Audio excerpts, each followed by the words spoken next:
Persons మాట్లాడిందంతా వినపడిందా? ఆహా, వినపడలేదు. అందుకే మనకి అక్కడ ఆ, ఏం చేయాలంటే అక్కడ టేబుల్ పైన ఉమ్, ఏదైనా ఒక సిస్టమ్ గానీ ఒక మొబైల్ అన్న కనీసం ఓకే. జూమ్ లాగిన్ చేసేసి ఉమ్, మొబైల్ అలానే పెట్టేస్తే ఛార్జింగ్ పెట్టేసి ఓకే. మనకి ఈవినింగ్ వరకు మనకి అట్లీస్ట్ ఆ వాయిస్ ఆ వీడియో కూడా మనం కొంచెం జరుపుకుంటే సరిపోతుంది, ఎవరు మాట్లాడేటప్పుడు వాళ్ళు. మొబైల్ అంటే ఇప్పుడు నేను మొబైల్ చెక్ చేశాను, నా మొబైల్ ఎక్కడ పెట్టుకున్నాను ఉంది. We have an extra mobile. We should log in into Zoom and keep it on the table so that the judges speaks no that time.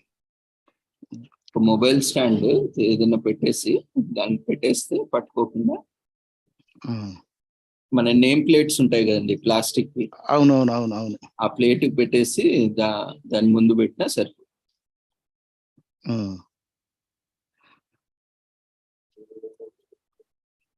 Why these lightings, master?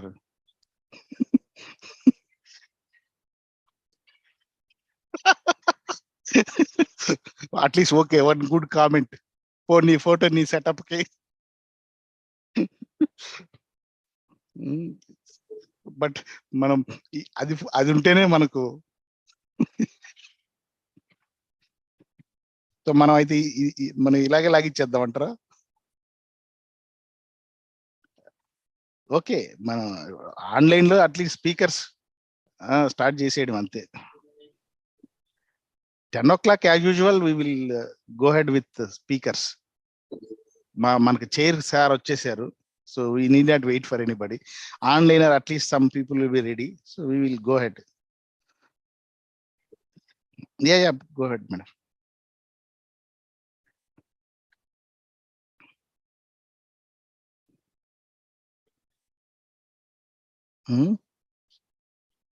ఎందుకు వెంకట్ ఇప్పుడు వీళ్ళు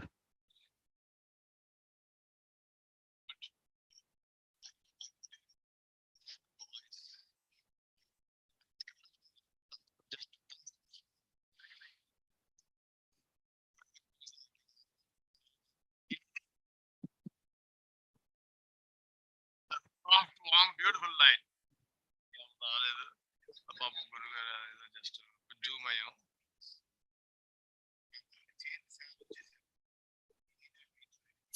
దానికి అల్లాడి వస్తుంది మీ voice. It's just production completely takes nothing. 2000 రూపాయలు lighting అంతా like that.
Jayachandra గారు,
Good morning, all of you. Good morning, I sir. welcome to the 6th Pure Earth Environment Conference, Day 2. So we will start the, sir. So we're happy to see our guest of honor also here. So we will first start the papers.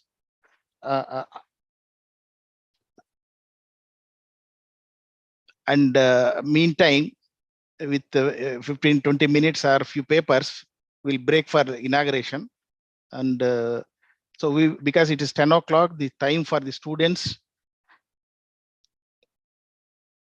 So the first session, chair, Dr. Y.K. Reddy,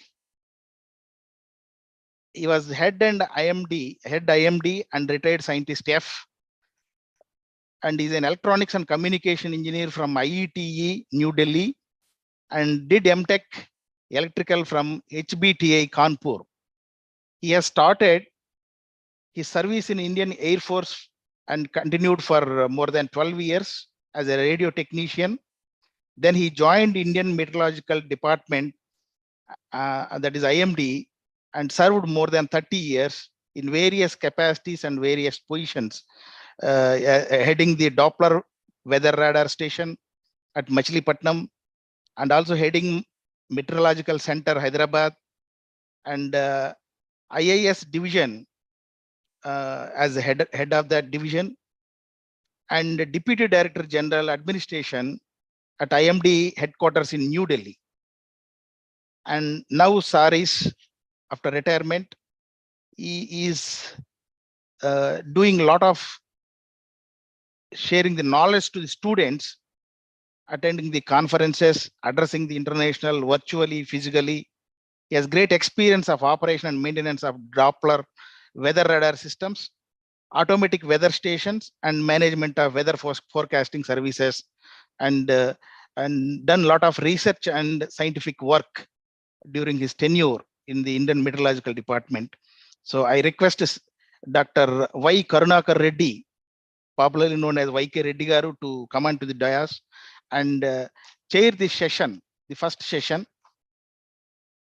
I will also request Shivangi Narayan, Dr. Shivangi Narayan, the head of the Department of Planning Department of JNFAU, to come onto the dais.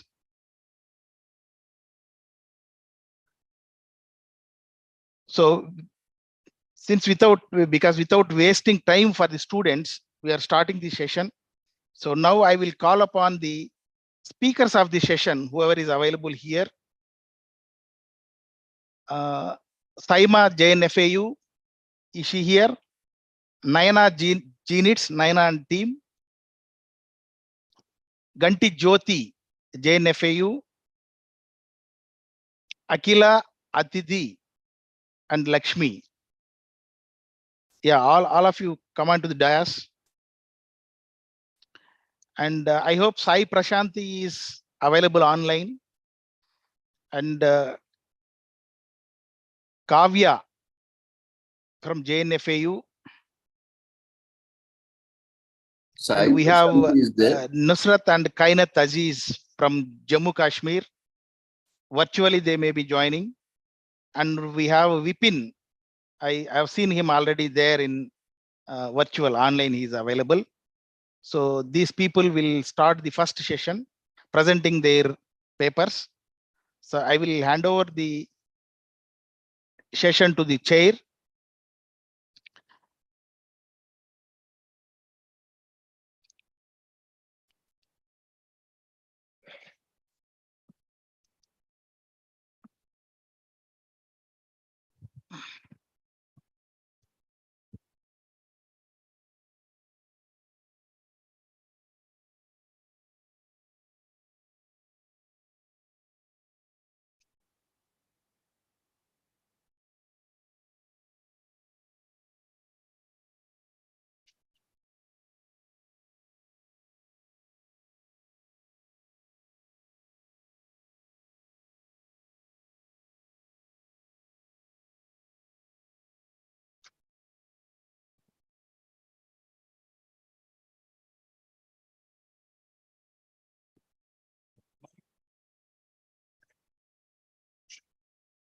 and the foundation for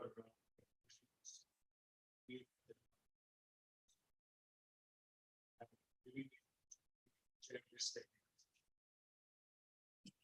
So without wasting much time, we start the presentations from the scholars and students. The first paper is the environmental management protection system from SIMA, JNAFAU.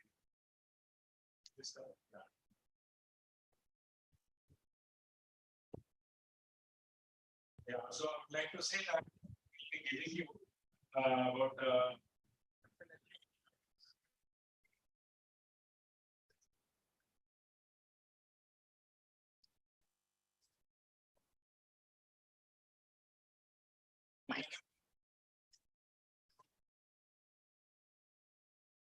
Yeah, is it on? Good morning, everyone. This is Saima, belonging from the Department of Interior Design, JNFAU. I shall be speaking on the subject environmental management through traditional knowledge systems.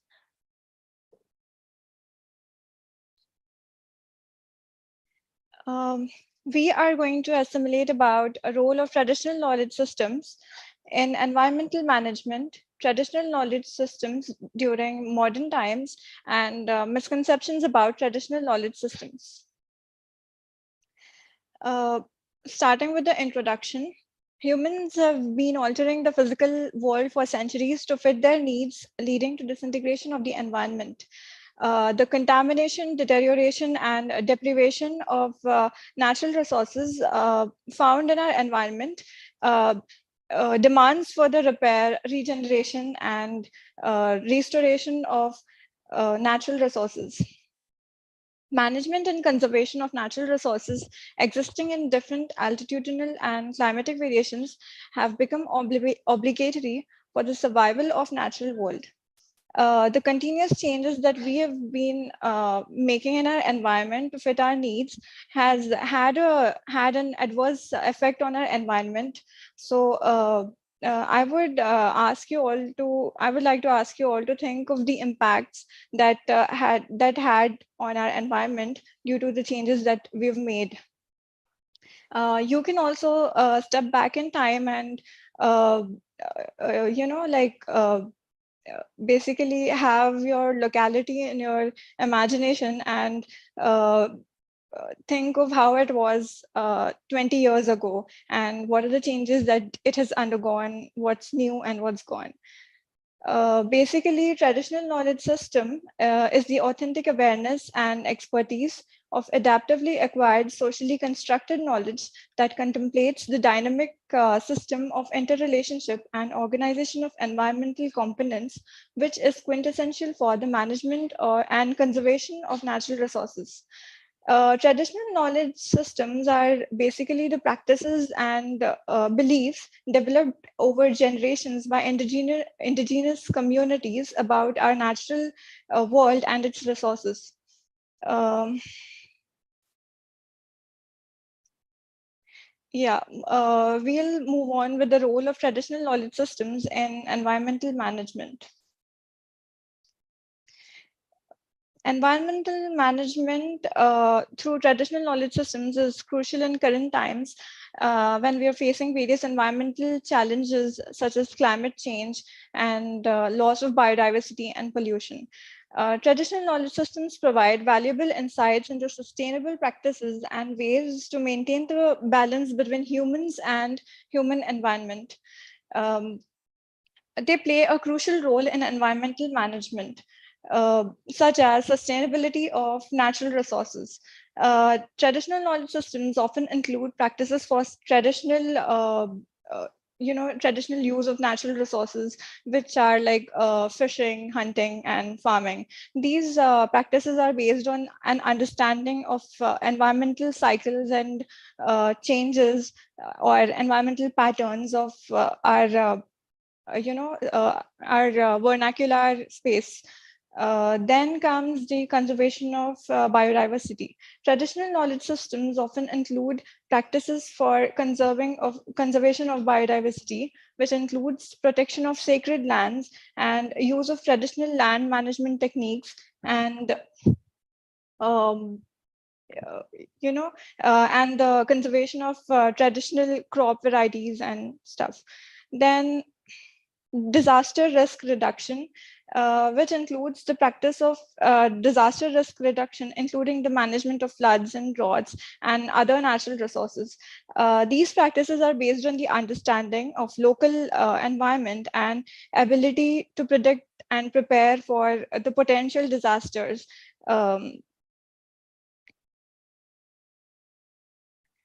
Then comes the mitigation of climate. Indigenous people have developed the practice of adapting to climate change and incorporating techniques like drought-resistant crops and changing cropping patterns, rotational farming, and like conservation of water resources. These practices can be and adopted by others to help mitigate the effects of climate change. Water resource management.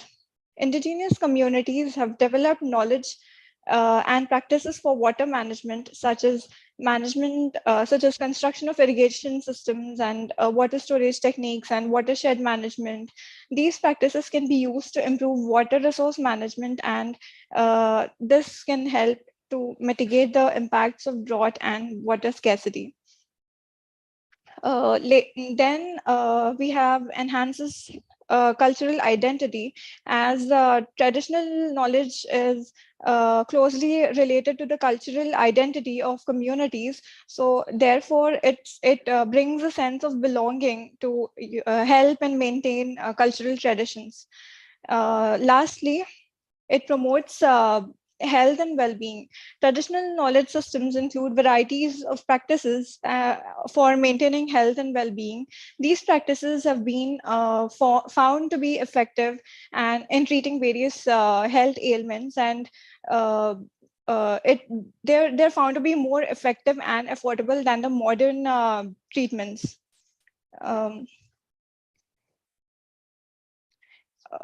Let us now proceed with the traditional knowledge systems for modern times. Traditional knowledge systems, which are often based on oral traditions and passed down through generations, can offer valuable insights and solutions to modern day problems. Here are a few ways in which traditional knowledge systems can be used in modern times. Sustainable resource management. Traditional knowledge system promotes sustainable development by balancing the economic, social, and environmental aspects of development. Indigenous communities prioritize the use of renewable resources such as wind and solar power. Herbal medicine. Traditional knowledge systems often include knowledge of herbal medicine and other natural remedies. This knowledge can be used to complement modern medical practices and offer alternative treatments for various ailments. Food systems. Traditional methods of food preservation include salting, drying, pickling, and fermentation. Moving on with providing opportunities for economic development, traditional knowledge systems have also been used to develop sustainable and locally based activities such as ecotourism and sale of traditional crafts and products. Lastly, we shall now move ahead with misconceptions about traditional knowledge systems. There are many misconceptions about traditional knowledge system and its relevance for environmental management. Here are some of them. Traditional knowledge system is primitive and outdated. This is one of the most common misconception that we come across amongst people who are around us. In fact, traditional knowledge system is based on centuries of experience and observation, and it consists of valuable insights, and sustainable environmental management is their major criteria. Another misconception is that traditional knowledge system is not scientific, which is not true.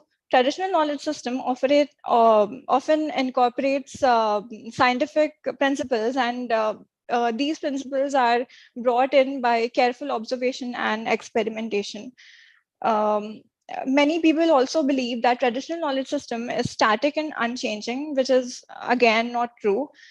Traditional knowledge system is dynamic and adapts to change and change of circumstances and new information. Traditional knowledge system is only relevant to indigenous people. This is another most common misconception that we usually find. Traditional knowledge system is often associated with indigenous people, but it is not limited to them. Traditional knowledge system is present all over the world in many cultures, and it's been around the world for centuries, and I can say that it's actually the elementary foundation for the scientific approaches. Lastly, traditional knowledge system is incompatible with the modern technology. However, traditional knowledge system can be combined with modern technology to create innovative and sustainable solutions for environmental challenges. In conclusion, traditional knowledge system and its applications in management has potential to improve sustainability of natural resources, support biodiversity, and promote climate change adaptation, etc. However, recognition and inclusion of traditional knowledge systems and its policies and practices require active involvement and empowerment of indigenous people and local communities. Thank you. Okay. Have any questions you need to answer? So before taking questions on this paper, we have our the chair here, Dr. Venkat Reddy garu also here with us. So Dr. Venkat Reddy sir is a retired professor and head of the Department of Civil Engineering at NIT Surathkal. He did his post-graduation in geology and then MSc Tech in hydrology, and the PhD in geology from Osmania University. And he has done several research projects under UGC, DST, AICTE, MHRD, particularly in rock studies, and then groundwater studies, geological formations. He has presented and published more than 100 research papers, and in international and national conferences and many seminars. He has himself organized many international and national conferences and delivered keynote addresses to many conferences he attended. And after retirement from 2017, he is currently working as a consultant to L&T Chennai and also as a visiting faculty to Reva University, Bengaluru, and adjunct faculty to Dr. Baba Saheb Ambedkar Technological University in Raigad district. So he's also chief editor for an international journal on earth sciences and engineering. So I welcome you, sir. Please come on to the dais. And now I request any questions from the speakers to this first paper from our Saima. Any questions from online? You can raise hand and ask her.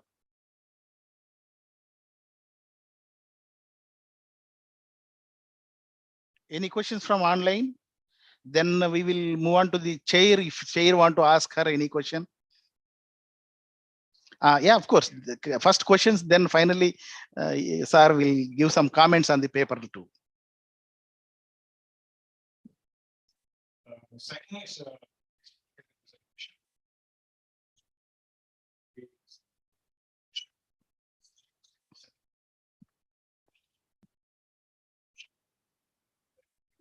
people these days have the misconception, and so therefore the elder generations done to the environment not being done this days.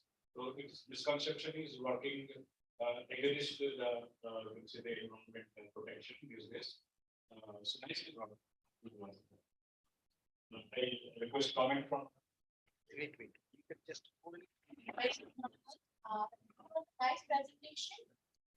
I have a question.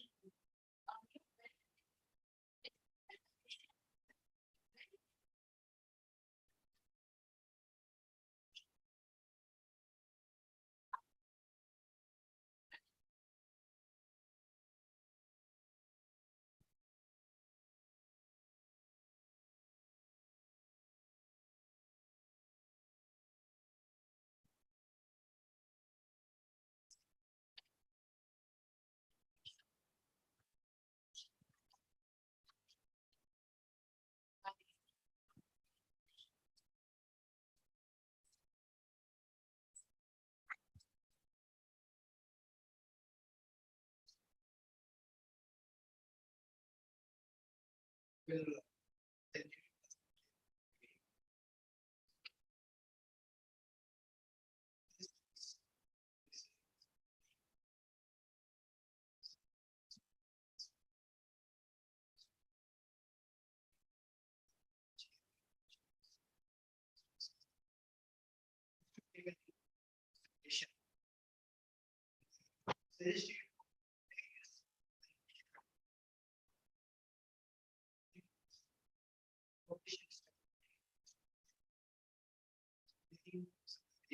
education is one of the important. This is the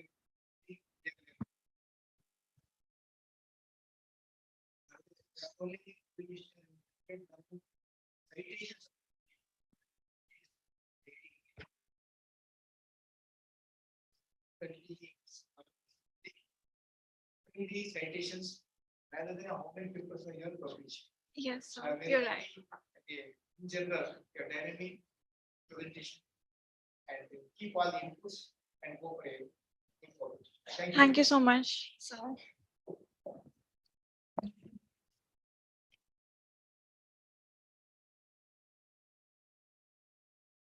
So that is the first paper.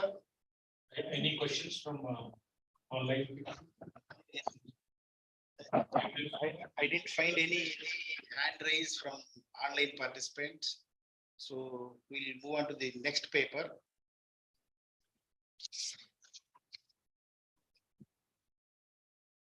Next paper. Yeah, please come. Role of traditional knowledge system in biodiversity conservation by Nehru. Please.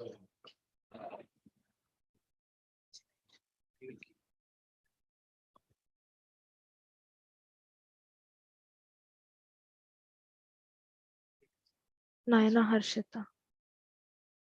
Yes.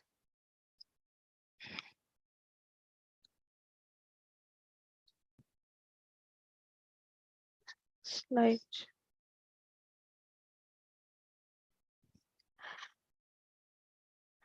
Respected dignitaries on the dais present here in the auditorium and my fellow competitors, a warm good morning to one and all. I am K. Naina Harshita, currently pursuing my first year in G.Narayanamma Institute of Technology and Science for Women, standing in front of you to present on the topic role of traditional knowledge in biodiversity conservation. So our agenda for the next couple of minutes is going to be something like this. The first part is introduction. Second, section 1 regarding traditional knowledge and biodiversity conservation. Section 2 regarding barriers to incorporating traditional knowledge. And finally, section 3 about successful examples of traditional knowledge in conservation efforts. My research revolved around basically these 4 questions, namely, why to use traditional knowledge for biodiversity conservation? Is it easy enough to incorporate the traditional practices to conserve the biodiversity? And what are the various efficient traditional practices that help in biodiversity conservation? Are there any traditionally inculcated methods that successfully led to the accomplishment of biodiversity conservation? Let's dive into the introduction part, which consists of definition of traditional knowledge and importance of biodiversity conservation. Traditional knowledge is nothing but the knowledge, beliefs, skills, and the practices that have been developed over time and by the indigenous people. And this knowledge has led to sustainable use of natural resources that ultimately led to the biodiversity conservation. Why is biodiversity conservation so important? I have listed a few reasons, namely economics, ecosystem services. Biodiversity conservation helps in food production, water purification, climate regulation, and disease control. And economic benefits. The country rich in biodiversity has a lot of economic benefits like tourism, recreation, and new development of pharmaceuticals and various other uh, products developed from natural resources. Cultural value, artists, singers, storytellers, various other people get inspired by the biodiversity, and hence the conservation of biodiversity is very important. And lastly, the climate change mitigation. Biodiversity conservation is necessary to balance the ecological system, and this ecological balance will lead to an ecosystem wherein you can it is better able to absorb and store the carbon and not let it mitigate the climate changes. Swiftly moving on to the section 1 regarding traditional knowledge system and biodiversity conservation, which includes explanation of why traditional knowledge can be used for biodiversity conservation, and also the examples of traditional knowledge practices that promote conservation. So why traditional knowledge for biodiversity conservation? The first reason being sustainable practices. Traditional knowledge includes sustainable practices like timber farming that helps in long-term conservation of biodiversity. Ethnobotanical knowledge includes the knowledge about various medicinal plants, and that will help the people to use the plant resources sustainably. And lastly, the holistic approach. Traditional knowledge has a holistic approach as it understands the complex relation between various ecosystems and the environment, which will ultimately result in the effective methods of to conserve the biodiversity. There are various traditional practices for biodiversity conservation. The first one being agroforestry. Agroforestry is a traditional practice that involves integrated cultivation of crops and trees in the same piece of land. It enhances the soil fertility and also prevents the soil from getting eroded. Sacred groves. Sacred groves are the areas in the forest wherein that are protected by the indigenous people to for their religious and cultural for the religious and cultural uh, pros, uh, perspectives, and these type of areas are necessary are rich in biodiversity because they're a habitat for endangered species. Traditional medicine includes the knowledge of different types of medicinal plants, and this gives an incentive to the indigenous people to how to sustainably use the plants for their medicinal purposes. Section 2 regarding the barriers to incorporating traditional knowledge. So the various challenges are lack of recognition and support for the traditional knowledge from the organizations has been one of the major challenge for incorporating traditional knowledge into biodiversity conservation. Language and communication barriers. The traditional knowledge is basically in local languages, and the communication gap between the present generation and the indigenous people has become a challenge to incorporate traditional knowledge into biodiversity conservation. Poor accessibility and meager or no knowledge. The traditional knowledge is scripted in vernacular language, and people of present, and this led to a generation gap between the present generation and the previous generation. And flexible use of chemical fertilizers and modern methods have created a sense of ignorance in the people to look into the traditional knowledge, traditional practices.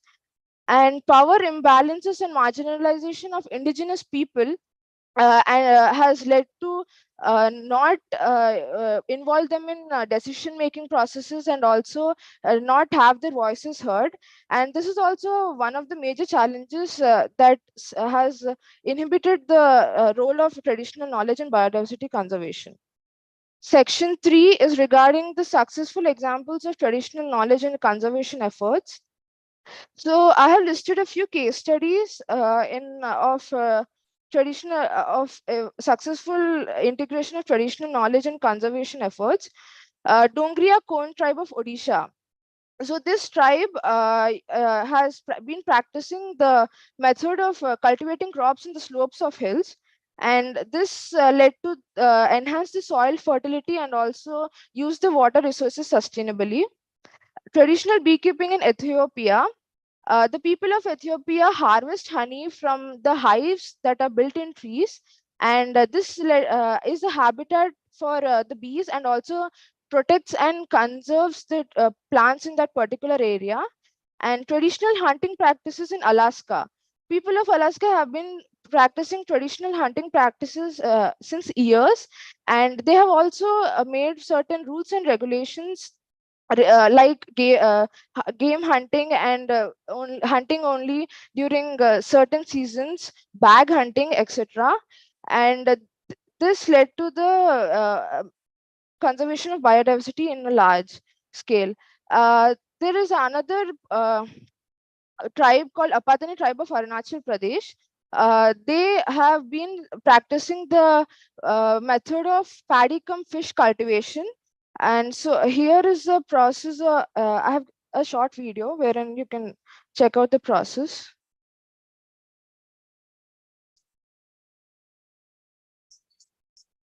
What? Sir, it's not coming. Yes.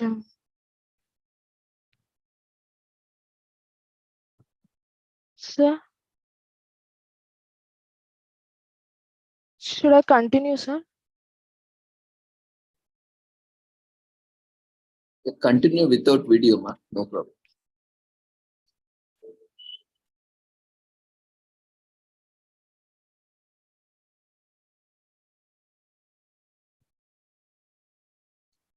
Okay. Yes, sir.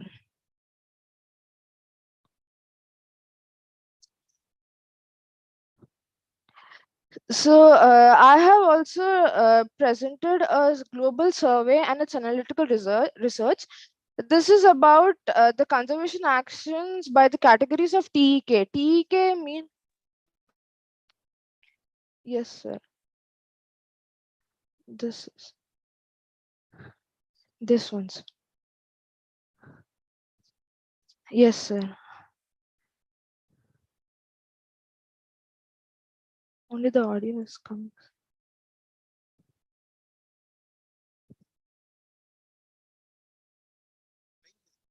ఉంది sir, audio వస్తుంది, video రావట్లేదు.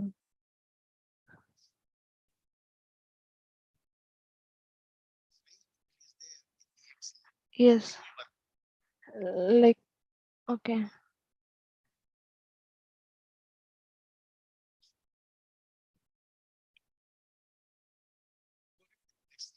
Okay sir, there is audio, sir, no video.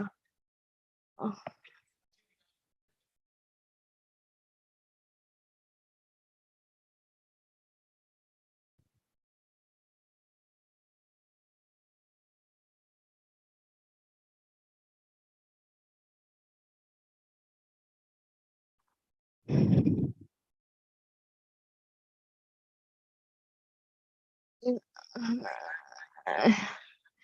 Should I continue with the rest of the thing or later?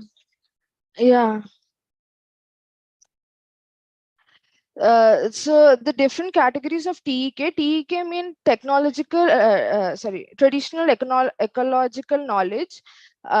It is nothing but understanding the environment by the indigenous people, and it involves information of flora, fauna, and different climate changes, and also the seasonal cycles.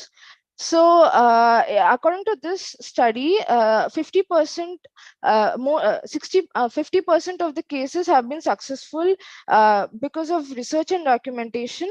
40% of the cases through community-based activities, and more than 15% through educational awareness, more than 10% through capacity building, and more than 5% through policy and legislation.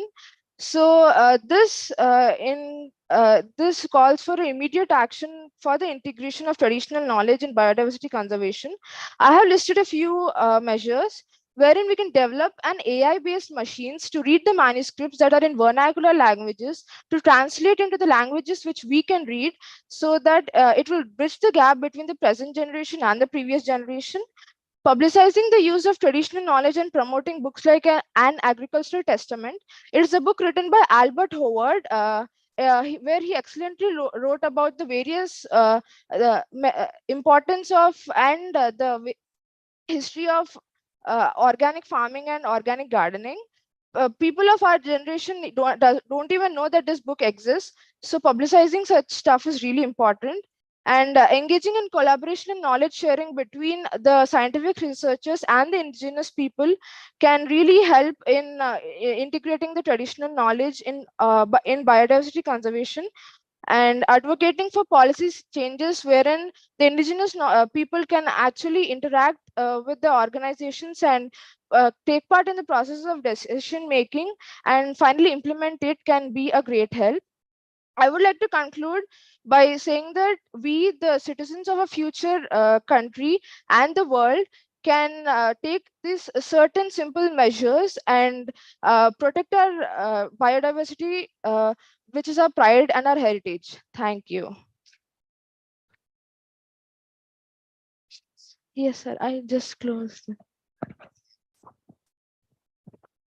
We have questions on this paper. Students here presented here physically. Any questions? Any questions from online? Please raise hand.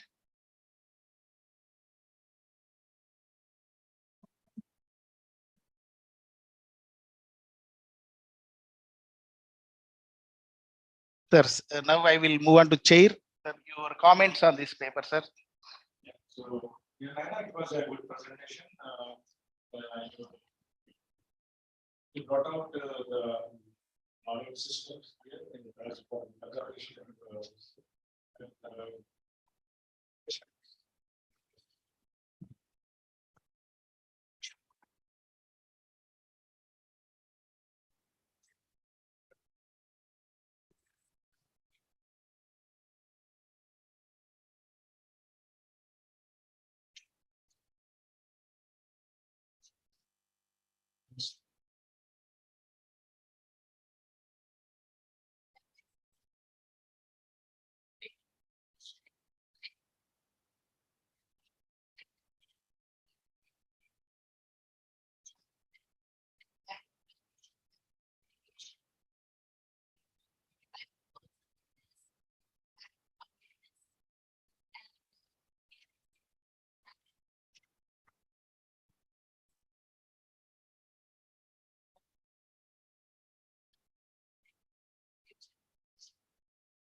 She is Nayana.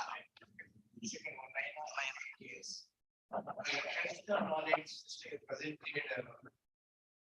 with the illustrative presentations and chair and coaching us with the persons, I think they counted well.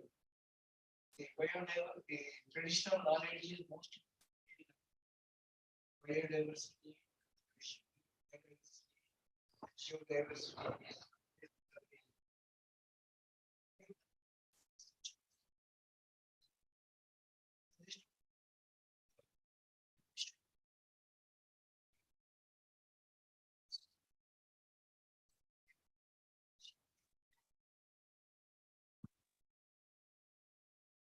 The next speaker, Ganti Jyoti from JNFAU is there. Is she there?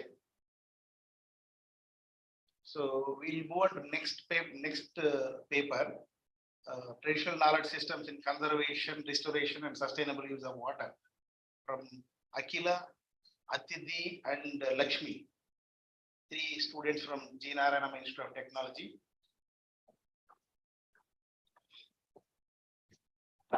Who will do the first? Okay.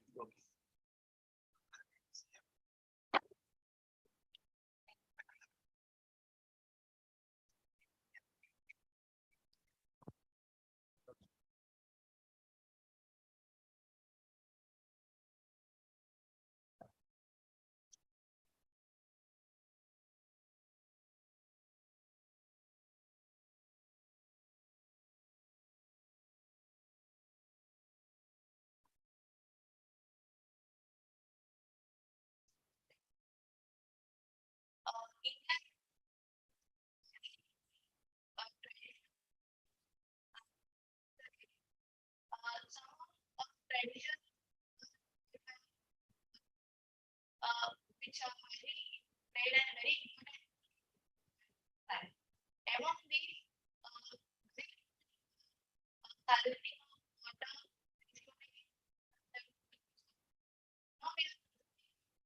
traditional model system in conservation distribution.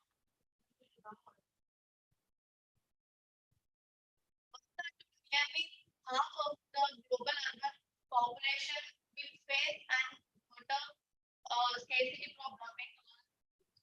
India will be among the most affected countries according to the United Nations World Water Development Report 2020. Water is very that demand will keep on increasing. In today's world, the technology is exploiting the water resources.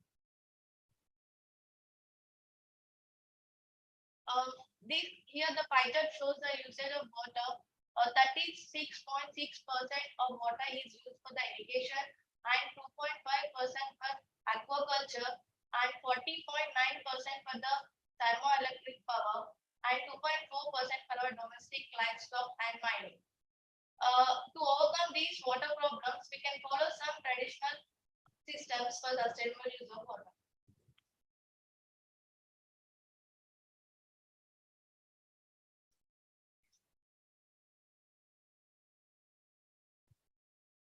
Water and facts.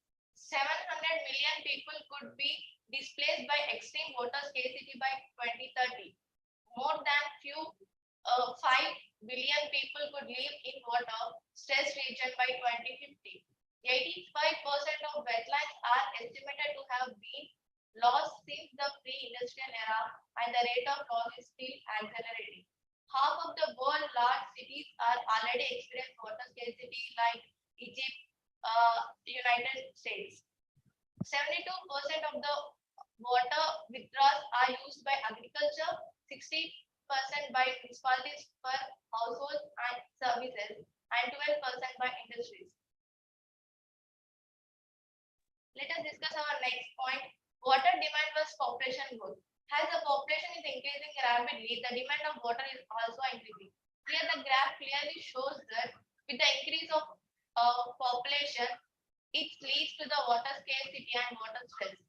To combat this, we need to conserve water by implementing various methods. Every citizen should implement harvesting rainwater and reuse wastewater. My friend Alice will continue.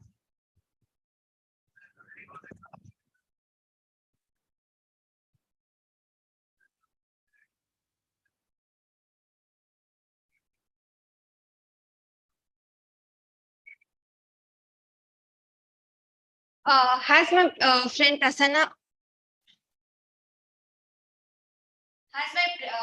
Prasanna has said, lot of industries use water and they're dependent upon it. But no one realizes the importance of conserving, restoring, and using it sustainably. But our ancestors have been very practical about those stuff, and they have used water sustainably, conserve it, restore, and without exploiting the nature as well. Some of our water storages include Jalara. It is step well constructed to collect the water from upstream reservoir. Talab. They are used to store water for domestic purposes and prevent flooding. You can see these talabs basically in every temple, wherever you go. These were some of the greatest structures to bring people around and to say indirectly to them to save water. Bagi. It is a step well built around reservoir to narrow and deepen them and to avoid evaporation of water. Ahar pines. They are reservoirs with embankments on three sides with end of diversion. They are used for irrigation of dry months and to avoid floods. These are used basically in south of Bihar and where the weather is kind of dry. Pan and Keni. It is a cylindrical well where stems of toddy palms are soaked in water. These are native to the Kurama stripes of Wayanad in Kerala. They are soaked due to the soaking of those toddy palms in the well. The residue will be a hard outer layer. They are immersed in groundwater springs from where they can get the fresh water. Kun. It is a saucer-shaped catchment area that has gentle slope towards the central circular underground well. As a lot of you know about Kagatiyas, right? They are the rulers of our state during some years back. The Kakatiya rulers were very in advance in knowledge due to the weather conditions Telangana has, because our state has a very dry, arid weather, and there are no rivers which flow throughout the year. Like the Godavari and Krishna are dependent mainly upon the rainwater as well. So they built thousands of small reservoirs and tanks across Telangana and interconnected them so that people can use it during for the domestic purposes. Tanks after tanks were constructed and mainly strategically interconnected. When people suffered with storage shortage of water, this water was available from the storage tanks.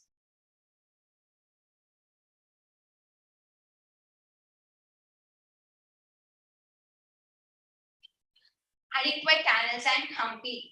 It was an amazing ancient water network. Hampi is an important part of Vijayanagara Empire, which ruled the parts of Karnataka. During the period of Vijayanagara Empire, the rulers contributed to the architectural development of construction of a planned water network that included large canals. Hampi is covered by a network of waterways. The network of canals connects everything in Hampi.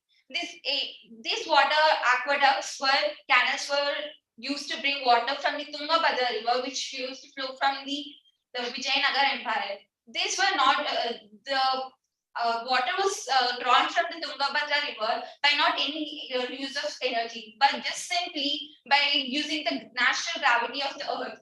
It's such an amazing technology used by the people in ancient times.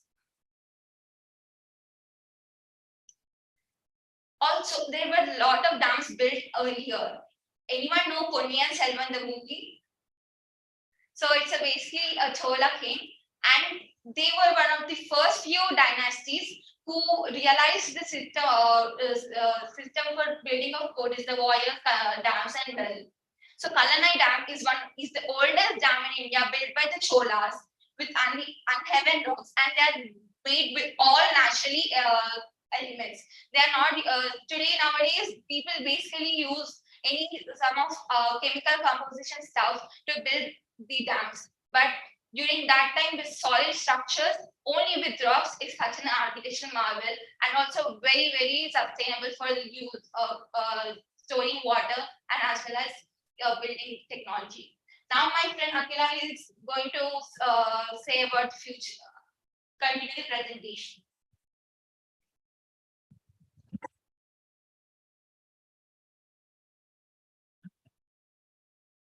One question we have to think, whether we are protecting all these dams, storages built by our ancient. I've seen in Arunachalam temple, in temple there is some Jalaro or so it's totally contaminated. Some of the people near the administration officers, they have came and they are actually leaching some chlorination or something into the water to purify that water. Firstly, we have to save the the presenting lakes and storages. The next comes so nowadays we are using for drip irrigation, we are using some energy. Even for that energy, we are using the hydro energy, which also requires again the water. We are not utilizing the remaining parts for drip irrigation. So bamboo drip irrigation is one of the ancient irrigation system. See, in bamboo tree roots, it is having a natural phytoremediating property. It actually leaches the water. It leaches the contaminants present in the water. And in the bamboo irrigation system, in the bamboo drip irrigation, we are actually using the natural gravity here to the direction of the flow. We are actually changing the direction angle of the bamboo sticks and everything. It also saves the water and also increases the crop yield. The next one. Nowadays, everyone is using RO water purifier. It actually takes 3 to 4 liters of water to produce only 1 liter of water. The remaining water is actually getting wasted. And the wastewater, we are not notifying it actually. The wastewater is directly there connected to the sinks, and the remaining water is also getting wasted. At least we are not using for any other purposes too. And according to the US Environmental Protection Agency, they recommended that the water should have a drinking water pH should be between from 6.5 to the 8.5. But the RO water pH it drops to 5.5, and the water becomes a little acidic. And because of this water RO water system, the water the minerals and natural salts present in the water it's totally diminished and it is disappearing. Actually, it does not have the required minerals and healthy salts required for our body. And so that our ancient people used clay pots for storing water. It and also we can purify the water by using muslin cloth, sand, charcoal, and also heating and also exposure to the sunlight. The next thing, every day we get the water from the municipality. So instead of using RO water purifiers, just by heating the from boiling the water to up to certain temperature, the what we can say, the bacteria present in water, it actually kills. And the next. And today we are everywhere we are seeing the concrete roads. Because of this concrete roads, the rainwater cannot percolate into the ground. It leads to urban flooding, water logging, elimination of biodiversity and green cover. Groundwater recharge is an important process for sustainable use of water. And also in 2015, our chief minister has implemented a system where we are planting the trees nearby roads everywhere. So after 1 year, what is the position of the trees? The trees totally dried up and no one is watering them. Again, the same system here in this picture we are seeing whenever a little rain falls, we are seeing a huge waterlogging everywhere in the city mainly. But in the olden days, if some big floods if came, we are seeing the water on the roads. But nowadays in city, even for a small rain, we are seeing water everywhere in the city.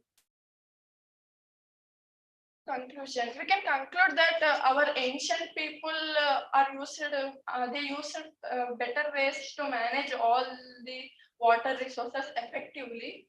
So even we need to implement again. We have to implement the methods again. So for a better living, water conservation is very important in world. Several traditional practices have helped to evolve the new conservation techniques.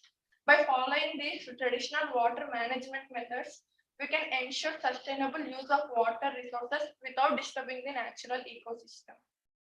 Thank you.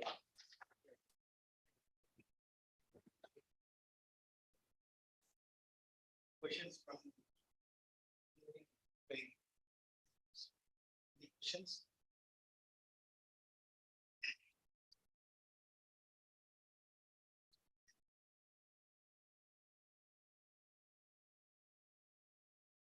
Sir. Yeah.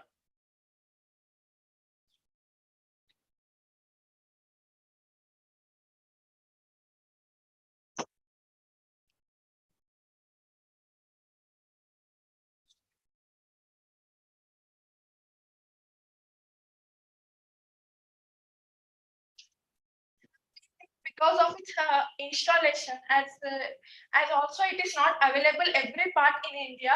They are mainly used in Meghalaya. So because of it's not everywhere and it's very costly. So that we may not implement everywhere in India. It is basically again is like it is mostly used by the Meghalayan people, and they are the ones who have actually like known the knowledge for years.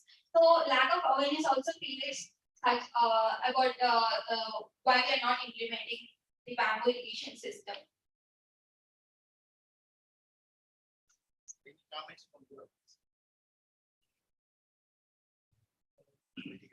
Yeah, the three presenters, Aditi, Lakshmi, and Akila, have done well in that.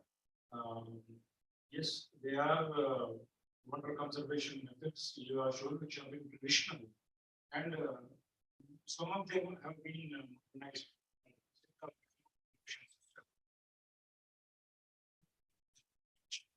Nowadays, it is being done in plastic pipes. Yes, one the same, it conserves the water there, and it is available everywhere across the border. So the people who grow bamboos more must have started it. First, we have taken the traditional knowledge from them and we have modernized. So sometimes modernization of the traditional systems is also possible, and it gives a message that we should work on it. So this should be done to modify the traditional system. We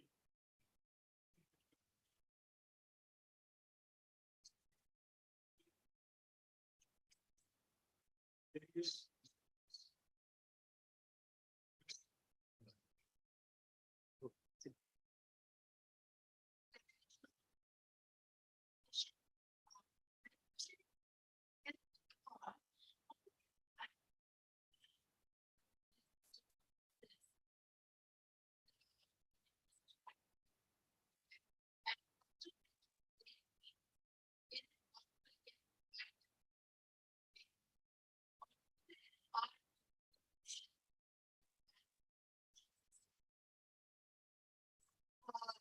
There are actually government schemes like government of Telangana. They started mission Kakatiya, where they started digging up the reservoirs and tanks across the state, because we are very arid region, and this is also helping a lot of them. And also, ma'am, firstly, everyone is not recognizing that the natural ecosystem is getting destroyed day by day because of these human activities.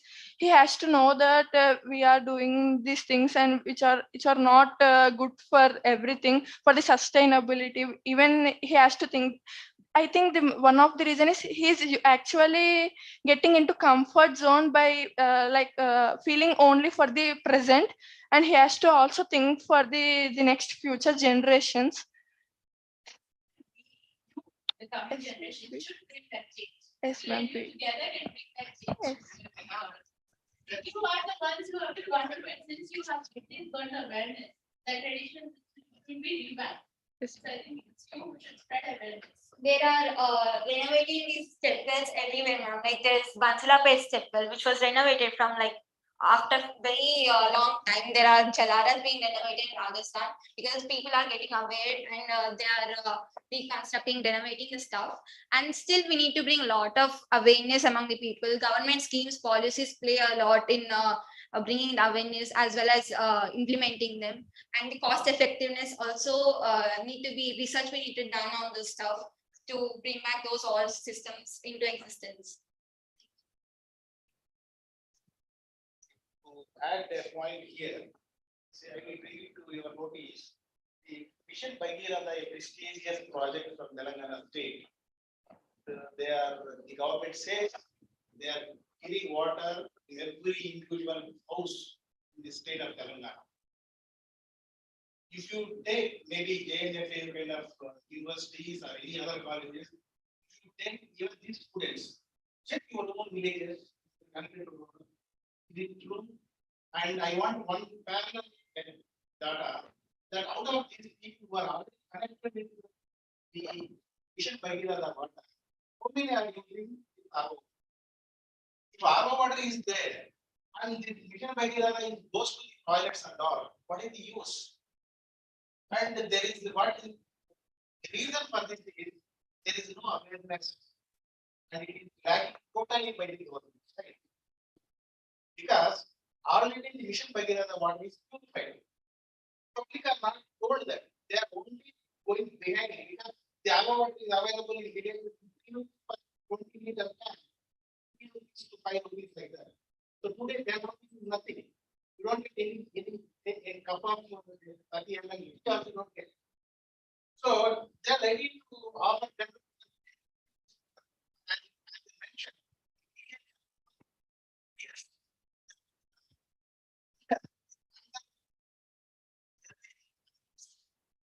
So generations, not now, because everybody is fascinated. I'm very happy. I got a word from my president. Wherever we go, he used to tell at least, though you drink RO water, but drink at least often monthly 2-3 times the municipal water, so that it will test your own immune system. Because whether your body can accept the municipal water or not. So the actual drinking water is becoming a testing sample now, and the whole country is behind RO water. As she rightly mentioned, 60% of water goes in grave, only 40% will come out as treated water. No answer, no care for this 60% of water. How much being exploited in Hyderabad itself? You think these are the things that you should take up some research, students, not simply just routine academic activities. Just bring up your own village. How many families are with RO water? How many families are drinking this? So then you bring that figure, you will be holding that national media attention. But you should come with the real figures. So thank you. This is a right paper. So in that context, I could I shared these few things. Thank you. We'll move on to next speaker. I still ask for Ganti Jose. Ganti Jose, come here. So this is a very good presentation.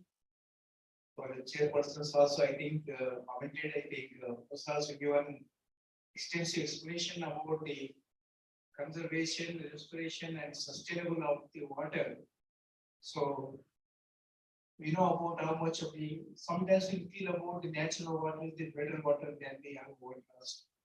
So in our NET class or chemical department also they analyze. So the system, once you go for adapting system, our body will not be adjusted to the pure water. So that is the system. So I think this is a good presentation. No more the inputs, and I can go for further. We still got it at Ganti Jose presentation. Thank you very much. Yeah.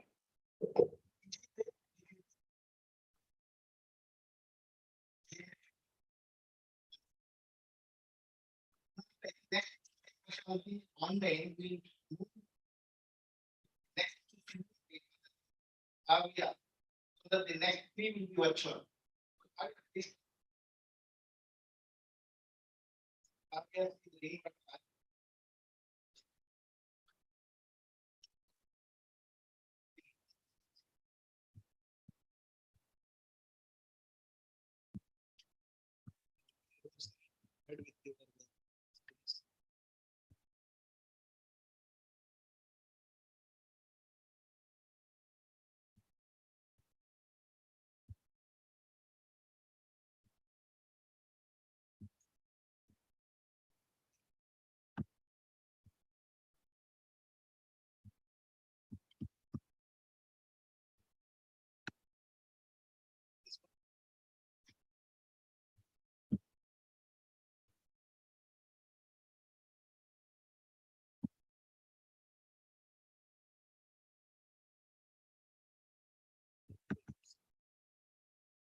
Good morning, everyone. I'm Kavya from Facilities and Service Planning second semester. So now I would like to share my article about rainwater harvesting. The main objective of this rainwater harvesting is to know about the techniques and methods of rainwater harvesting.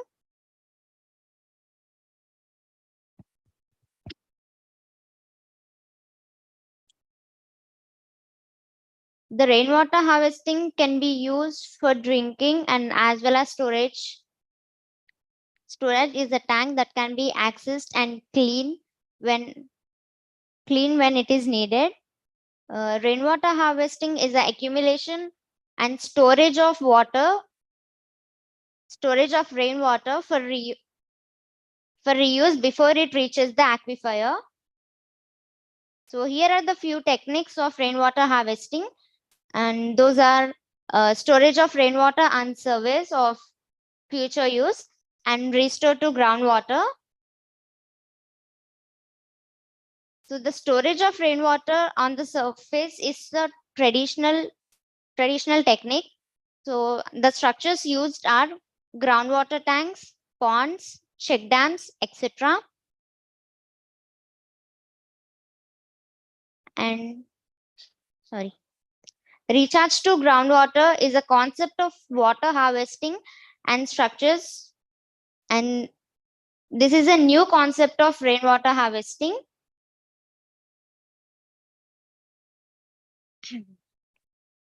So the few structures of storage of rainwater on the surface are pits, hand pumps, dug wells, trenches, and spreading techniques.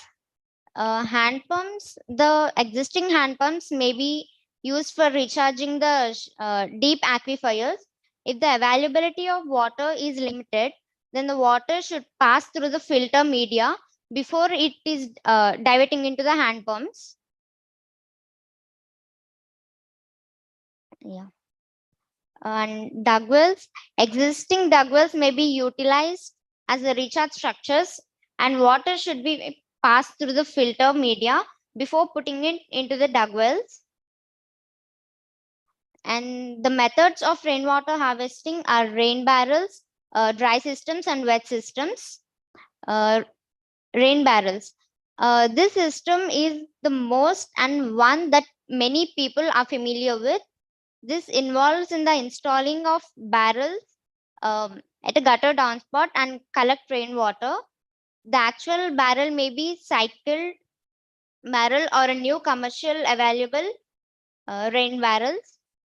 And there are few pros and cons of rain barrels. The pros are these can be easily implemented at any residence, and barrels do not take much space, so they can fit at any situations and at any residence.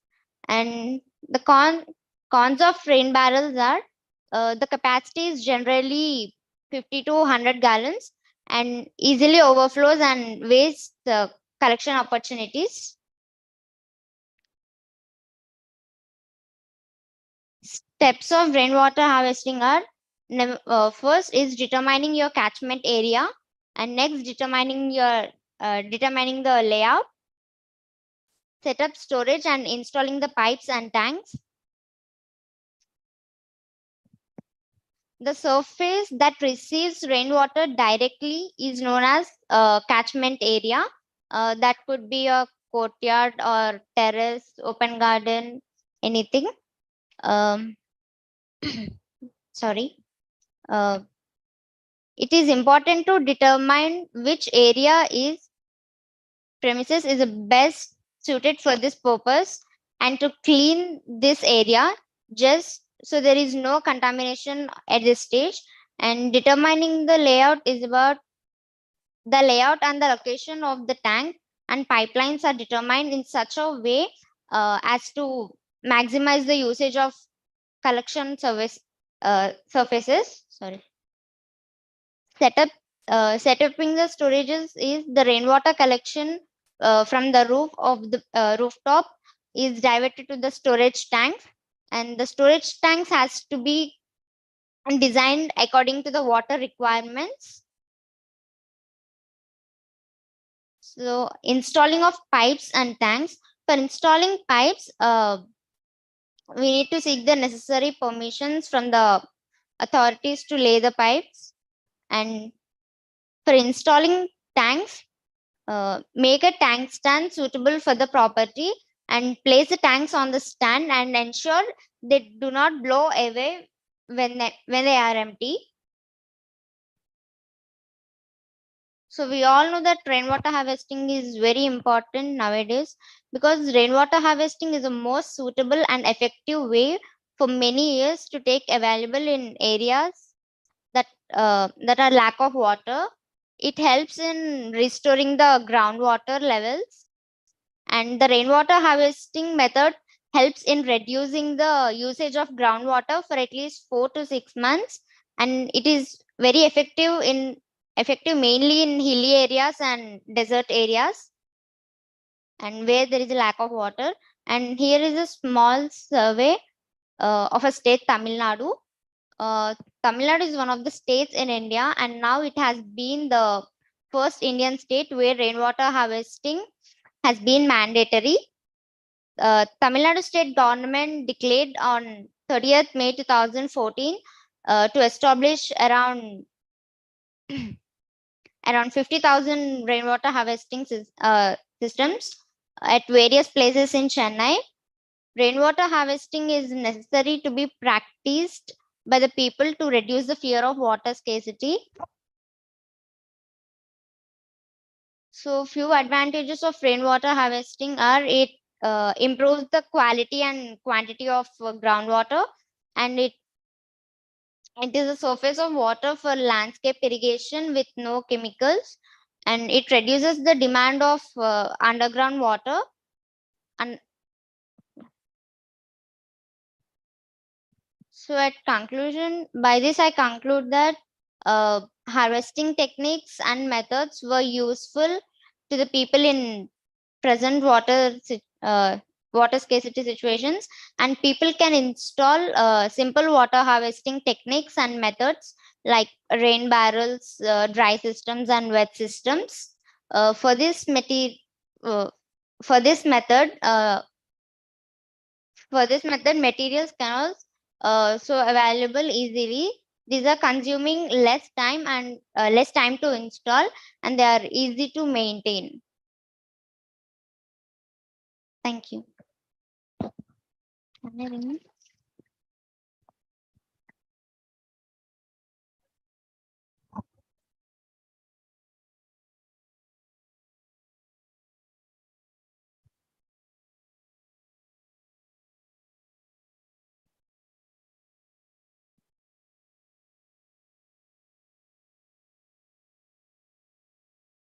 Rainwater harvesting.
I'm sorry. Jeez Louise, mommy. He's talking like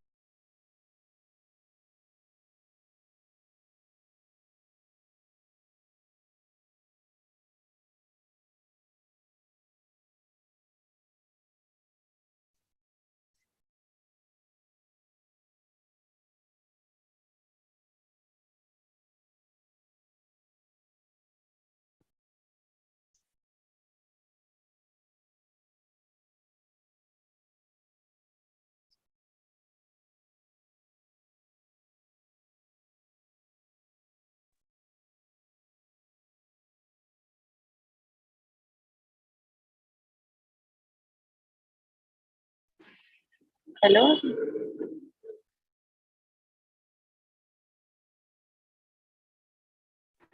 Good morning, sir. I'm here.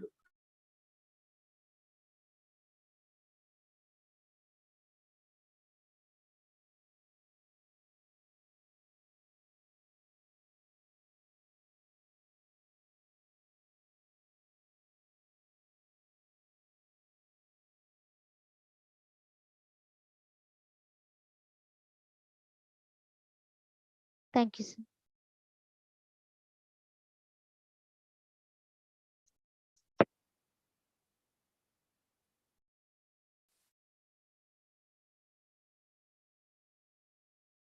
Okay.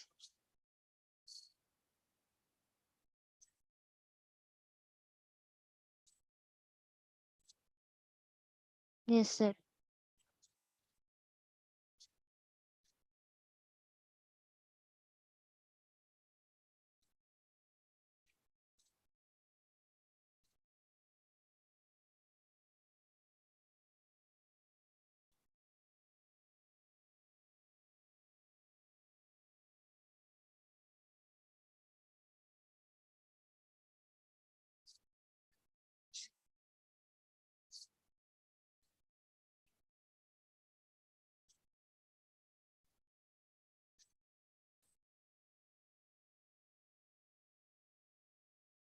Mm.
Thank you, sir. Thank you, ma'am.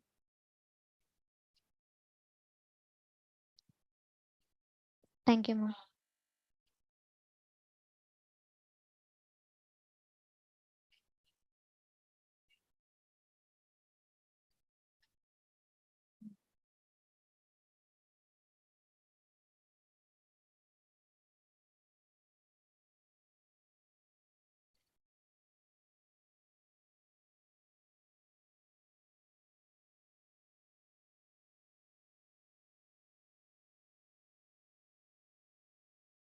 Sure, ma'am. Yeah, ma'am, sure. Thank you, ma'am.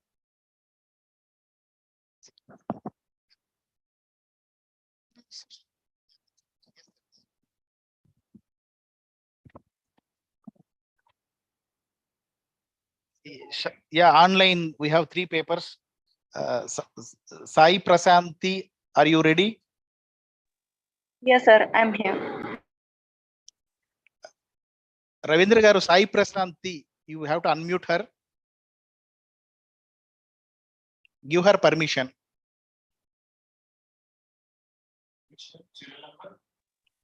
Hello, sir. Good morning. Yeah, Prashanti, now you can share. Before Kavya, sir. Okay, 26. Yeah. Sai Prasanthi, you are given permission. You can unmute, share your whatever from mobile or system you are sharing. Or you need time, we will move on to the next speaker. Please respond. Sir, am I audible now? Hello.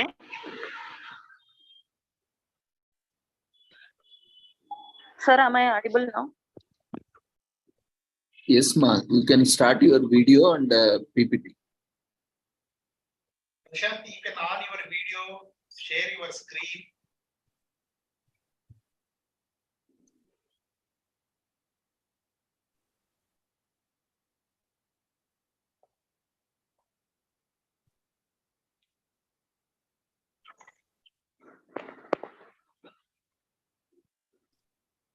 Ma'am, we could not hear you.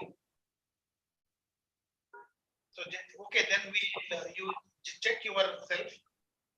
We will go to next paper, Kainat Aziz and Nusrat Aziz from Jammu Kashmir. Kainat, are you ready? Can you share your screen? Yeah, absolutely ready, Yeah. sir. Yeah, I'll be sharing my screen now. Ahead.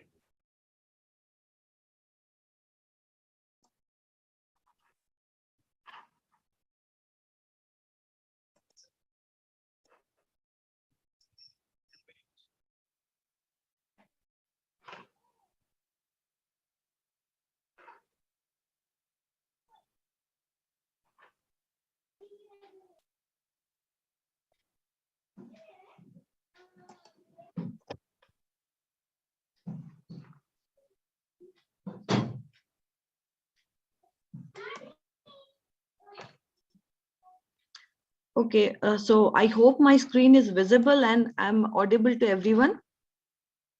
Yes, ma'am. Please continue. Okay.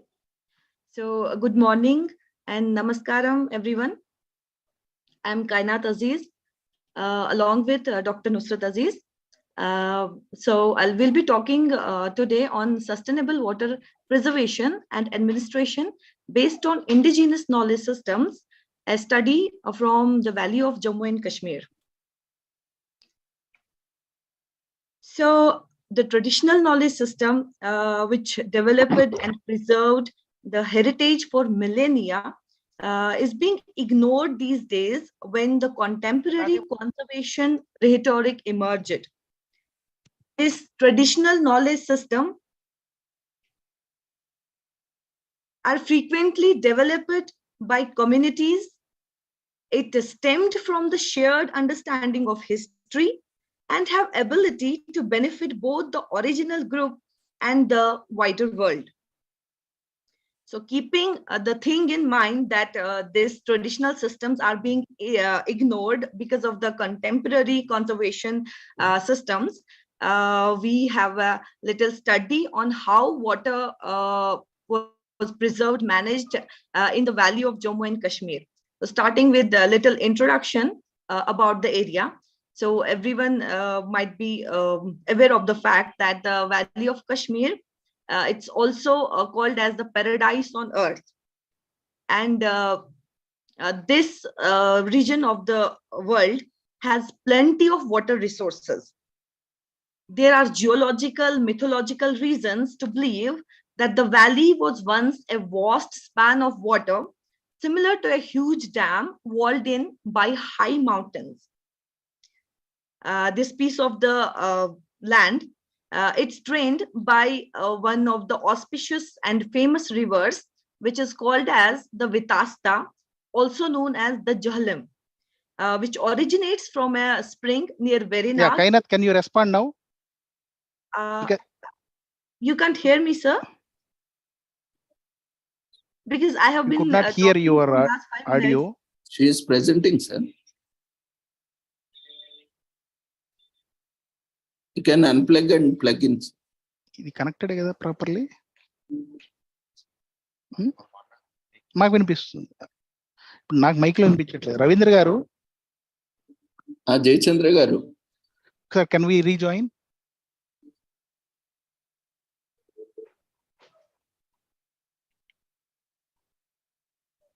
You can unplug and plug in, sir.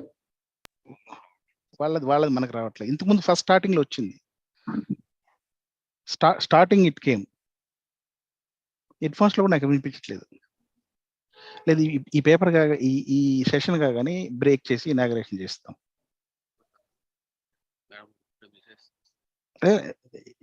ఇప్పుడు ఈ రెండు virtual ఉన్నాయి, అయిపోగొట్టేసి inauguration చేసేద్దాం. వీళ్ళు కూడా వెళ్ళిపోతారు కదా. You are audible, ma. ఈ చైర్ కూడా వెళ్ళిపోతుంది కదా. Okay, I guess okay, you please continue, ma. No problem. Okay. Sir, me. Hello. So I was talking about the auspicious and the famous river of Valley of Kashmir, which is called the Vitasta, and also goes by the name the Jahlam. It originates from a spring near Verinag, which is in district Anantnag, the southern part of the Valley of Kashmir, and is responsible for supplying water to many parts of the valley. So despite of having so much of huge water resources, there is still a need to conserve, preserve, and manage these resources. So here comes the concept of water management. So what actually water management is? It's the activity of planning, developing, and distributing, as well as managing the optimum use of water resources, available water resources. It's also a subset of water cycle management. So it has been used, this water management is being ideally used to provide drinking water, water for livestock, water for irrigation, or to refill the aquifers. So let's have a brief introduction about the history, how water was managed in past years in the Valley of Kashmir. So with the majority of people in the valley who are living in villages and the income is coming out of the land, the importance of irrigation is considerable. At high altitudes, the source of water in the valley is springs, and the paddy, which is the staple food of the valley, people of valley, is grown on the banks of the river. However, in alluvial plateaus, the water was scarce. So to extend the irrigation facility, these canals were made. And the first work of canal is Swarna Mani, which also called as Suman Pul. So in the late 88th century, a great ruler of Kashmir, King Lalit Aditya, he introduced a concept of water wheels, which was used for raising the waters to higher plateaus. So at present, in many parts of the valley, it's used to irrigate the house gardens, and nowadays it's also called as dip well or tul. So in Kashmir, the problem of recurring floods caused by the heavy summer rains, it affects the cultivated lands every year. And so to protect them, stone-lined dikes or the embankments were made. So besides the irrigation, water was used in many ways in the valley. The tradition of Panna Chakki, and locally it's called as Grat, is still continues in many rural areas even in these days. Also, at many places, drinking water is supplied by the public health engineering departments in tanks. So most industry depends on electricity, which is produced by the hydel projects in valley. So also the Kashmiri system of irrigation system of call, which takes off water courses at convenient points. These call surpass the government canals in terms of land covered as well as the length of channels. At present, the area irrigated by these calls is as much as 16 times that of the government canals. But with the abolition of the zamindari system, these calls fell into the negligence and proved to be a problem to the adjoining agriculture land, as the spillover from these channels caused current floods. Although the government has become conscious of this problem, and comprehensive schemes are now being chalked out to expedite the restoration and renovation. Going briefly about what actually these calls are.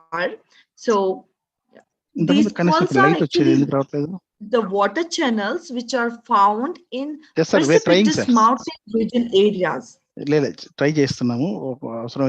These channels, these carry actually the water from glaciers to the village where it is used for the daily needs.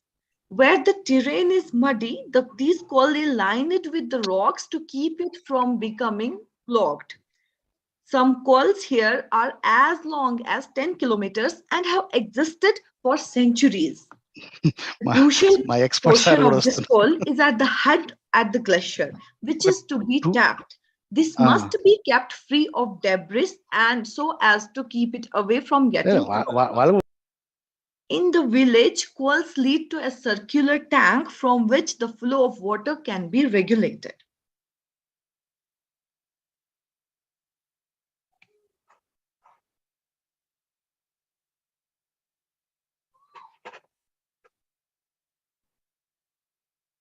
Okay, my screen is not moving.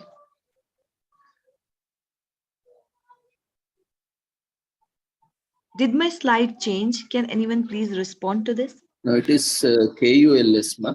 Okay, okay. Yeah, it's not working. I don't know what So happened. you can click on the slide, ma. Maybe you have clicked on somewhere else. You can click on the slide and then. Oh, yeah. Okay. Thank you. So there's one more system, which is also called 5 as, minutes to close this. which is called as the zinc system. So zincs are actually the water harvesting structures. Mostly we find this zinc system in the Ladakh region of the valley. So these are the small tanks which also collect the melted glacier waters, just like the coals. So essential to the system is the network of guiding channels that bring the water from glacier to the tank. As glaciers melt during the day, the channel fill up with the trickle that in the afternoon turns into the flowing water. The water gets collected towards the evening and is used the next day. Also, there is one water official who goes by name Charpan, and he or she ensures that water is equally distributed to every region from these tanks where the water is being collected from the glaciers with the help of this zinc system. So why there was emerged a need to manage the water in Kashmir is that as we know that in any place of the world, water is not managed properly. So that there are always the chances of having water scarcity. In Kashmir Valley, springs are the main sources of water. So that these traditional knowledge systems like quells and the zinc system, all these play a very important role in the management of the water. In earlier times, in alluvial plateaus, where water was scarce, many kings of the Kashmir tried to extend irrigation facilities there. That's canals called as earlierly I have mentioned in earlier slide, the Suvarna Mani or quells. These were developed by these rulers, and the first work of this kind was constructed by King Suvarna. That's why this system goes by name of Suvarna Mani, by the after the name of the king in the pre-Ashokan age. In the 18th century, a great ruler of Kashmir, King Lalit Aditya, he's credited of having introduced the water wheels for raising the water to higher plateaus where water was already scarce for irrigation and drinking purposes also. So also Kashmir has faced many problems of recurring floods in summers due to heavy rainfall and melting of snow simultaneously, flooding the arable land. To protect the cultivable land from floods in earlier times, attempts were made by King Damodara. Some stone-lined dikes and embankments were constructed to guard the land.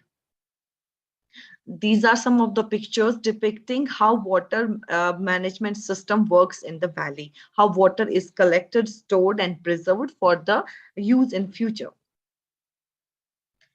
So from this study, we can conclude that there's a growing movement across the world to include indigenous people's perspective in environmental policy and decision making, particularly as it pertains to water management. Planning and forecasting tactics aimed by tackling the significant environmental concerns have been shown to be more successful when local or ethnic groups are included and their expertise is used as a part of environmental management. Also, the best possible solutions to problems like water conservation and management will not be found without combining ancient and contemporary knowledge systems. So we should keep in mind that the state of environment of any place is an indication of its spiritual health, in which deeper issues of culture, values, and politics, as well as the economic and social outlook of a community are involved. So water security is not only determined by the nature alone, It's the culture, society, and tradition which have to play an equal role. If land and rainwater managed properly with the efficient water harvesting techniques that are available these days, then there will never be a problem of water scarcity in any part of the world as well as the country. So thank you for your patient listening. Thank you so much.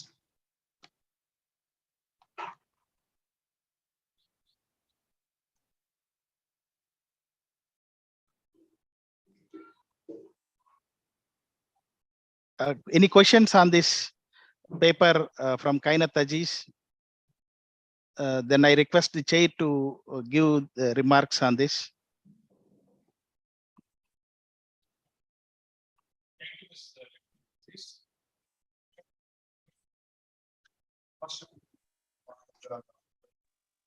Sir, comments. Just comments, sir.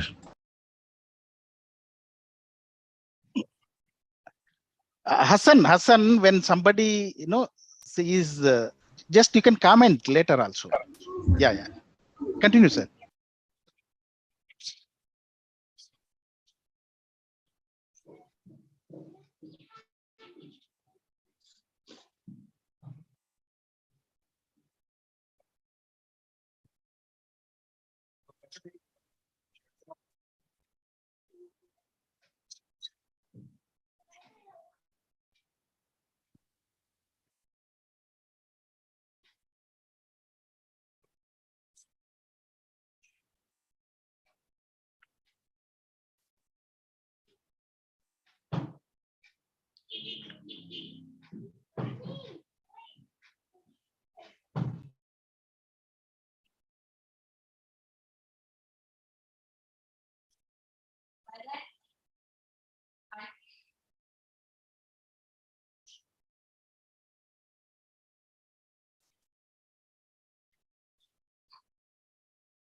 Sir, your comment. Yes.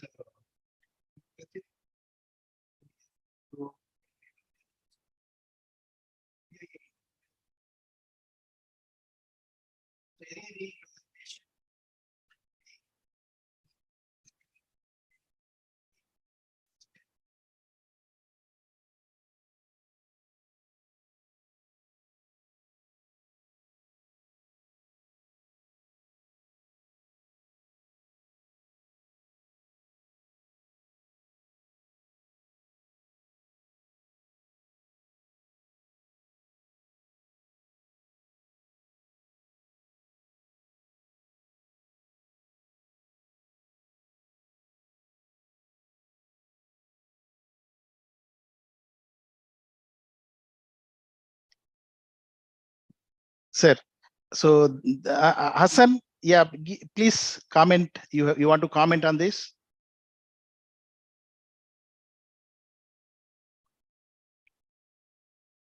Hassan, are you there? Are any other comments from online participants?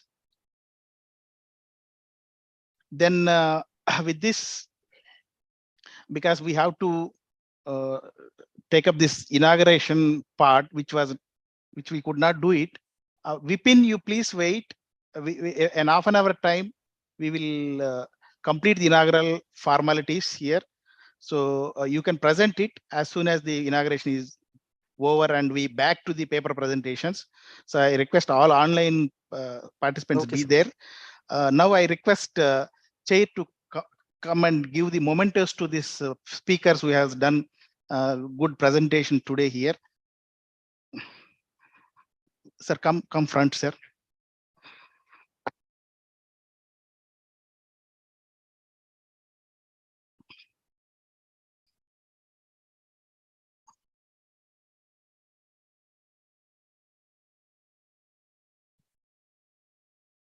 Bring this, sir. Take one. Sir, give this pen also, sir. Both, sir.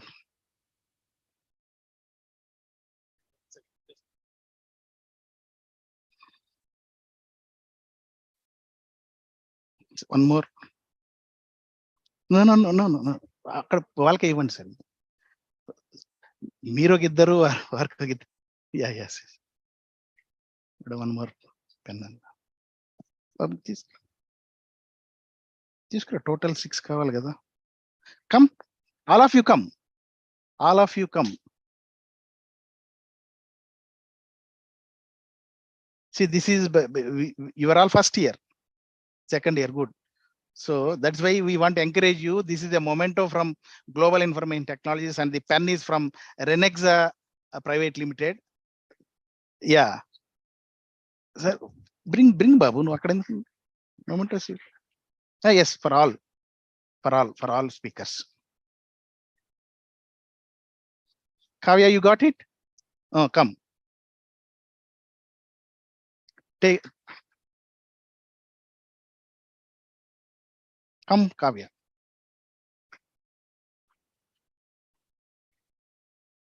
Good.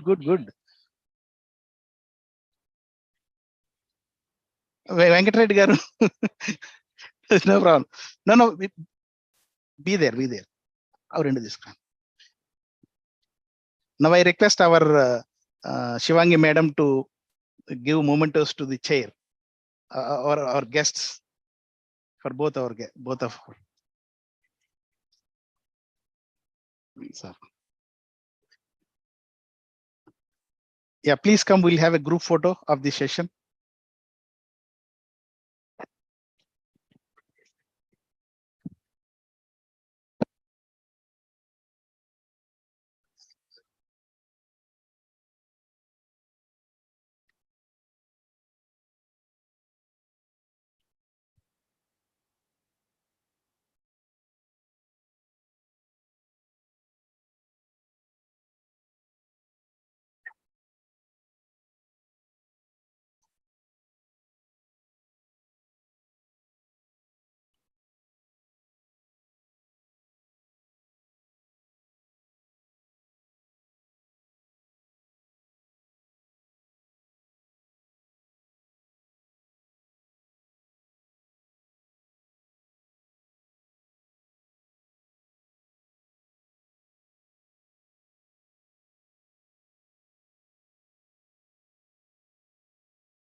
Congratulations to all the presenters.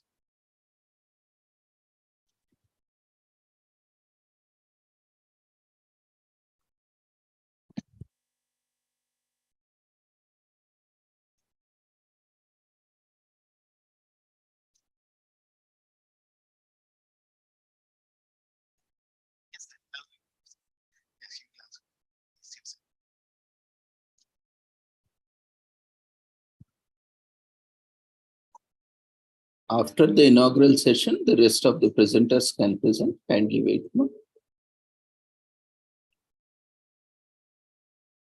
Okay, sir.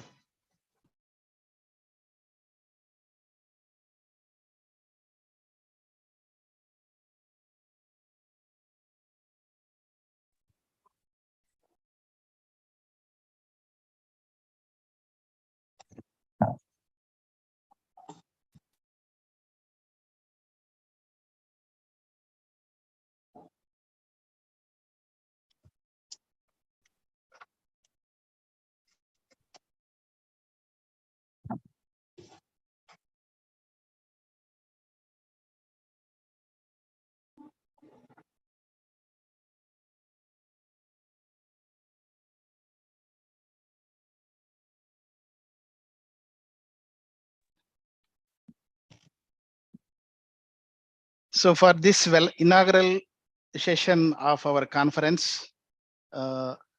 generally it will be done in the morning, very first hour. But this is the conference. It is a procedure for us, particularly the Future Earth Environment Conference, where we give always to the time to the students. So that is why our guests and all the today's chief guest and all, they are all very happy to give you time and do it at our convenient. So I must thank them. So now I will introduce our guests for this today's inaugural session. We have Shri M.V. Krishna Rao Garu, who is the former Director General of Police, Andhra Pradesh State, and is the President of Pure Earth Foundation. And actually, he has done his post-graduation in English literature from Osmania University and joined IPS in 1974. So, and he has, during his professional service period, he has done several posts, several positions like Commissioner of Police, Visakhapatnam and Hyderabad cities, and Director General of Police Academy, DG of Prisons, Director General Fire Services, Managing Director of APS RTC, and of course he won so many medals, including the meritorious the President Medal. And after retirement from 2010, he has been in teaching and in the prestigious institutions and government organizations like the Lal Bahadur Shastri National Academy of Administration, Mussoorie, the Nalsar Universities, IIM Ahmedabad, and University of Hyderabad, Marichana Reddy HRD, and many more prestigious organizations in this country. Is the resource person. Sir, I welcome you, sir. Please come onto the dais.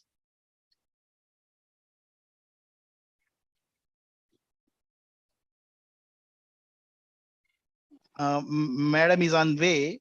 So then I introduce our chief guest of the day today, Sri T. Vijay Kumar Garu, an All India Service Officer, is currently Special Secretary to Government of Telangana in the Department Scheduled Caste Development, and basically a mining engineer from Kottagudem Mining School. He was a Group 1 officer, joined in the United Andhra Pradesh State, and served several organizations, including the Chief Commissioner Land Administration, and he was project director for several district level organizations like DRDA, DMWA, and Velugu project, prestigious Velugu projects. And he also served as Additional Commissioner GHMC and officer on special duty to Water Board and HMDA, and served as Director Personnel for Singareni Collieries Limited, and as Joint Secretary in School Education, and then continued as Commissioner and Director School Education. And personally, I know him during all his positions. He was given one post and doing at least another 3-4 in the side. So because that was his dedication and sincere, and he's also highly intellectual, and he did a lot of IT relevant projects in Municipal Corporation of Hyderabad. And whatever GHMC claims today, the database of Hyderabad, that is either property or advertisement or anything, he brought so many innovations into the offices, government offices, particularly the database creation. He's one of the top official in database management in government sector. A very few you will find, and one among them is Sri Vijay Kumar Garu. And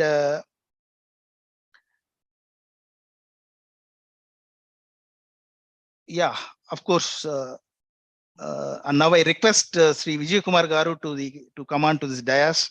Sir, please come on to the dais, sir.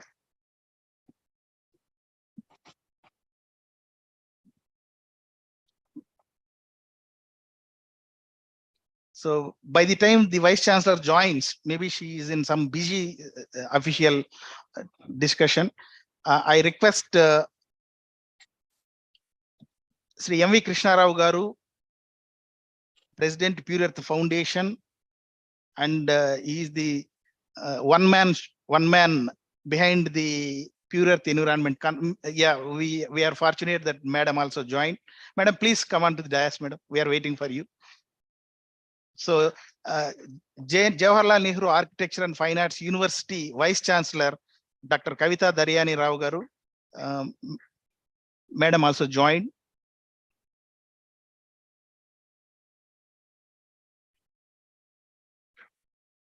So I request, now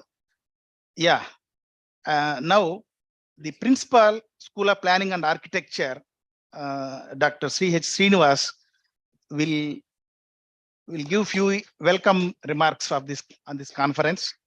Sir, please come onto the dais.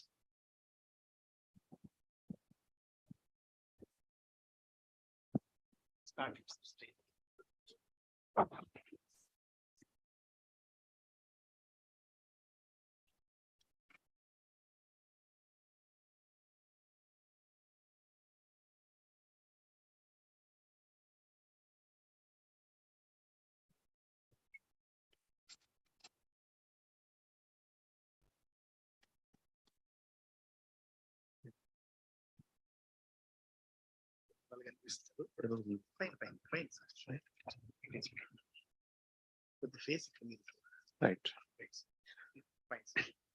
I feel privileged to welcome Dr. Kavita Daryani Rao Garu, Vice Chancellor, JNAFAU.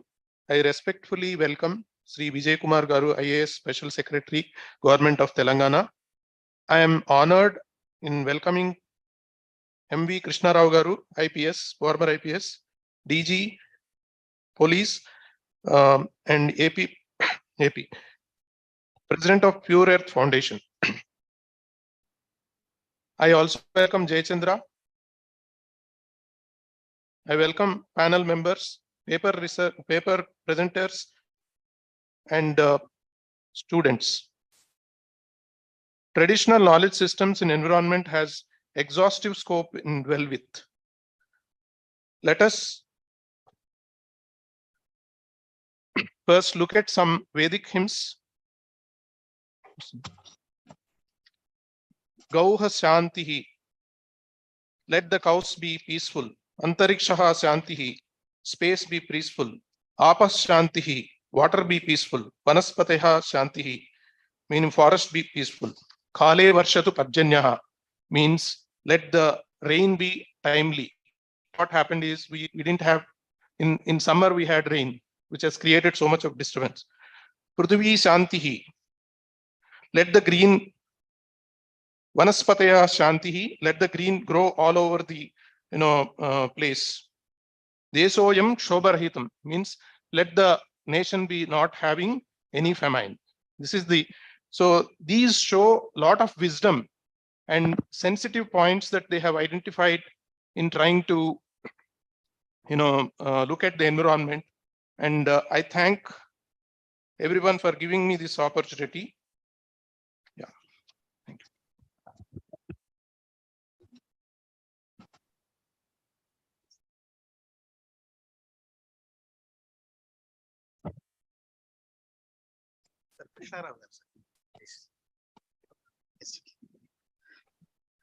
So Sri MV Krishna Rao Garu will give his special address on this conference.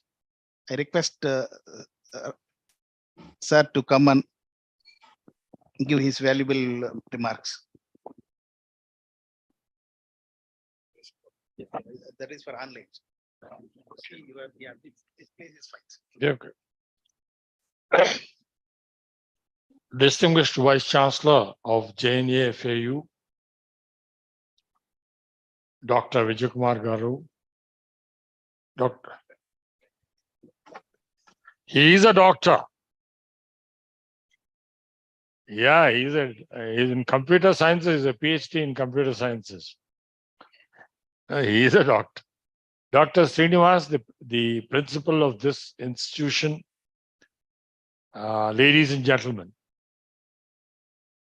on behalf of the Pure Earth Foundation, I must take this opportunity to say a few words. Our foundation is in the habit of conducting seminars once in 6 months, half-yearly seminars, exclusively meant for students, wherein we invite students of various institutions, mostly in the twin cities of Hyderabad and Secunderabad, but also from all other parts of India to participate either in person or online.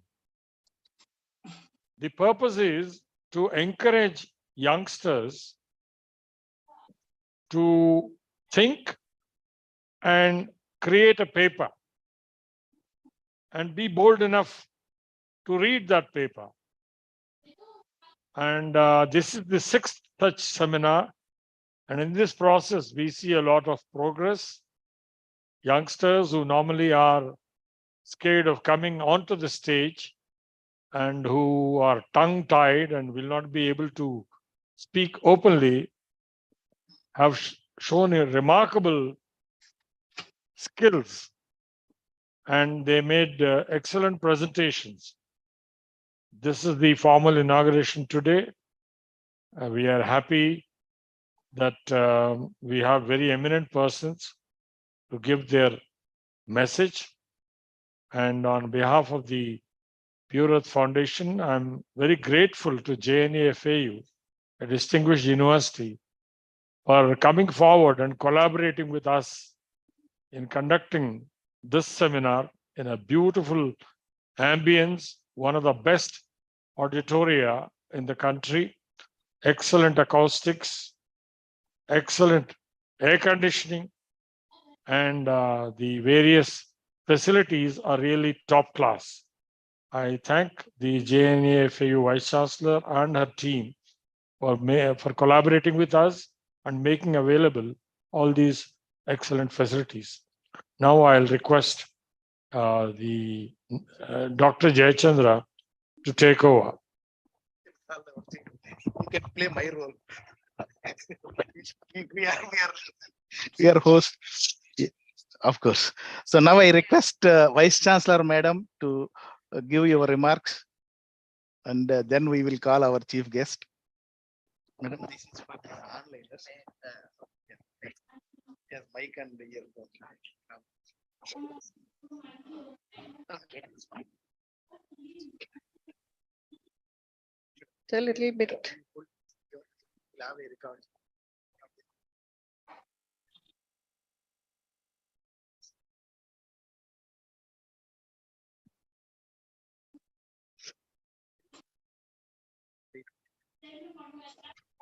So good morning, respected dignitaries on the dais. Our chief guest, Sri Vijay Kumar Garu, IAS. Welcome to the campus, sir. This is not the first time we have associated with him. He has been a member of our governing body for quite a few years, and I really will never forget the kind of support that he extended during that time. Dr. Jayachandra, Sri Krishna Rao Garu have been at this cause for several years now. I'm so happy that you decided to collaborate with us for this event. Thank you very much. And my colleague, Professor Srinivas, who has agreed immediately to collaborate with Pure Earth and take it forward. Informally, we have been a member of individually, we have participated in the Pure Earth conferences. I'll just need a minute.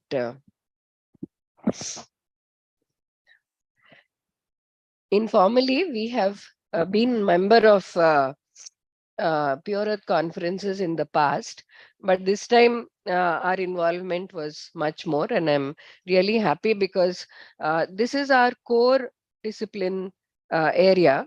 So very happy to be part of it. Environment is a very complex subject, and it has now come to a situation which is becoming bad to worse and cannot be ignored any longer.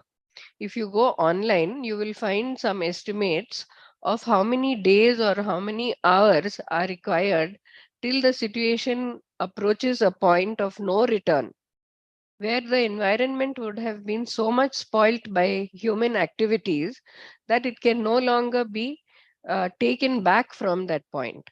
So degradation of the environment by the various activities that humans have has to be addressed and very seriously. Unfortunately, it is not one thing that has to be looked at. There is pollution, there is population control, there is garbage disposal, which has to be thought of, and so many different kinds of things that it is not an easy subject to address.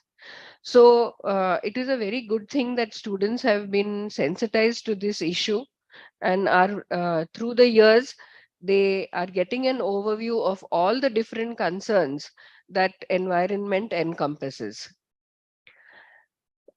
Learning to present papers, to think scientifically, analytically, focusing on one aspect is the other great outcome of these conferences for the students.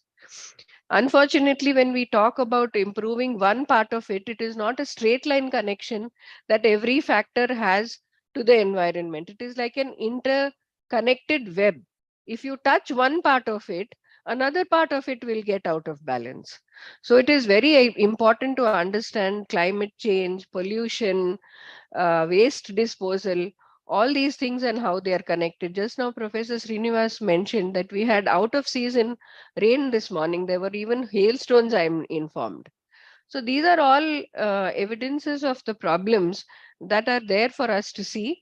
And the sooner our youth wakes up, realizes this problem and tries to proactively address it, it is much better. I appreciate Dr. Jayachandra for his initiative in determinedly for so many years being on the same track and making the youth aware of this problem, making them to participate in these conferences. And I look forward to the presentations today. All the best to all of you.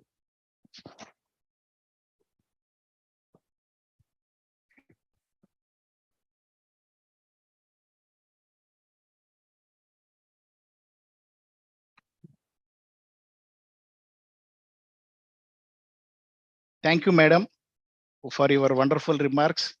And I have another opportunity at vote of thanks to say many things about you and the JNFAU. Now I will move on to our chief guest. So a few words from our chief guest, Sri T. Vijay Kumar Garu. Please give your valuable remarks on this conference, sir.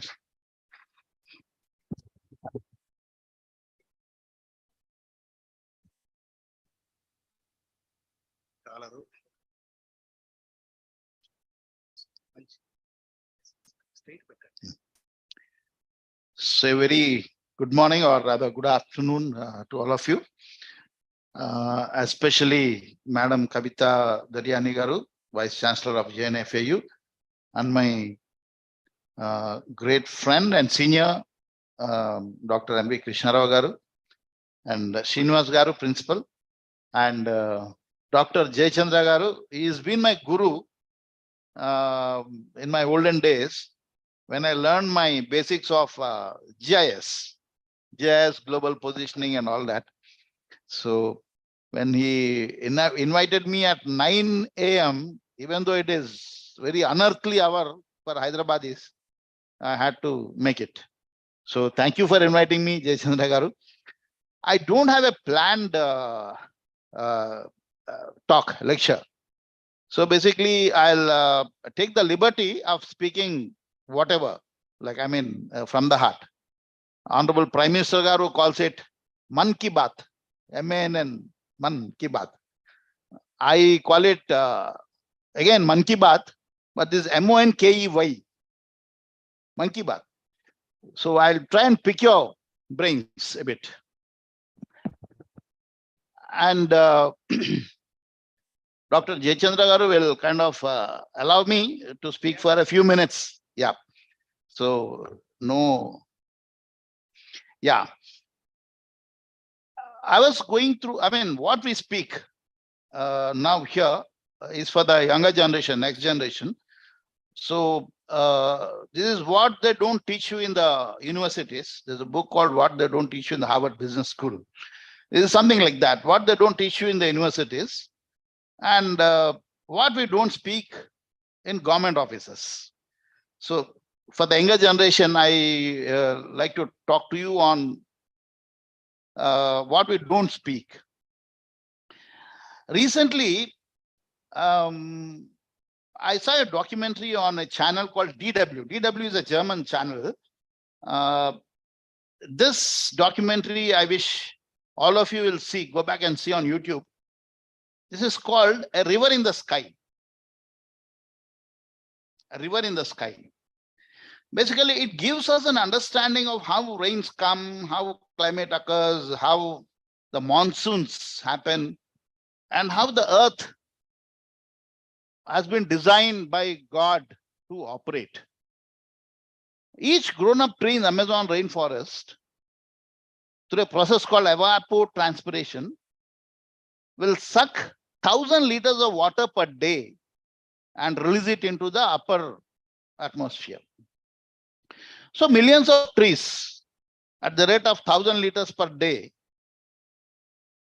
become vapor, and these air masses move, and there's a process called, the movement of air masses, and when they collide, then the temperatures of both the air masses, that's how rain comes down again.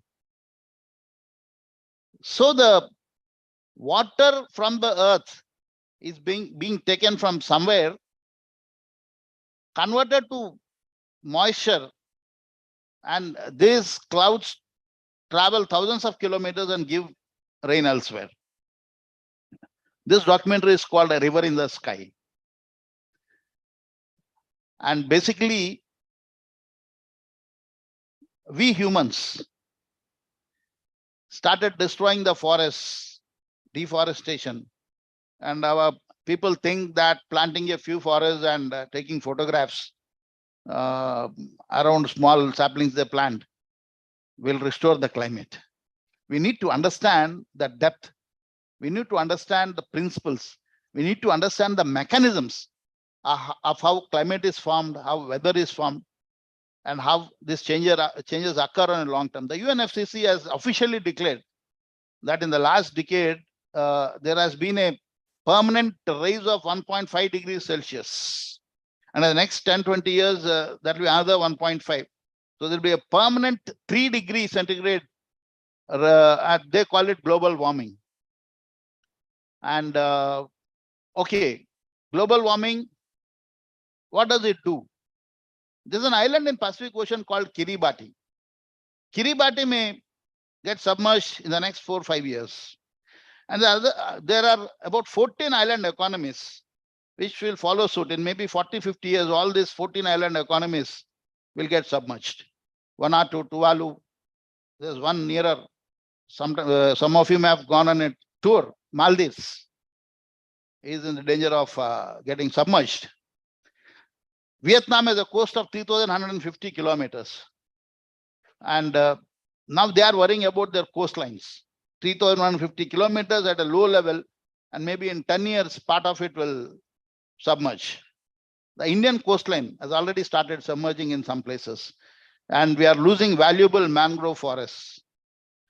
So this is a devastating effect of climate change, all because we did not understand one small principle.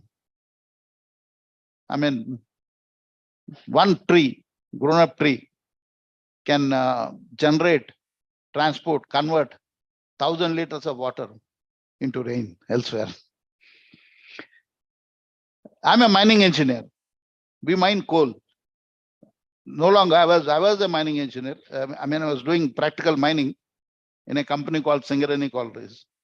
Singareni Collieries and Coal India together take out about 700 millions of coal from the earth every day. And for each ton of coal, I think now the calculation is about 0.7 to 0.8 liters of diesel is burnt. And we burn the coal for energy. Then you all know, you might have studied about the greenhouse gases. The greenhouse gases basically are the culprits responsible for global warming again. And most of it is because of burning the fossil fuels. The amount of carbon dioxide that we produce and the amount of global warming that we do, all because we think our modern comforts are more important to us. We have to have heavy duty cooling. I think there are ads being run in IPL from various companies. Haier is advertising cooling in 10 seconds. Some other company, Shah Rukh Khan, is advertising something else. Mitsubishi, cooling, heavy duty cooling. For you to be kept at 16 degrees or 17 degrees, we are permanently changing the Earth's climate and warming it up to 3 or 4 degrees. I advise okay, this is one aspect. Global warming is one aspect. I'm only flagging issues of climate and issues of how you can convert this into a purer earth. We have read one article some time ago which says by the year 2050, the amount of plastic, the amount of plastic that we'll have in oceans, the mass of plastic that we'll have in oceans by 2050 will be more than the combined mass of all the fishes in the oceans. This is a fact. Now, what if there is plastic in the oceans? What's wrong with that? Scientists have just found out that human fetus, they have discovered that one human fetus had microplastic in its body. The plastic that gets into the oceans after 300 or 400 years gets converted into microplastic, small particles, and they are consumed by fish, which in turn we consume. And basically, when humans consume this, the microplastic gets into the bloodstream of human beings. If the ocean plastic pollution goes beyond the limits, there'll be some point where human life will not be sustainable because your blood has microplastic particles. So are we going into a point of no return? I advise a company which is in Vizag. I advise you to, I invite you to go and see. I advise this company which converts waste plastic into automobile grade diesel. At what cost? If plastic is coming free, the conversion to diesel costs 10 rupees per liter. It's reality. It's there. I talk to them every day. Now we invited a lot of government officials, Central Pollution Control Board, Institute of Petroleum, Dehradun, to come and see this. The Pollution Control Board people have come and said, okay, you're doing great work. Now, where is your emission pipe? I said, this technology doesn't have any emissions. It's zero emission. We don't burn anything here. Now they said, okay, fine. Then why did you call us? I'm a regulatory body, Central Pollution Control Board. If you are polluting, I'll come and put a fine on you. If you are not, then we don't have a role. So that's the attitude that we people take. So the level of understanding that the older generation like us have is appalling. And the whole earth is hurtling towards unmitigated disaster from which there cannot be any recovery in the future. So climate change or environment has various facets, as Madam Kavita Garu has spoken. We were just talking half an hour ago, we were talking about a technology called permaculture. I encourage you to Google this stuff. There's a guy called Bill Mollison, an Australian scientist, and another one called David Holmgren. In Australia, they started something called permaculture, permanent agriculture, where you do not till the soil, plow it and put chemicals in it for the next crop to come up. It's called a permanent kind of an agriculture where you don't add any chemical fertilizers. So this is very interesting. Without putting any chemical fertilizers and pesticides, you grow a series of food trees, then vegetables, then next level, below ground tubers with zero fertilizers. So you can Google this stuff. This is, taught in Australian universities by a person called Bill Mollison and David Holmgren. Now there are practitioners of this technology in the US as well. You can Google Geoff Lawton. Then there's another one called David something. Urban food forest. Urban food forest is a concept now being followed in Seattle municipality in the US, where the urban spaces they grow these food forests, fruit trees and all that, where the birds come naturally, increase pollination. And better agriculture, better ways of growing food is being demonstrated. I think these are students of planning and all that, urban planning. Yeah. Yeah. So basically this is relevant where you have, when you go into the field, you have urban spaces and you need to understand how to plan these urban spaces, how to grow plants, trees without putting chemicals. I advise a small company in Nizamabad. He has come up with an organic fertilizer kind of thing. This is nothing but some animal manures, dried, grounded up, and then they add things like nitrosomonas, azotobacter, then trichoderma. These are all bacterial and microbial inoculants, probiotics, which will help improve soil microbes. The reason you're putting chemical fertilizers, pesticides, is because once you put chemical fertilizer into the soil microbes are dead. But if you have these cultures, microbial cultures into the soil, the microbial population will kill the soil nematodes. Soil nematodes were a problem. I think 1 or 2 years ago, you might have read in newspapers that the Mirchi Panta has been attacked by some black thrips. So for this, the creating beneficial microbial populations in the soil is a solution. The thrips in the soil will get destroyed by the microbes, and the plants, the crops can grow without pesticides, chemical pesticides. So these are all ideas which are there, which are real, which can be done today to save the earth tomorrow. Maybe you're all old guys. We are armchair philosophers, we talk. But for you, tomorrow it's going to be your survival. It depends upon your action tomorrow. You are the next generation. What you do on the planet tomorrow, today and tomorrow, will be relevant for your existence and future.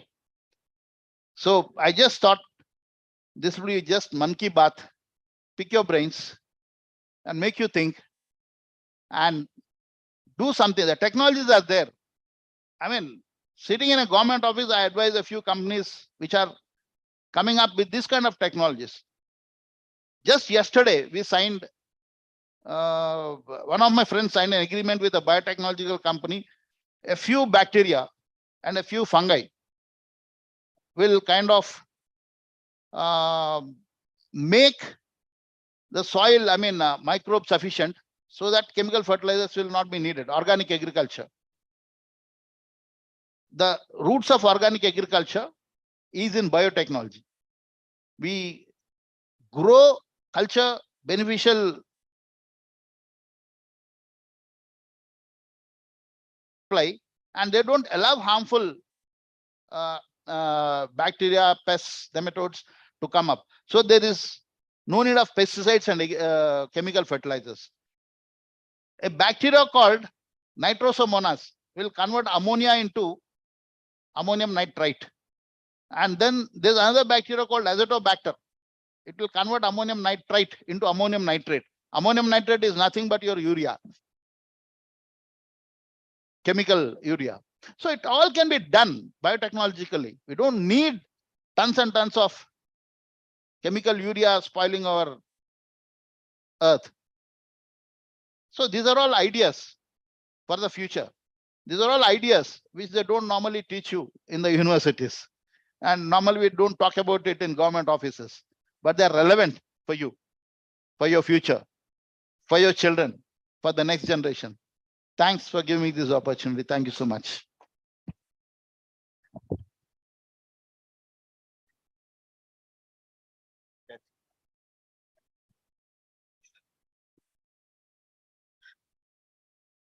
So that is the reason we called you here, sir. I don't want to say anything more. I request Sri P.V. Rajarao Garu, Sri Venkat Reddy Garu, Professor Jayantu Garu, and Dr. Y.K. Reddy Garu, and Madam from Osmania University going to be chairing next sessions. Now we are going to inaugurate our proceeding books here with all the guests. Please come on to the dais, sir. Give that books, one copy, sir, everybody. So the proceeding book this time came with ISBN number, and we had 32 papers we printed. The books are ready. All the authors and also the people who are interested to have a copy of it, we will be making available for the speakers and students also later. Now, please, Vamshi, come. Yeah, come all of you. Give my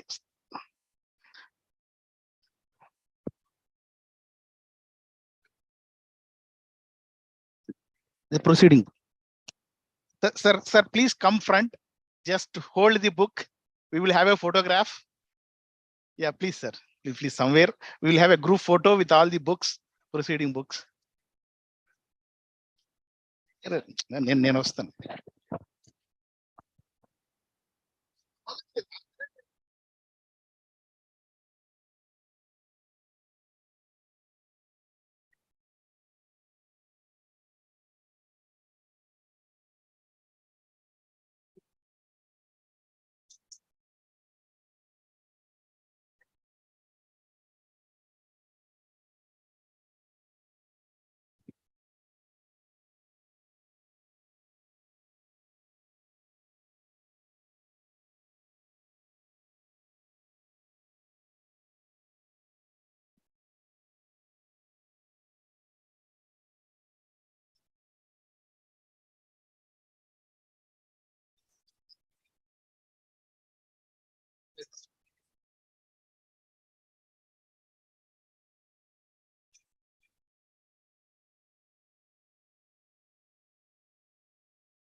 Thank you, sir.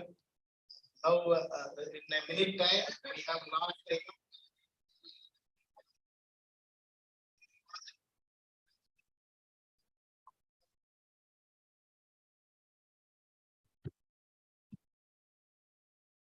Thanks.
So thank you.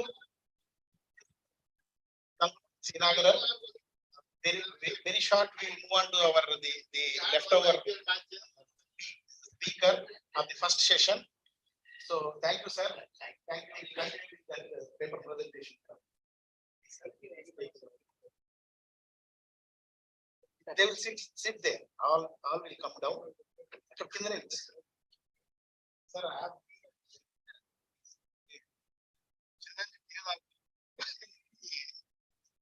Hyderabad lo అదే పోస్తారు.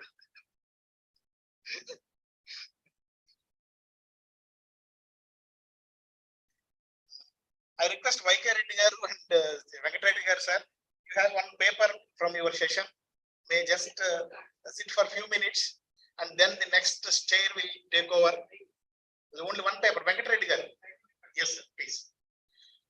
Ravindra garu, now I request you can permit Vipin to continue his presentation, who is waiting from the first session. Vipin, are you ready? Yes, sir. I am ready, sir. Please give me Please permission to share your screen. Go ahead. Yes. Yeah, your paper. All the guests also will witness your paper. So please start without any further delay.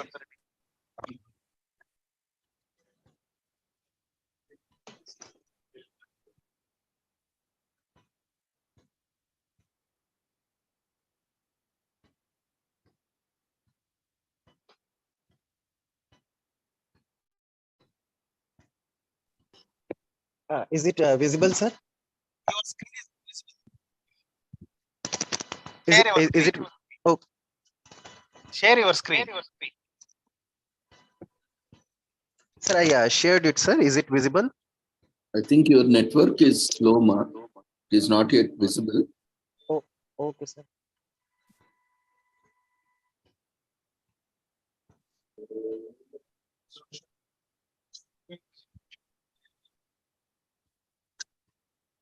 Okay, in case if any problem in sharing, you please continue. Vipin. Yes, sir. Sir, you are also having my presentation. Can you please operate from your side? I will explain from my side. That's good.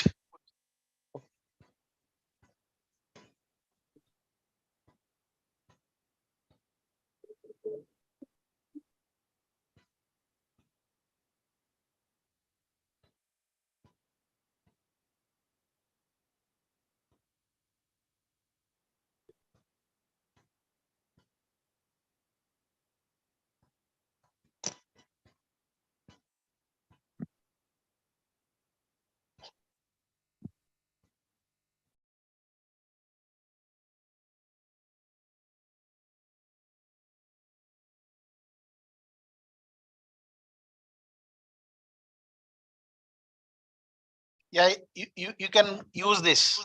Yes, sir. Very good morning to one and all, rather than good afternoon. So this is Vipin Kumar Sharma. So presently I am doing PhD from IIT Tirupati, Department of Chemical Engineering. So I already saw in the previous presentations, they explained a lot about rainwater harvesting.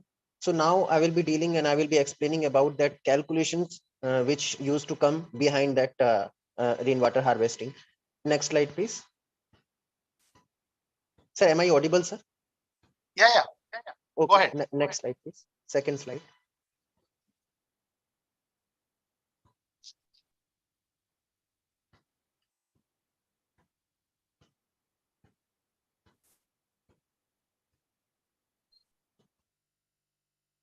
Sir, I'm not able to see. You can continue, Ma. You are in your background.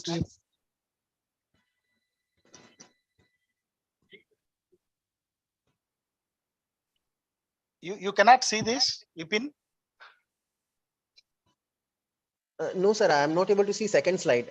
Can you put it in presentation mode, sir? Yeah, it is in presentation mode. This is your title. This is your. Yes, sir. Next slide. Yeah. Next slide, sir. Yes. Why rainwater harvesting? That's slide. Yeah. This is your next slide. Sir, I'm able to see only first slide. Okay. Then I think in presentation mode it is not moving. Yes, sir. Now it is coming, sir. Now it is coming. Yeah, go ahead. I think maybe Yes. Yeah, I can So understand. motivation.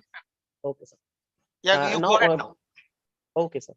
So behind that, what is the motivation? As on the left side, we can see that there is a brief description about that rainwater harvesting system, which we have to use in various industries.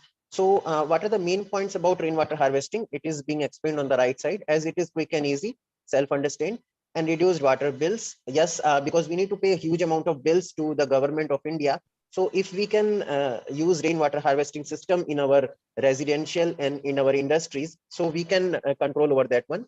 Ecological benefits, because we are containing that water which is coming from the rainwater, so that used to play a great role in the terms of economical benefits also. Reduces erosion and flooding around buildings. Irrigation purpose, the water which is being collected, it can be used further for that irrigation purposes. Reduces demand on groundwater, and lessens stormwater runoff and surface water contamination from fertilizer, pesticides. And finally, the last one, indirect carbon emission. Next slide, please. So here in my presentation, I will be covering about that abstract, introduction, methodology, results and discussion, and conclusion, and then final references. Next slide, please, sir.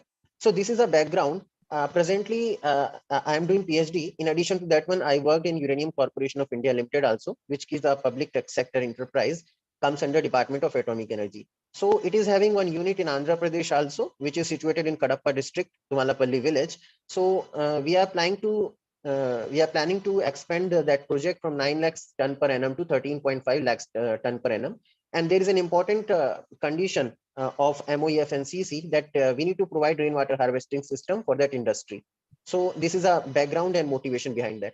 So as an abstract, here we can see that area which I selected, it is in Kadapa district of Andhra Pradesh.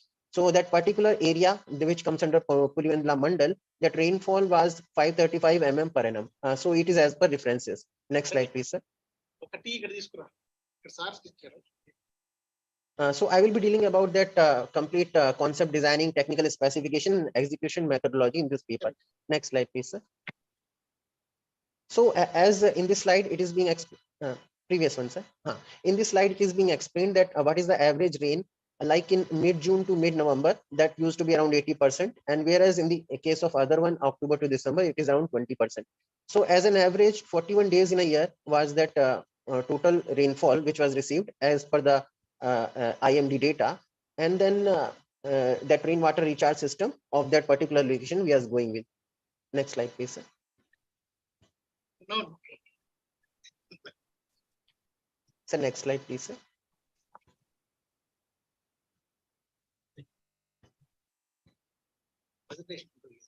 So in that particular industry, that used to be the normal one for all the industries. We selected three main areas like workshop building, store building, and canteen building.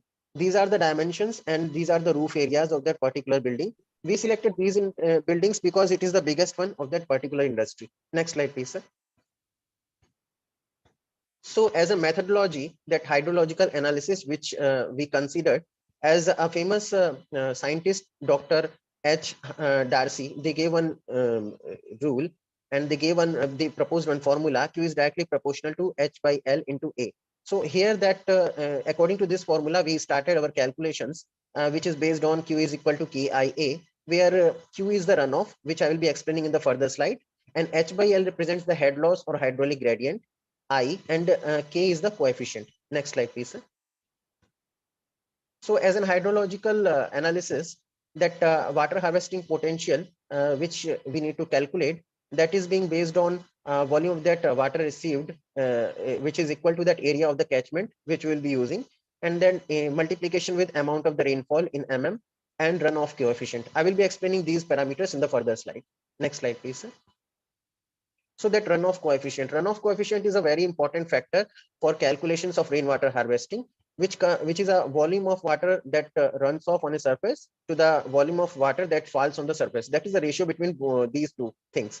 So normally that runoff water value, it used to be 0.1 to 1, and that it is being calculated based on that particular area, like spillage, leakage, infiltration, catchment, surface wetting, and evaporation.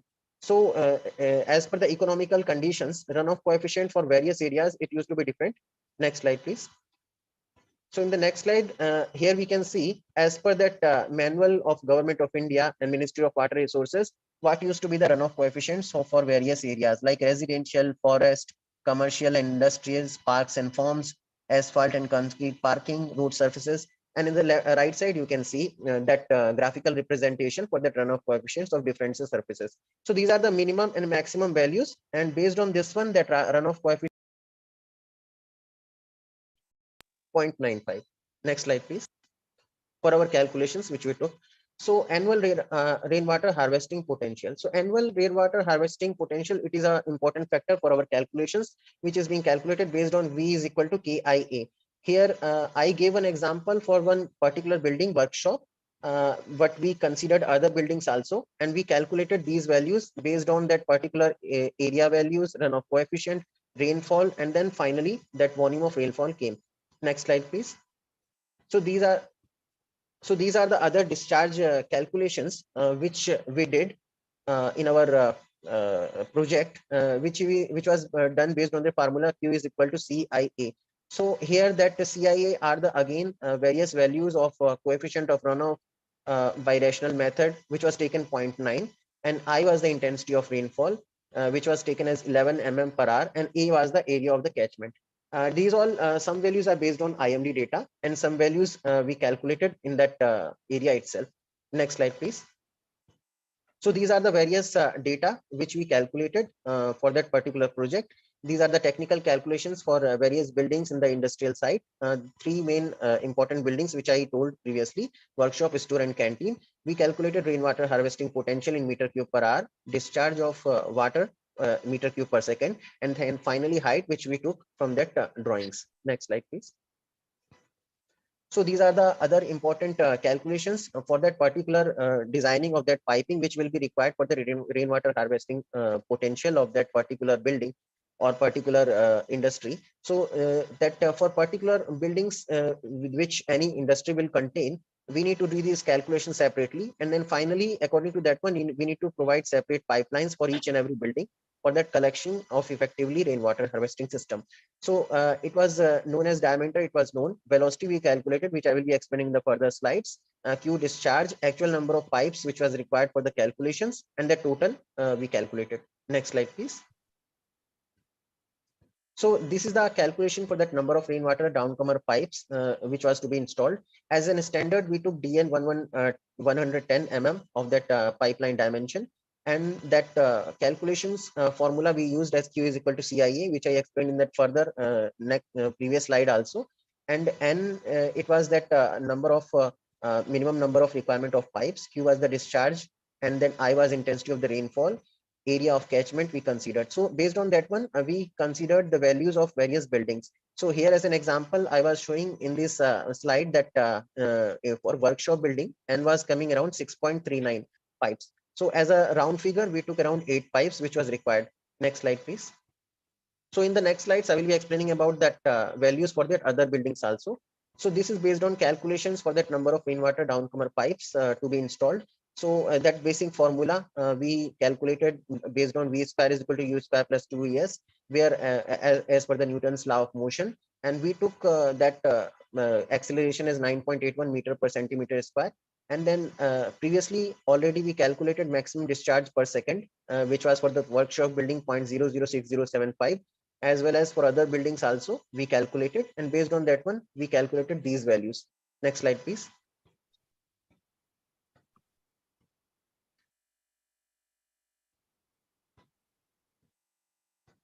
Next slide, please. That table. Table, yes.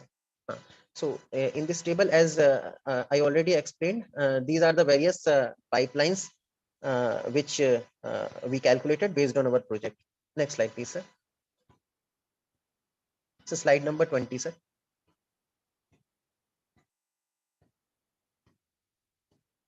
Next slide, 20.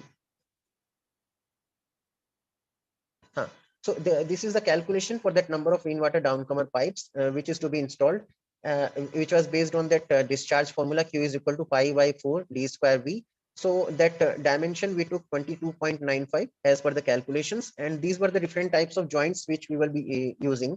that like T joint and L joints for that calculations. And as a standard, we took DN 110 mm because that one was the suitable pipe for that particular location. Next slide, please, sir.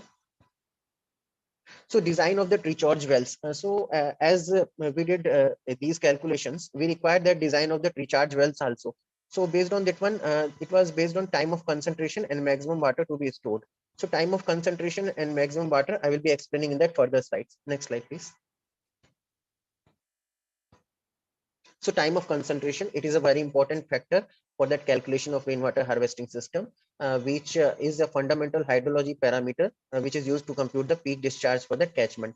So as a mathematical equation, we were using that other parameters also, and the time of concentration is the longest time required for that water to travel in the catchments and reach to outlet points. In this case, the rooftop and length of drain to the recharge pit was considered as TC. So this time of concentration, one particular formula we used as per the standard. Next slide, please. So in this formula, it is mentioned as TC is equal to 0.0195 L to the power 0.77 into S to the power minus 0.385. So this is a standard formula for that concentration, time of concentration calculations, which is further being used for that particular rainwater harvesting system of any building. Next slide, please. So this is the table in which we mentioned all that TC values for that buildings like workshop, store, and canteen. So L, slope, and TC, these all some of the values which we took a standard and some of the values which we calculated. Next slide, please. So this is again time of concentration. So which is based on that discharge value which we calculated in the previous slide. So a volume of recharge wells which we calculated, it is explained in the next slide. Next. So this is the thing. The calculated volume of recharge well in meter cube, considering 30 minutes of continuous rainfall, which we calculated for that previous buildings which we considered like workshop, store, and canteen. The number of recharge well considered, it was 2, and then finally the capacity of individual discharge well. Next slide, please. So finally, as a result and discussion, these all the several calculations which we did. So previously, already in previous slides, it was explained that how rainwater harvesting system is very important for any industry or residential. And now in this one, how we are calculating, this one was that project. So finally, this industry, they are going to implement this in their own location. And already that work has been started. So as a conclusion, a rainwater harvesting system, it is very important for any residential building or any commercial building. So with these steps, it can be considered for any kind of building in residential or commercial purpose. Next slide, please.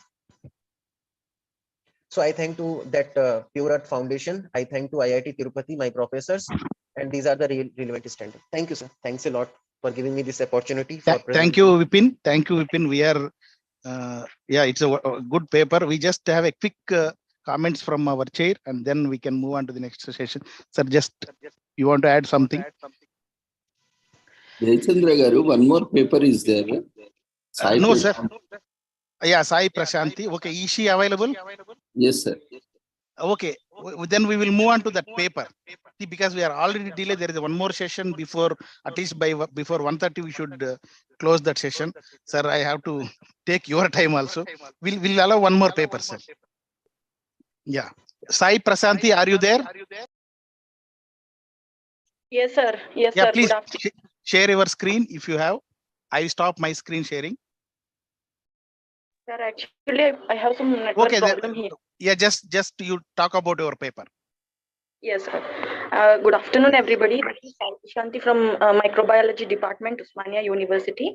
And my paper is on cow dung as a plant growth promoter. Actually, cow dung is used as a plant growth promoter, how it is beneficial for the plant growth. See, plant growth is maintained by various factors like environment, soil, and others. But manure and fertilizers are used to improve the plant growth. Fertilizers show some effects on the environment and natural cycles. Chemical fertilizers will have harmful effects on the soil fertility. So we can use biofertilizer instead of that. Various natural compounds are used as a manure. When we see effective fertilizers, cow dung plays a major role. Cow dung will have various types of bacteria, other microorganisms also. which are plant growth promoters. This study shows the morphological configuration of various bacteria which are isolated from the cow dung and determine the plant growth promoting activity. Plant growth is a phenomenon where the environment and soil plays a major role. It is maintained by external factors like sunlight, air, water, inorganic materials and all, and soil which contains various types of living organisms, especially microorganisms. They play an important role in plant growth. To improve plant growth, manure is put by humans. Fertilizers are the compounds which improve plant growth and to provide nitrogen, potassium, and phosphorus and other materials also. There are two types of fertilizers which are being used, chemical fertilizers and biofertilizers. Chemical fertilizers are made up of various chemicals which are used in crops to get more yield. But they will affect the soil fertility and it affects the constituents of soil so that the soil loses its natural quality, like losing organic content of the soil. If the organic content of the soil is reduced, the plant growth is affected. Organic matter contains various types of bacteria, fungi, nematodes, protozoa, algae, and arthropods. They are called rhizosphere microorganisms. So organic manure is the best way to improve plant growth as it does affect the environment. It does not cause any type of pollution in the environment. Its advantages of the chemical fertilizers, it will kill the pests, but to improve the availability of nitrogen, phosphorus, and potassium, also use it to increase the crop yield. But only 30 to 40% of them are taken up by the plants. Remaining portion of the chemicals will stay in the environment, especially soil, and cause the damage. Overuse of chemicals leads to accumulation of hazardous compounds in the soil. 3 million tons of pesticides are being used every year for agriculture purposes. The effects of pesticides show harmful effects on microorganisms of soil. When the glyphosate is added to the bacterial colonies in various concentrations, it showed reduced growth of bacteria. Actually, the experiments were conducted by Menjin Amal and et al. In 2019. It reduced the bacterial load by 4%. When it is 100 ppm, it reduces the bacterial load by 11%. These results are obtained in the first week. In the 7th week of incubation, the effect of pesticides increased on the bacterial load. So the best possible way is biofertilizers, which consists of living cells and latent cells, which are beneficial to the soil, or seeds to take up nutrients from the soil and their availability. To check plant growth promoting activity of the soil bacteria, screening should be done.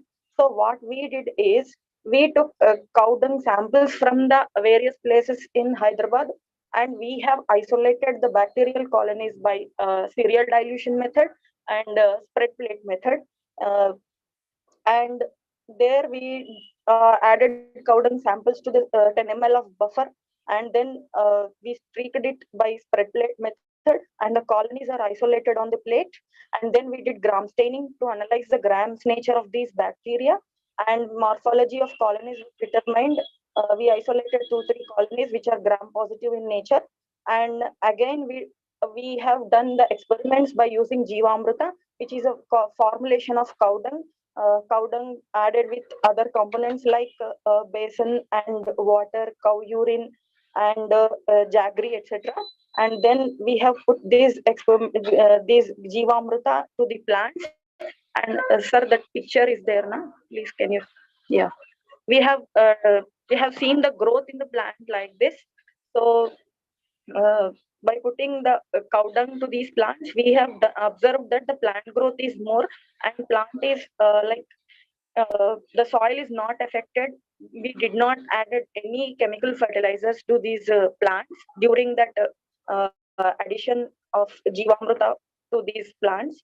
And Jeevamrita will be 3 types: Gana Jeevamritam, Drava Jeevamrita, and Bijamrita. And Bijamrita is the formulation which can be added to the seeds. Gana Jeevamritam will be in powder form, and Drava Jeevamritam which will be in liquid form, which can be sprayed onto the plants. So after these experiments, what I have to say is cow dung has benefits as a plant growth promoter. It promotes plant growth by improving soil organic content, especially microorganisms, which are lost by the usage of chemical fertilizers since many years. So cow dung will have a beneficial effects on plant growth, even on the soil organic content also, which can be used as a biofertilizer. Its beneficial facts on the environment. Further studies can be done on how it is improving the microbial load of the soil. Yeah, that's it. Thank you so much for giving me. Thank you, Prashanti. So now I will request Chair to just comment on these two papers, sir, quickly. Yeah.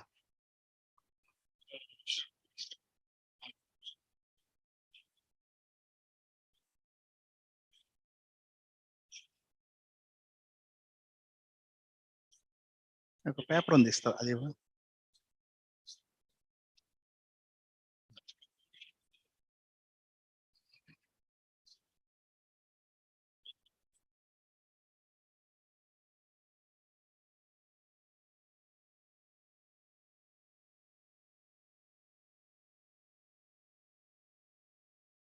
అది ఇవ్వండి అది ఇవ్వండి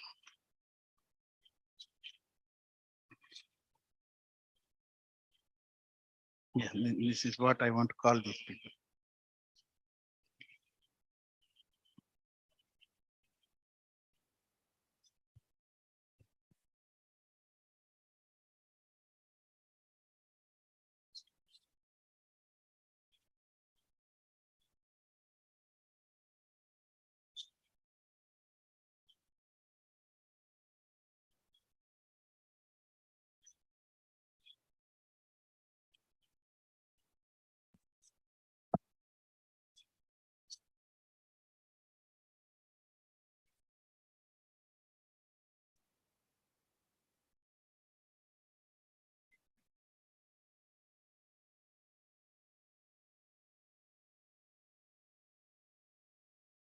Just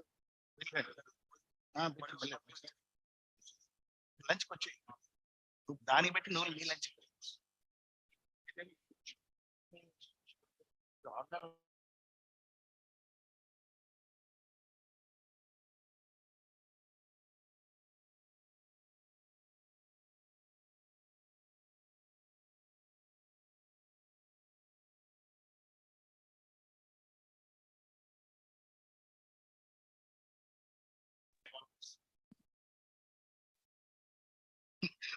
cannot allow, sir. We are short of time. Maybe Reddy garu want to give a comment, please. No more comments. No. Reddy already mentioned. These two papers.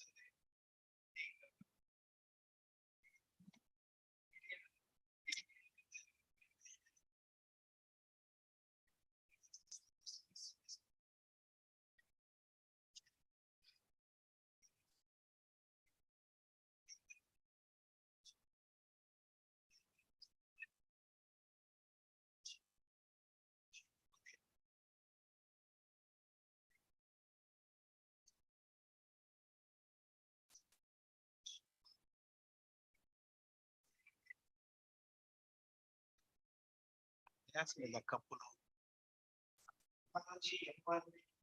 తీసేయండి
Thank you, sir. Thank you. Thank you. Yeah. So this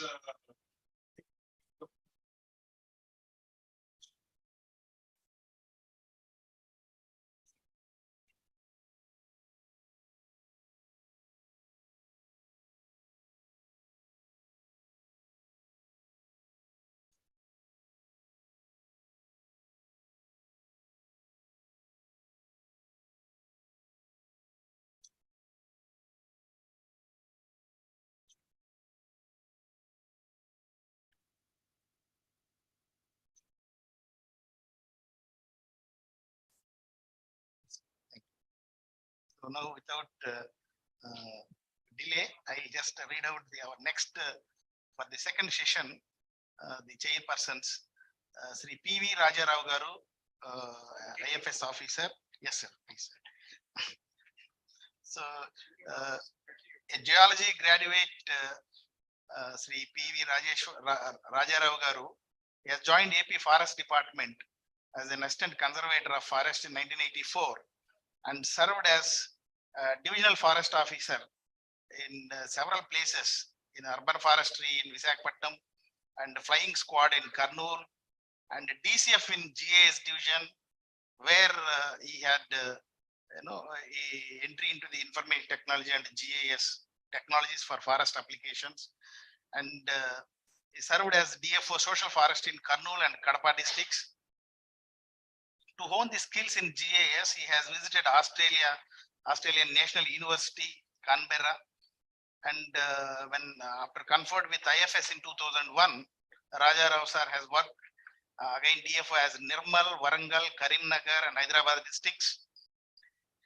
After promoted as conservator of forest CF, he served Warangal Circle and CCF, Chief Conservator of Forest, and he served Kottagudem, Mahabubad and Khammam forest circles.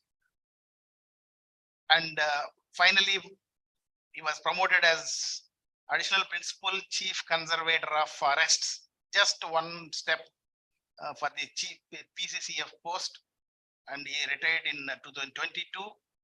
And of course, before as a additional PCCF, he served the Forest Academy, Telangana State Forest Academy at Dolapalli.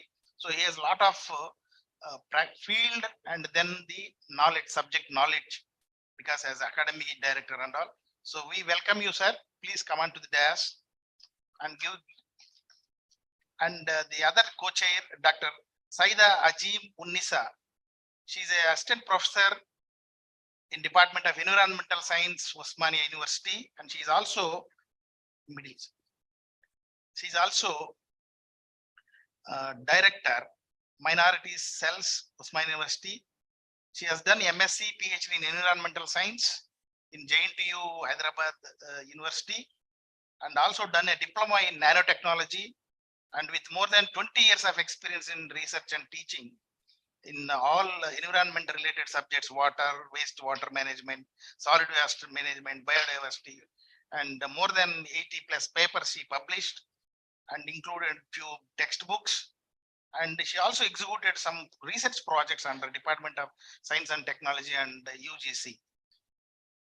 She is also a fellow of Telangana Academy of Sciences and worked as evaluator for DST and NAC member. And she received several awards and attended several training programs conducted abroad, USA, Japan, Thailand, and Taiwan sponsored projects like JICA. She is the editorial board member for Environment Generals and resource person for several academic organizations like RCUES, that is a center in Osmania University, and then Manu MANU, JNTU University, NERI, EPTRI, and Telangana State TS Cost Project, and Ambedkar University, all this. Madam, please come on to the dais. And I also request Nagalakshmi Madam, faculty from DTDP from JNFAU College, to share the dais along with our chair.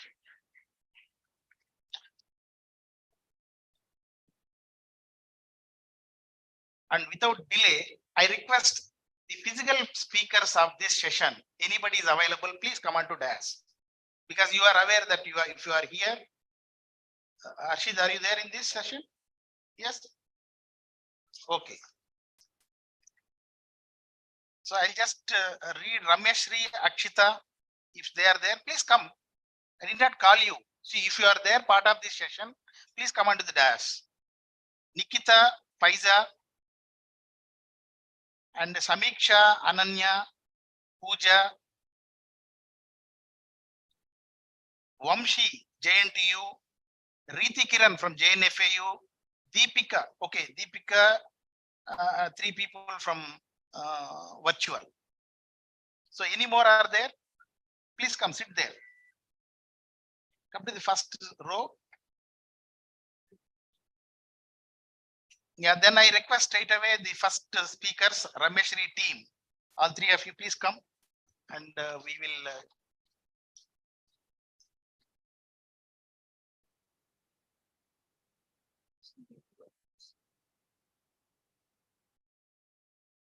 Your PPT shared, no, already?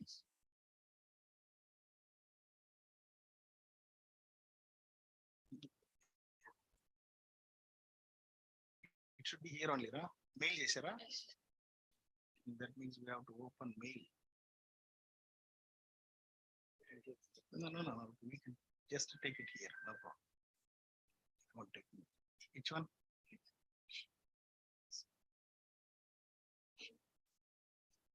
Idera? Ida? ఎక్కడ పోగలేదు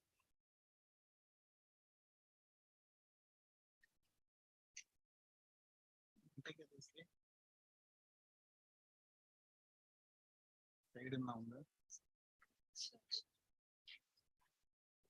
starting Akshitadi. Just wait one more time. Amulya. This one. This one, Rachita Tatipatri. Yes.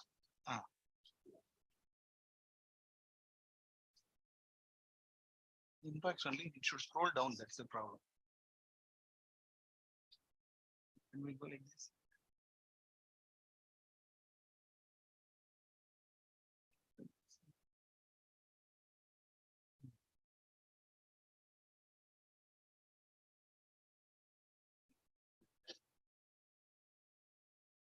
No, connection. The inbox not this small. Ivanni ఎందుకు వచ్చాయి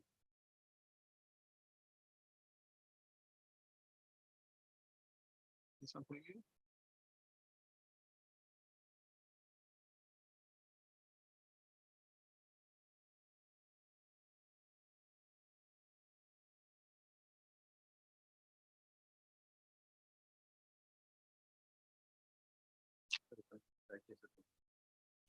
మీ email type చేయరా మొత్తం type చేయి అక్షిత పర్లేదు will take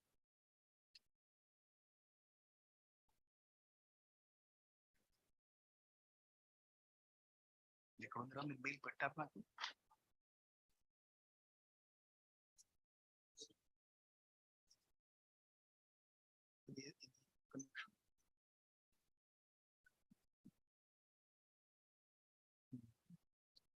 problems అన్ని వస్తాయి screen share తీసేది stop share ఇది పెట్టేసేయండి ఇప్పుడు తీసుకుంది PDF. Yeah, now it is here. Polish fellow. Email PDF or PPT?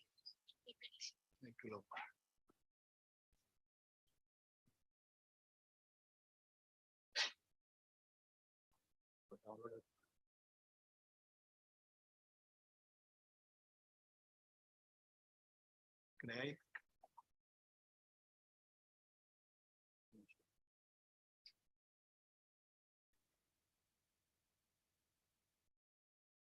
This one.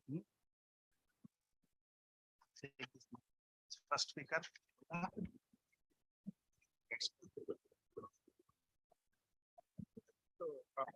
Slide by slide.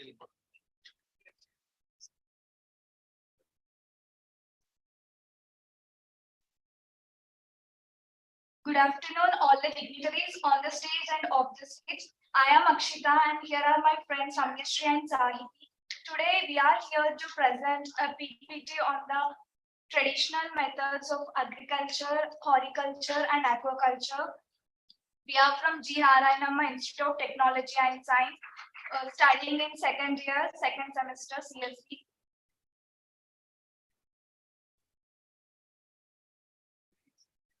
So our abstract is first Sustainability of environment and food production is among the greatest challenges in the 20th century. Although green revolution has solved this problem, but because of green revolution, there are many environmental degradation such as soil contamination, climate change, and biodiversity loss. We know the country's population and the world's population is increasing day by day. So nourishing the expanded population of the world with sustainable food and dietary requirements is a pronounced challenge in the present century. The consumption rate of growing population induces unprecedented demand for cultivation and natural resources. So in order to feed all the people of the country, we come up with some traditional methods in agriculture, horticulture, and aquaculture. First, I will say about agriculture. We all know that agriculture is the art and science of cultivating the soil, growing crops, and raising livestock. It includes the preparation of plants and animal products for people and for their uses, and also for markets. Agriculture provides most of the world's food, fabrics, cotton, leather, etc. These products, agriculture methods, it will vary from one place to other place. Over centuries, the growth of the agriculture contributed to the rise of civilization. Before agriculture has become widespread, people used to hunt the wild animals and plants for their food and their need.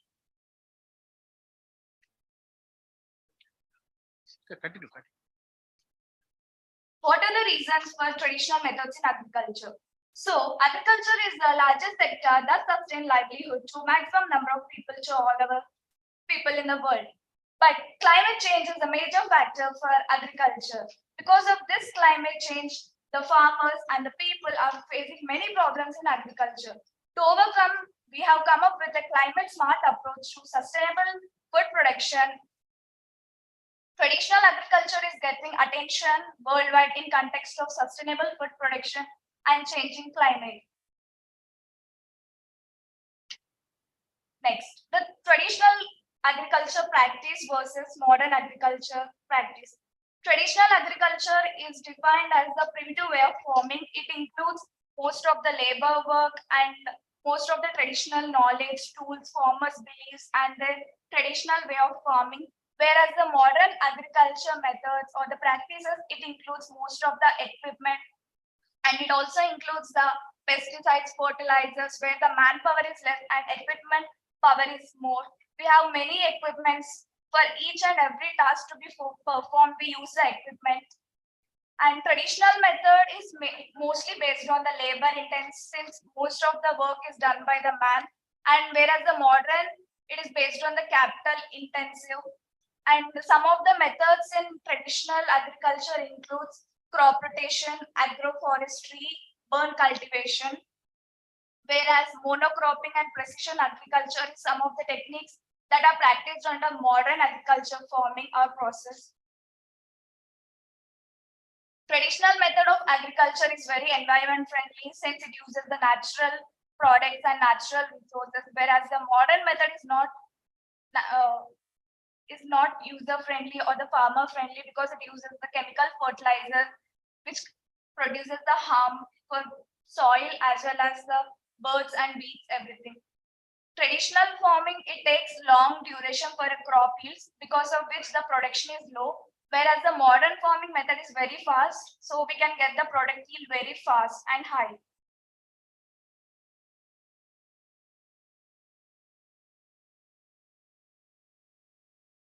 So I'll discuss some of the types of agriculture methods that are involving traditional methods. First one is agroforestry. Agroforestry is used mostly over worldwide today. The name itself indicates that it combines the principle of both agriculture and forestry. The concept of this method lies in the foresting of trees that can provide suitable climate for the crops that we are growing. It regulates the temperature and also it controls the sunlight wind of the crops that we are growing. Because of this, the yield of the crop can be increased. The second one is crop rotation. The name itself says that there is a rotation in the crops. Instead of going for a single crop in a year, we can go for multiple crops in a year depending on the seasons, because of which the soil fertility will increase and we can also get the more yield. mixed cropping. Instead of going for single crop in a single season, we can go for mixed cropping, because of which the soil will be more fertile and the production is also more.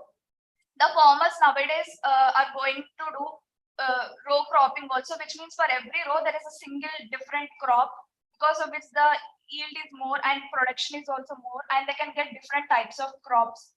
Polyculture, in this method, a farmer grows a variety of crops on the same farm. It protects the biodiversity and stabilizes the yield. The soil will become more fertile in this case, and this method also better for controlling of the weeds, which are the major problem for the farmers. Next, different traditional agriculture practices that perform in India. First one is forest gardening. It is selection of superior species which incorporated in the home garden, mostly performed by forest tribal people around the India or across the India. Next, rice fish culture. This is mostly practiced in the Arunachal Pradesh, where the tribe people will cultivate the fish. Along with the fish, they will cultivate the rice for farming. Next is agroforestry. This is majorly followed in Andhra Pradesh, where the farmers will cultivate the fish and prawns. Along with the fish and prawns, they'll cultivate the coconut and other trees on the bunds of the ponds. Next, shift cultivation. After a crop has been, after a farmer got the yield of the product, they'll burn the whole land because to increase the fertility of the land. After that, they'll use another crop for cultivation. So this increases the soil fertility. Next, Kanabandi. Farmers built a barrier by using the pieces of wood and dead wood or local vegetarian in order to check the velocity of the wind, and it is followed mostly in the Rajasthan.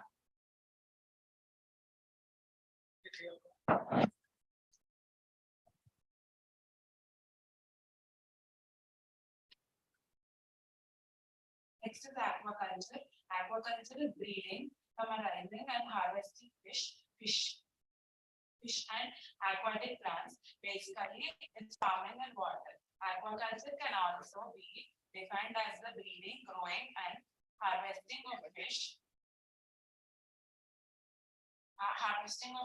and other aquatic plants, and it is also known as farming in water and aquafarming. It is the environmental source of food and commercial product which help to improve healthier habits and use of the conserved population of endangered aquatic species. Technology has increased the growth of fish in coastal marine water and open ocean due to increased demand of seafood. In the past history, agriculture remained multi-locational and isolated, each location having evolved its own path until in recent times. Next is different traditional aquaculture practices performed in India. Pond system. The oldest type of fish farming in the pond system, which is originated thousands of years ago. Pond farms include earthen ponds and canal systems with clayey glazed soil that can easily be digged for erosions. When handled properly, ponds have a worth of potential because of their situated in open net pens. Fish farmers favor net pens because of their flexibility, versatility, and skill. They are able to succeed in whichever type of water body best suits them.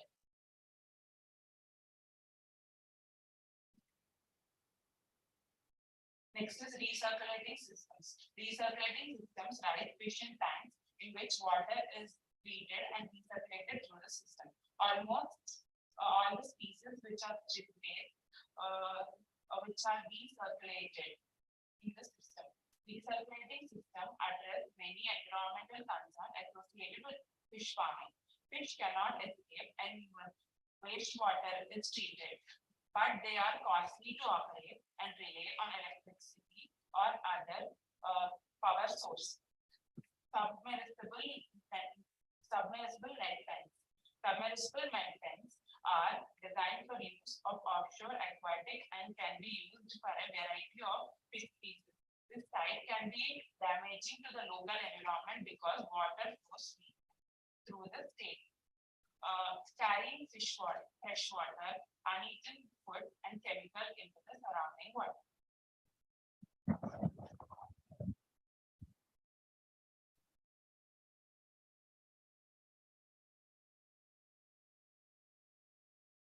So coming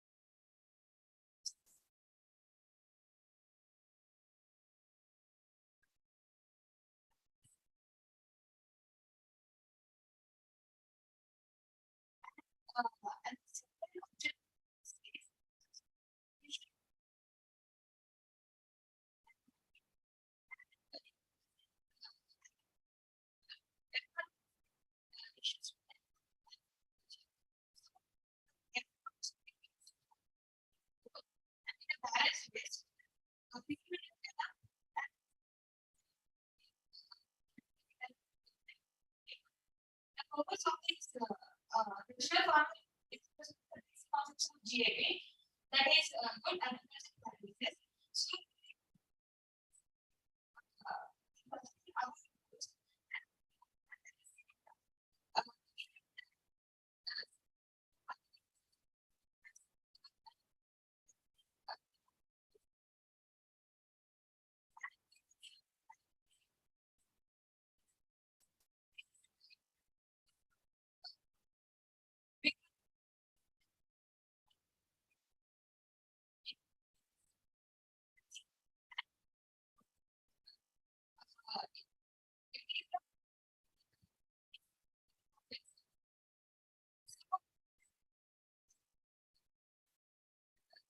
and we mentioned and traditional operating methods, which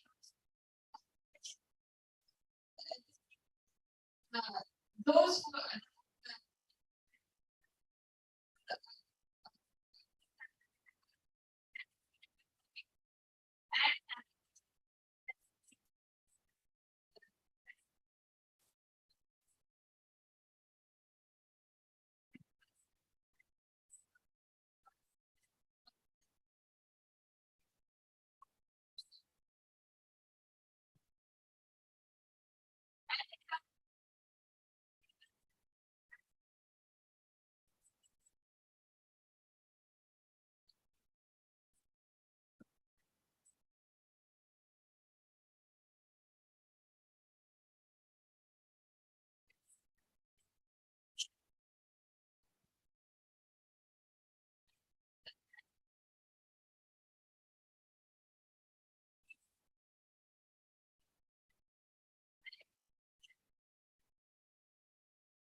and it comes and most familiar with the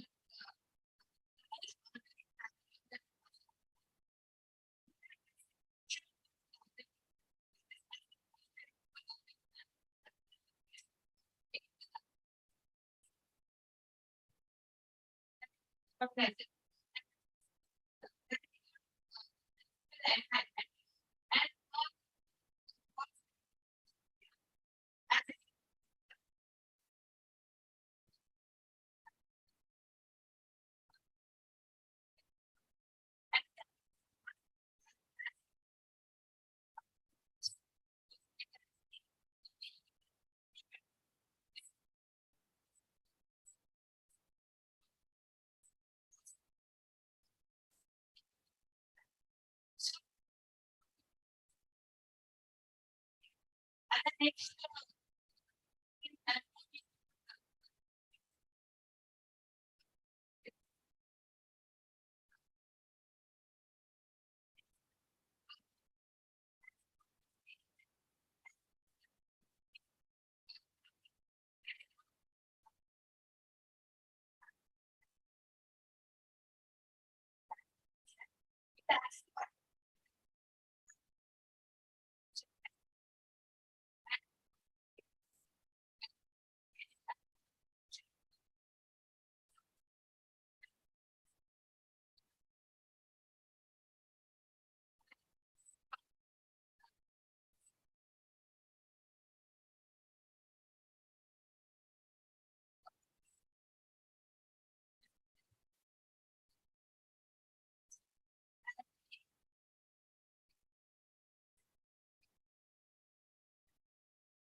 This.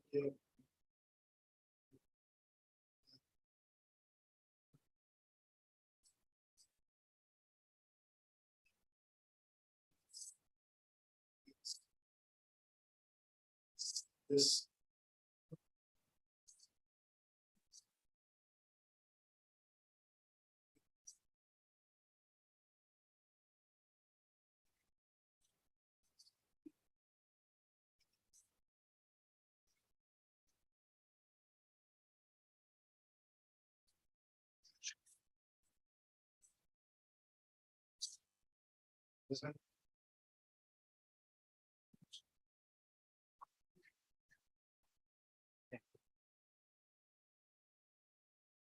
Please come next. So, what is your paper? Your paper you mailed here? I'll keep this with you.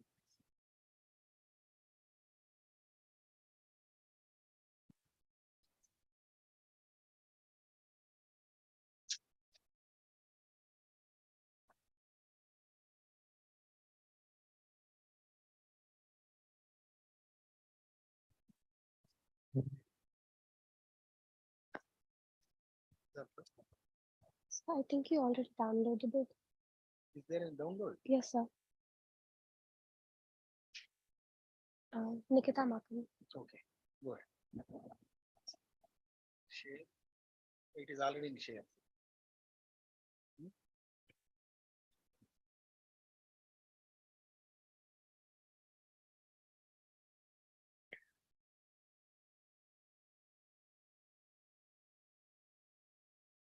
Yeah.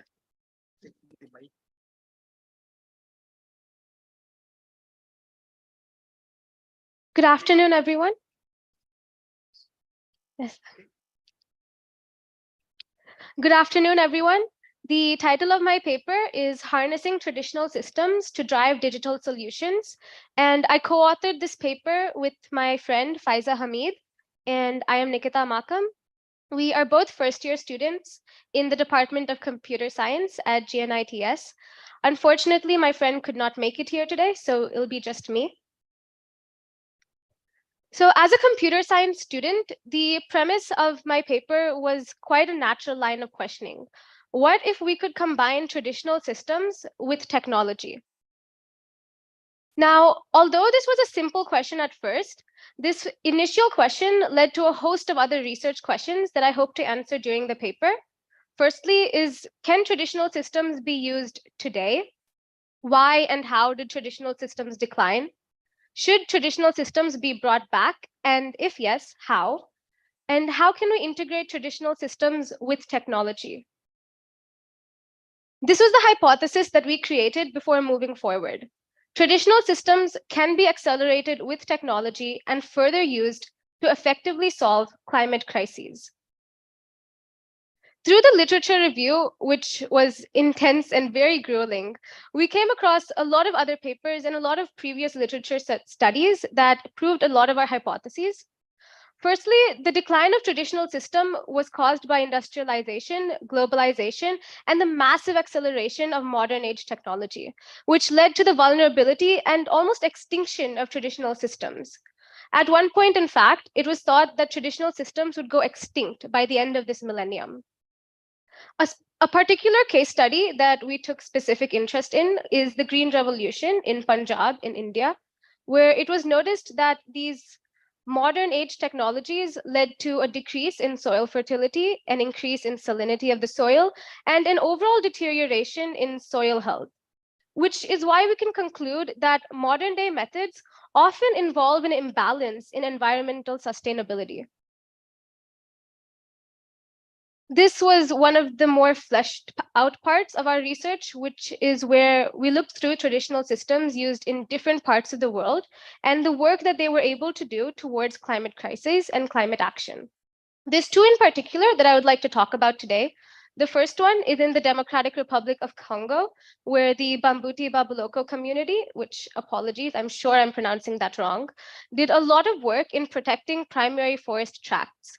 And there's a specific quote from the UN officer who went to this community and did a lot of research into how they did so, where they said, they do not treat the forest as simply a space with trees, but instead as a living being. And that is perhaps the biggest basis of all of these traditional systems showing so much of success. With modern age technologies, we see the land as nothing but land. And with traditional systems, they see it as a living being, something that they are connected with. But that is a different line of questioning and perhaps a paper for another time. The land that they cultivated for over 20 years was victim to natural disasters and armed conflicts. It was an active war zone, in fact, for a period of over 5 years. And they still managed to restore the land using traditional management systems. Another area that I'd like to speak about is the Lakshadweep Island of India, where the islanders have shown immense ability in predicting specific climate crises. For example, storm cycles for up to 12 years. That is a level of success that our current meteorologists cannot show. And apart from this, they've also shown expertise in specific niches, such as crafting fishing boats called odi, which can last up to 40 years and carry 20 tons. And these are made with materials like teak wood, wooden nails, and coir, which are all locally sourced off of the island. Another few examples that I've stated here are the Inuit community in Canada, which were able to restore caribou herds, and the Chadigal Baluch community in Iran, which looked after the deserts over there. These are the methods and approaches that we took moving forward. The first is recording traditional systems. One of the main reasons why traditional systems are so vulnerable to extinction is because of the lack of documentation.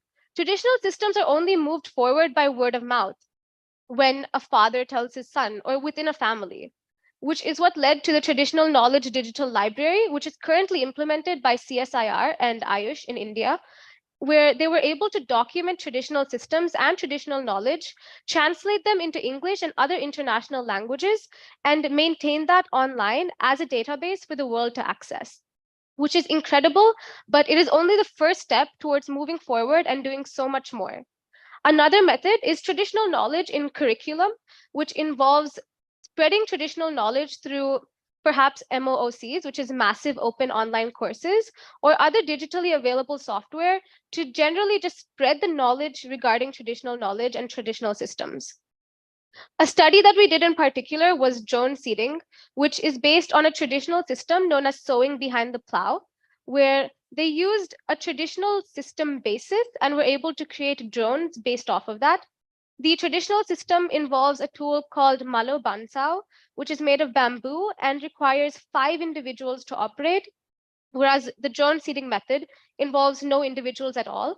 It was tried out by EXAG in China, where it received great success, and also in Myanmar, where they call them seed missiles. And the traditional system is great in numerous ways, but although it was time intensive and required a lot of labor, it couldn't achieve what the drones could achieve, which is accessing areas that humans cannot access. For example, mountain landscapes and other areas like that. The scope of this project. Now, this is the part I'm really excited about, because this is where the computer science comes into play. Firstly, is involving traditional knowledge data sets to train machine learning algorithms. For example, the islanders in Lakshadweep, who can predict storm cycles for up to 12 years. By taking that as a data set and feeding it through supervised learning through a machine learning algorithm, it would be immense opportunity for us to predict storms, predict weather, and just general climatic events coming up in the future. Another idea would be an IoT-based traditional farm, which, as we know, traditional systems do require a lot of manpower, and by automating and adding it through a controlled and connected network wherever possible would make a great idea. The third idea is data collection regarding traditional systems, which has already been implemented through the TKDL, but through further methods of collecting more research, translating it, making it available for everyone to access, and just spreading general awareness. Further representation. Currently, the UN has traditional knowledge experts situated in their panels regarding global warming, climate change, and a lot of other really important problems that are pressing us today. But that is not enough. We need more representation of traditional knowledge experts because they can bring to play a perspective that we simply do not have.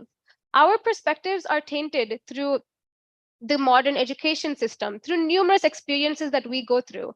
Whereas in a sense, their perspectives are something that we could never think of or think through. And the last one is detailed documentation and visibility, which further on adds to data collection and analysis of just documenting their methods and practices and letting them live on. Which brings me to the result. Systems from the past can be used to solve situations of the future.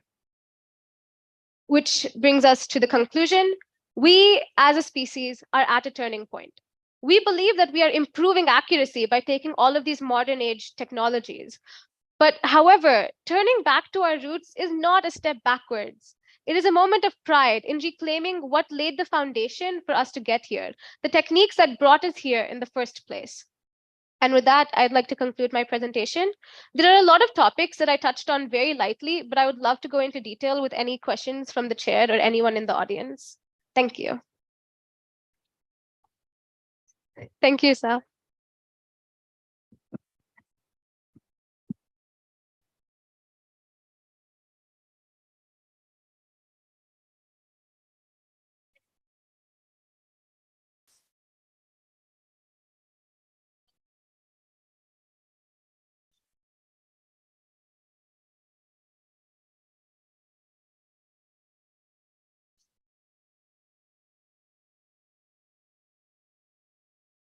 So currently, there's nothing that exists as of yet, but I believe that we could use supervised learning, which is a type of machine learning method where we take data sets from these islanders in Lakshadweep, for example, and we feed that data to the algorithm, and it identifies patterns, and eventually at one point of time, it will be able to help us predict storms in the same way that they do.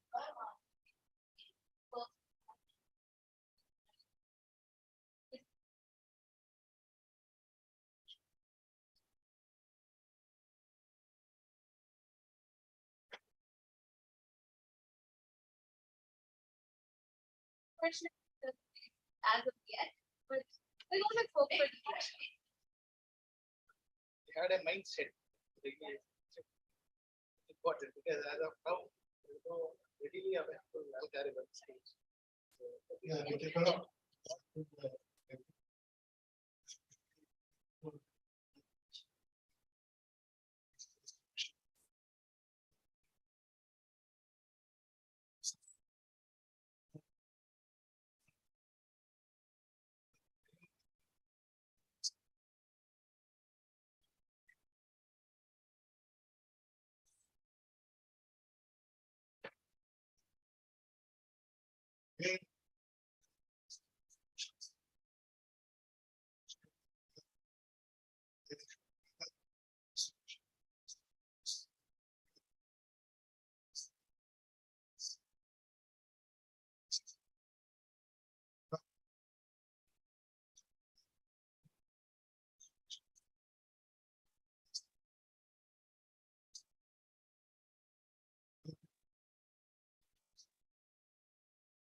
There should be a observed for this.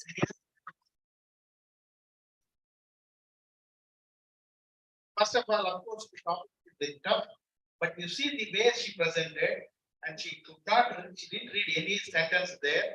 This is what the presentation is called, the true presentation.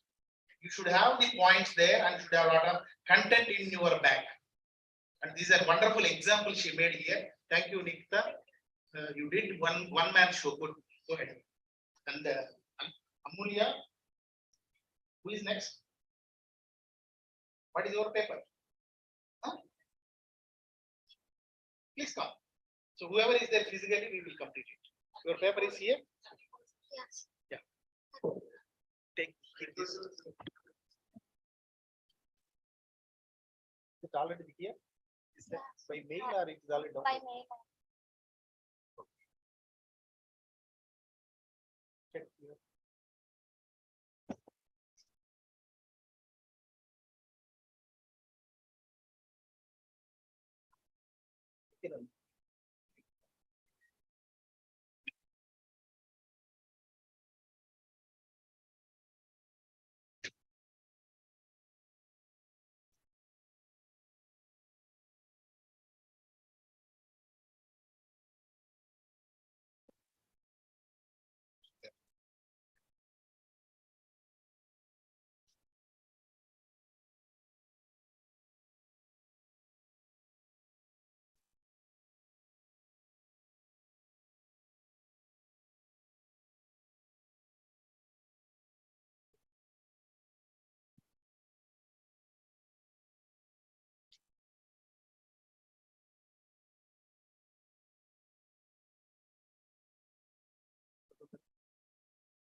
చెప్పు title starting అవుతుంది.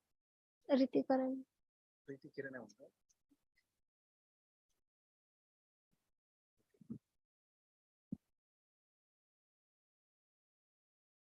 తక్కువలో correct చేయాలి. So it is already shared కదా. Yeah.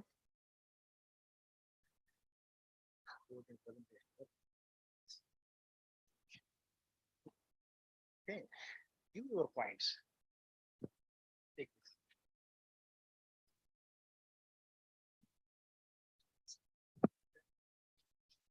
Good afternoon, one and all. My name is Ritikaran. Repeat, it is not visible. Department of Facilities and Services Planning, 4th semester. Today I'm going to present on topic of hydrogen as a future energy. As we know, hydrogen, we are at a scarcity of fossil fuels nowadays. So coming to the abstract, this abstract says that we are having a scarcity of the fossil fuels and those things. So we know that we use hydrogen and fuel cells that are potential to the minimize greenhouse gases and also emissions in many of the applications due to their high efficiency and emissions.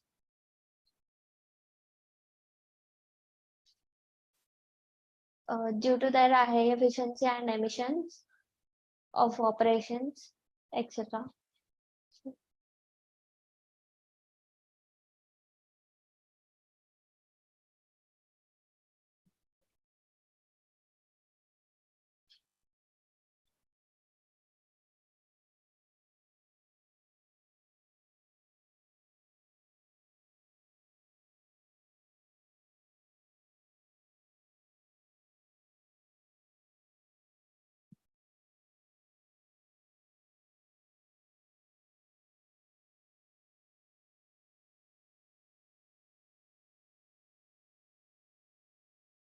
Yeah.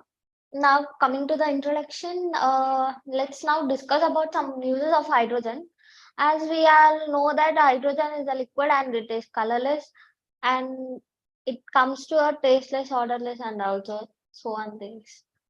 And it can also be stored as a liquid in many industries.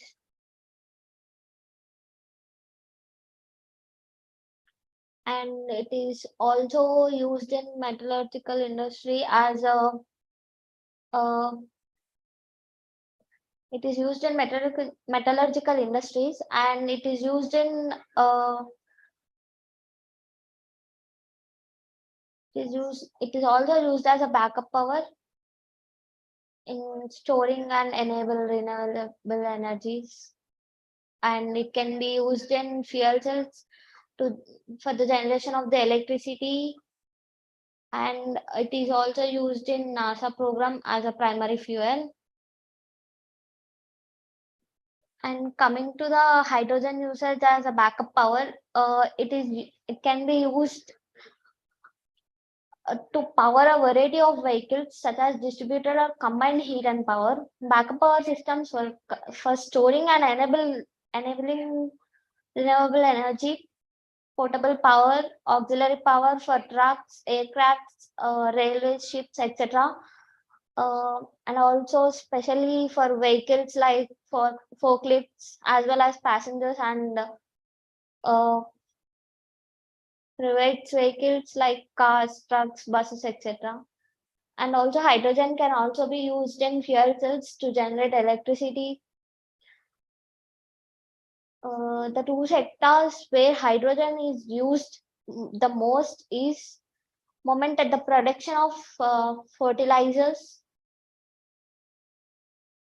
and they require a dependable of power supply, as hydrogen is, it also produces electricity.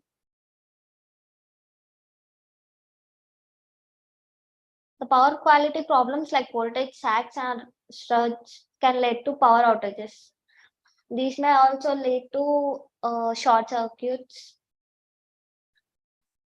And now coming to what is a fossil fuel, coming to what is a fuel cell. Now, a fuel cell, it also comes from fossil fuels. Several other nations around the world are now testing around various hydrogen powered vehicles. In a hydrogen cell, it is a primary cell.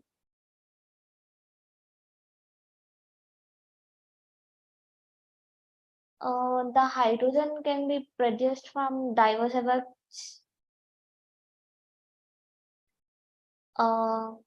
Domestic resources, including fossil fuels, biomass, and water electrolysis with electricity. The environmental impact and energy efficiency of hydrogen depends on how it's produced and how it's used. Nowadays, fuels are more efficient than conventional energy production techniques because they use an electrochemical reaction rather than burning of it.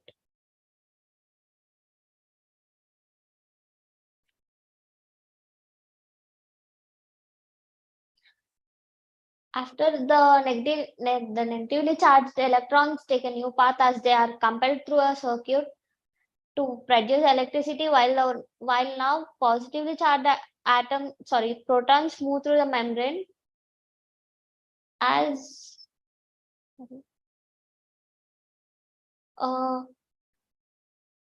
since individual fuels can only produce a limited quantity of electricity, stacks of fuel cells are used to produce enough electricity for a power plant or a small digital gadget. A fuel cell operates silently and with high reliability, and it's made up of an anode and cathode and an electrolyte membrane.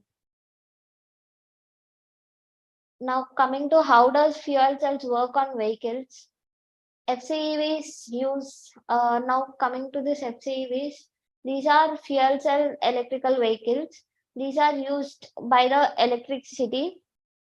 The electricity will be generated from an electric motor for this. So it will be an electric vehicle.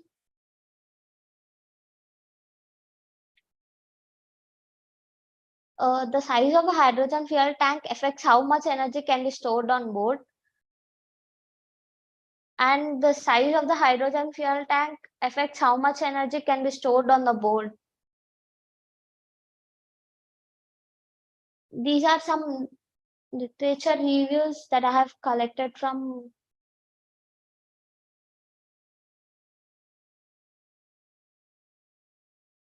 as the first one is Hydrogen Fuel of the Future, written by Rachel Chamosis. This says that hydrogen will be an energy carrier fossil fuel for the future, and it will be a free transportation fuel even, and it has a high storage and transport issues.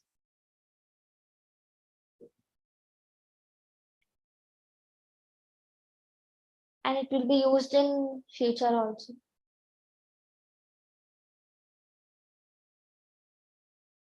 Now coming to hydrogen energy as future of sustainable mobility. This is the second one, written by Supriya Chakraborty.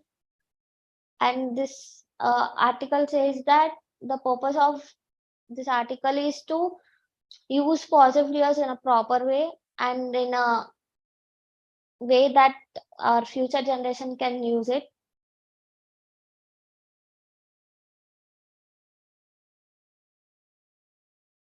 This one is the third one, and this is Advances in Automobile Engineering, Hydrogen the Future Fuel, written by Matthew Grace, a review, and Kitty Pong Zorel. Now coming to the hydrogen manufacturing technologies. Hydrogen is a crucial raw resource for many industries in addition to being utilized as ICE and FC fuel. And it serves as a crucial raw material for the manufacturing of methanol, HCl, plastic recycling, rocket fuel, semiconductors, etc. Methods for extracting hydrogen are source specific and may be made from a range of inputs.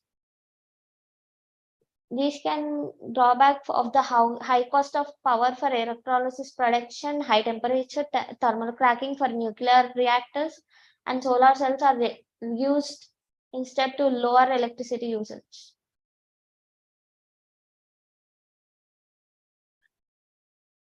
Biomass to hydrogen conversion. These are wood waste, municipal solid waste, agricultural waste. These all sources of biomass will come into this. And cellulosic materials, sometimes known as wood waste, are made up of three polymers: cellulose, hemicellulose, and lignin.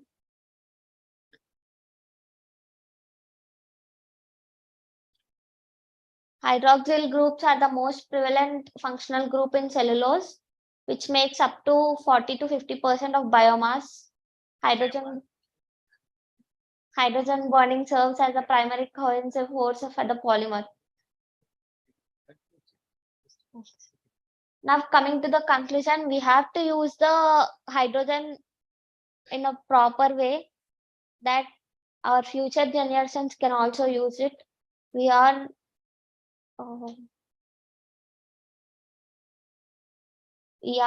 very lack of fossil fuels we are seeing these days, so please use it in a correct way. Thank you.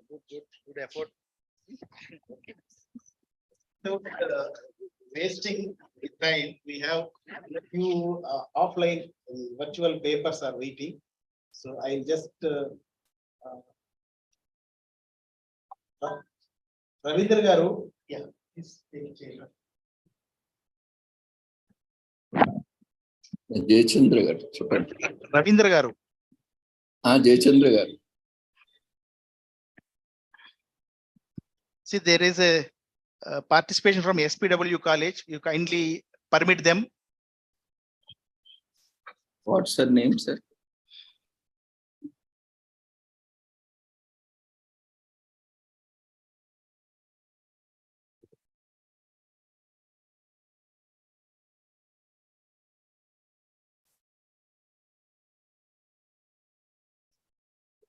Can you raise your hand, Ma? Those who are. I think it's Dr. Lakshmi. Dr. Lakshmi.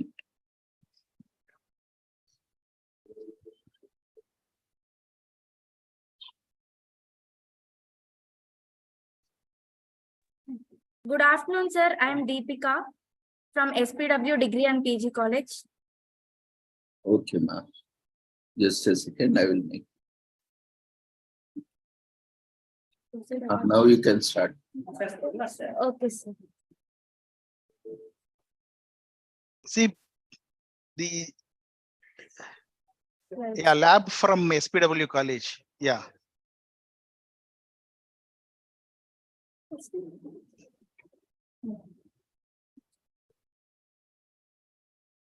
We could not hear you, Amma. Yes, sir. 1 second, sir. Yeah. Good afternoon, sir. Welcome to all the dignitaries. Sir, sound chudra. Very low వినిపిస్తుందమ్మా. మీరు మా microphone దగ్గరకు వచ్చి మాట్లాడండి. Yes, sir. Sir, am I audible now, sir? Very low. Low antara.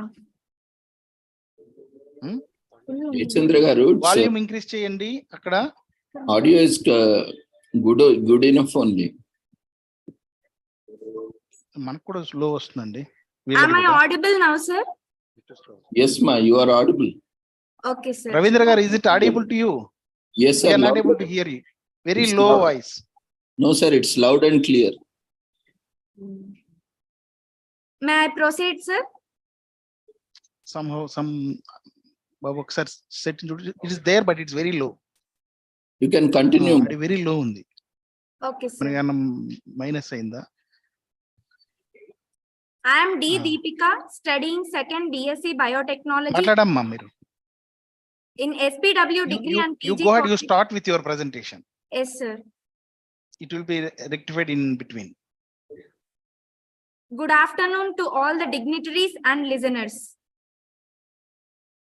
I am D. Deepika, studying second BSc Biotechnology in SPW degree and PG College, Tirupati. Today, I am going to present about traditional practices in agriculture. ఫ్రీగా తీసుకోండి. First of all, what is traditional agriculture?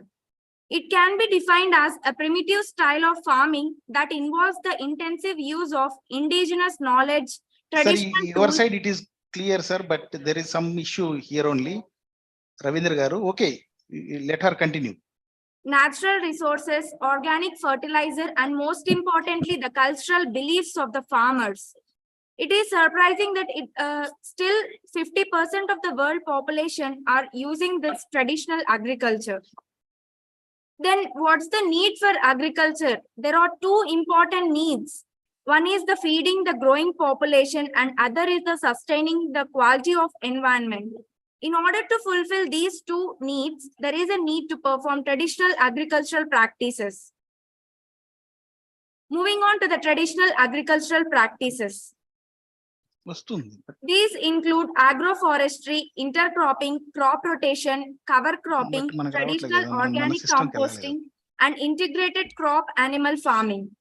It is a system based on the ecological principle where it involves the interaction between human environment and existing natural resources. No, sir.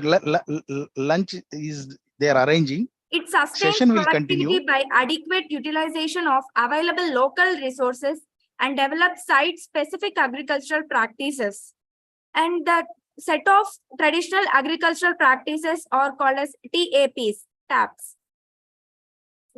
They can be defined as a set of knowledge practices developed by its adaptive nature and passes on to the next generation through the cultural transmission. And they are adaptive to the local environment and based on indigenous local knowledge, which grants it more pliability where other practices may fail. Moving on to the next topic, that is traditional agricultural practices for cultivation. This includes organic compost-based agricultural practices. It is nothing but a process of microbial degradation and recycling of waste into farmyard manure. It is FYM, which is an non-polluting and environment-friendly method of waste management.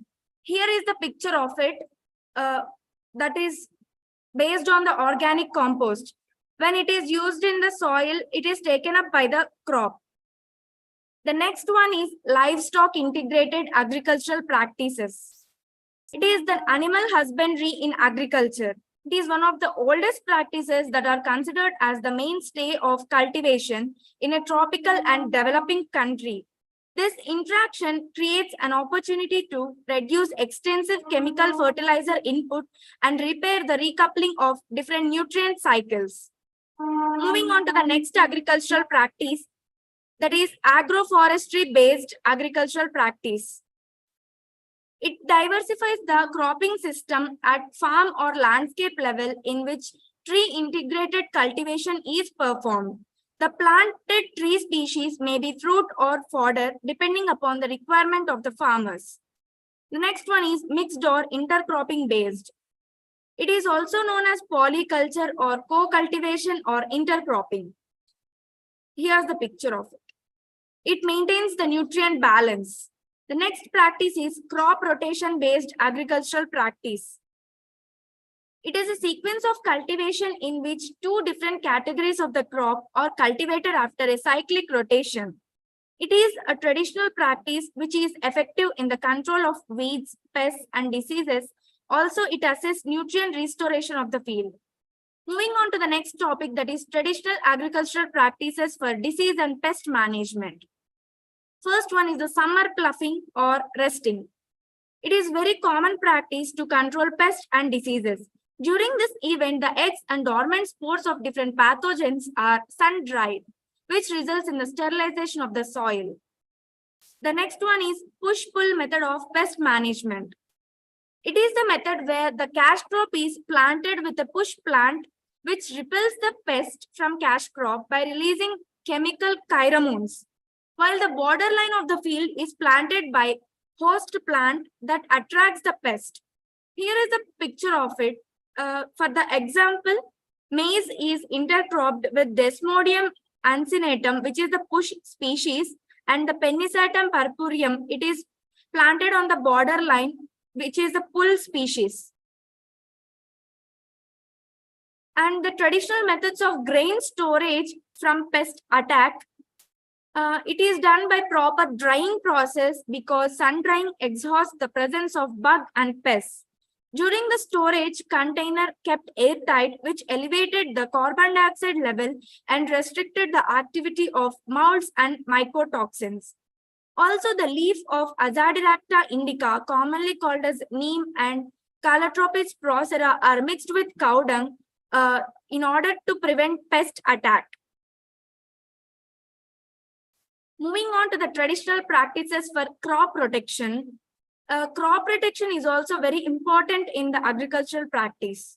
It includes scarecrow. This method is very famous and it is used everywhere. It is made up by filling the old cloth with straw and hanging knotted in the field. A bright and white plastic cloth is preferred, which scares the wild vertebrate. The next one is the barrier. Spiny branches of Acacia nilotica, Gigifus mauritania, and Agle marmelis are used as a barrier to protect from predators. Apart from these, several local strategies are also adopted, such as throwing of stone, making a sound from the knelling metal container. Rat trap is also used to protect the crop from rodents. Dry bud leaf of bamboos is plumbed in the field that makes the sound when air is blown to scare the rodents. And the slurry of cattle's dung is also spread on the crop to escape from grazing. Coming to the impacts of traditional farming on environment. Yes, there are some impacts, even though it's traditional farming. There are depletion of nutrients. The primitive style of farming includes slash and burn, which decreases the organic matter from the soil, and within the short period of time, the nutrient content of the soil is taken up by the crops.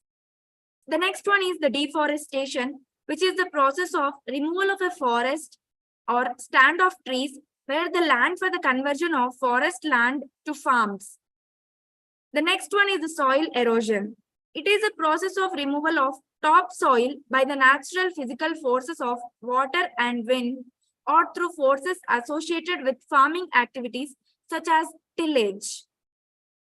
So, I would like to conclude my presentation with by telling traditional agricultural knowledge is generated by the local people with their own experiences and experimentation to meet their diverse needs. And these are the farming systems developed through history to provide man's basic needs. And the sustainable agriculture is achieved by using acquired concepts and experiences better to manage natural sources. And the local environmental factors and cultural conditions govern the evolution of indigenous knowledge. And it also provides financial resilience to the marginal farmer and pastoralist that enhance the diet and nutritional security of the global population. So I want to end my presentation with a quote. A sustainable agriculture is one which depletes neither the people nor the land. So thank you so much, sir, for giving me this opportunity to share my views about traditional farming practices. Thank you very much, sir.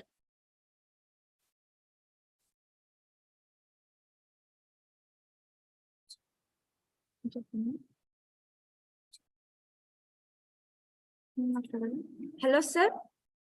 Yeah, thank you, ma. Congratulations. I think Dr. Jayachandra got disconnected. Okay, sir. Thank you, sir, for giving this opportunity.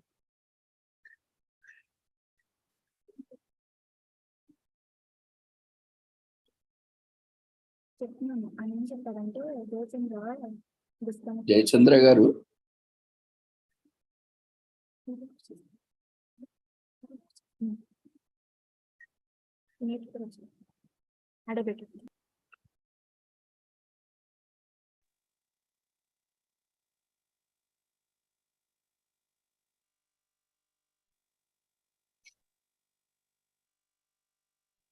Yes, she completed presentations.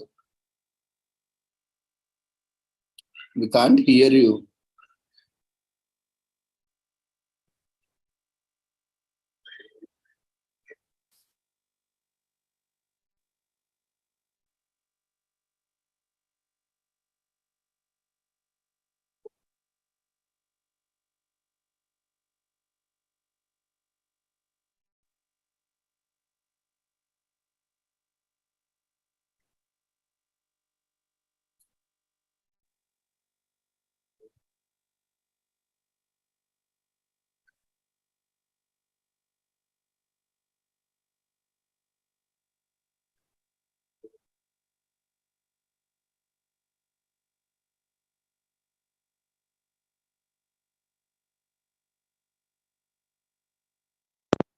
Hello.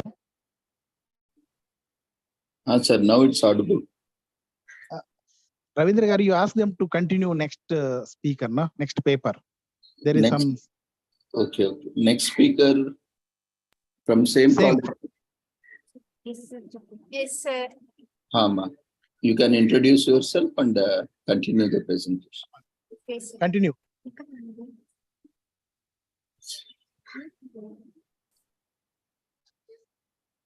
Then start your PPT, ma.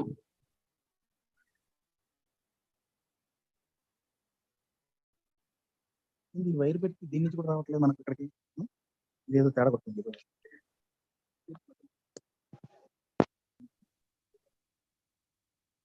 Me voice వినిపిస్తుంది sir ఇప్పుడు. మీ video కూడా కనిపిస్తుంది, బాగానే ఉంది.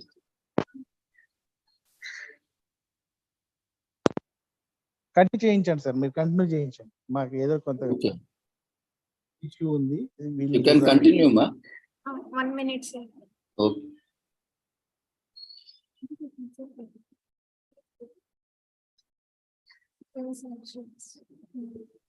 ఎక్కడ పోయింది అది? ఏమైందిరా? దీపికది ఇది పవర్ పాయింట్ దీపికనేనా? చూటాను ఇక్కడ కాకుండా ఇక్కడికి వచ్చి చేయకుండా పైన minus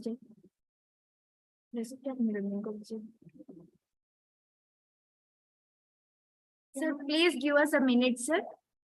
Okay, ma.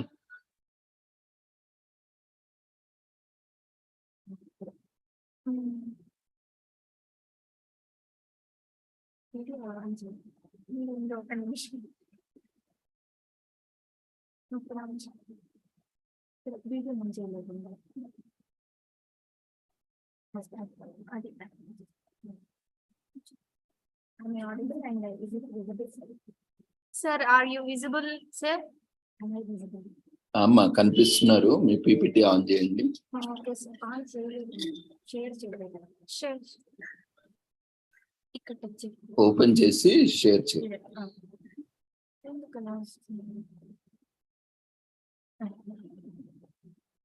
Share. Okay, sir. కనిపిస్తుంది. Start. Good afternoon, sir. Welcome to SPW Degree and PG College, Tirupati. I am T. Manasa from 2nd BA HEE, SPW and Degree PG College.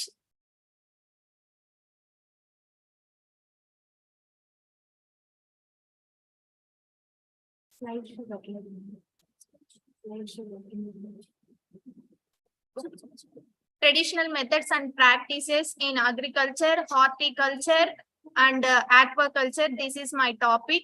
First of all, I explain about traditional methods and practices in agriculture, soil preparation, sowing of seeds, manuring, irrigation, weeding, harvesting. These are the methods of traditional agriculture. Soil preparation, first method. Before raising a crop, the soil in which it is to be grown is prepared by ploughing and leveling. This helps in proper preparation of soil to yielding high variety of crops. Next, sowing of seeds. Selection of seeds of good quality crop strain is the primary stage of sowing of seeds because yielding is very important. Next method, manuring. Crops need nutrients to grow and produce yields. Manure is the decomposition product of plants and animal waste. This is natural fertilizers. Nowadays, we can use chemical fertilizers that is affect the environment and earth and soil and so on.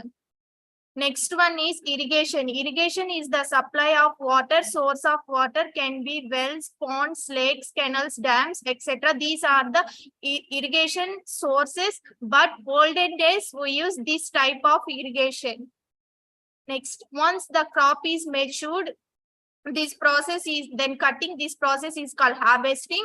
Grains are separated through the process of winnowing in traditional farming. Nowadays, we can use machines and modern technology. In olden days, using winnowing, threshing, these are the methods. Next, traditional farming methods for sustainable ecosystem. The first one is agroforestry, crop rotation, mixed cropping, polyculture. Next, the next topic is traditional practices of horticulture. Horticulture is nothing but another part of agriculture. There are different methods of horticulture: layering, cutting, grafting, budding, tissue culture, embryo culture. First, layering. Propagation by manipulating the plant into regenerating is attached to the original plant's roots and shoots can be used. This is the picture of layering. Then next, grafting. Propagation using natural regeneration to fuse two plant part containing the root is the stalk. The part being grafted into the stalk is the scission. In this picture, we observe that first arrow mark is scission and second arrow mark is the root stalk. The next, budding. When the scission of a graft is a single plant bud. This is the picture. We observe that budding is now grow.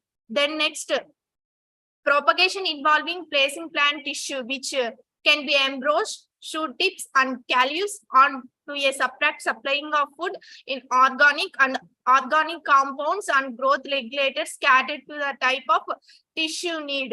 This is the picture of example. Next, embryo culture, used for species that do not grow an embryo within their fruit.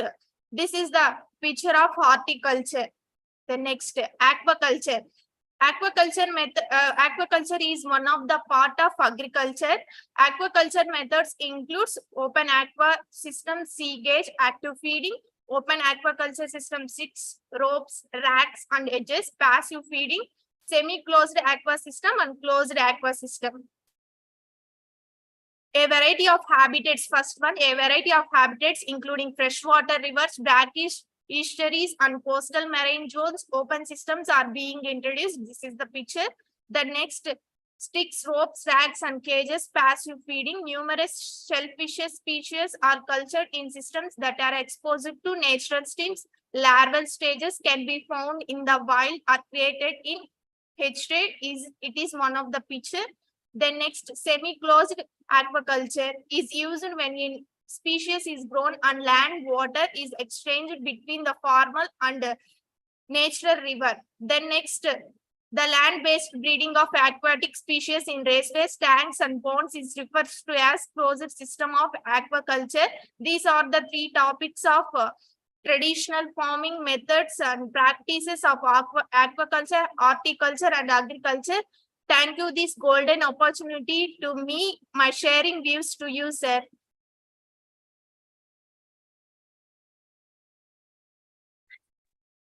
Sir? Yeah, congratulations, ma'am. Thank you, sir. I think we have one more presentation now from your college or completed. Yes, sir. Jayachandra Garu.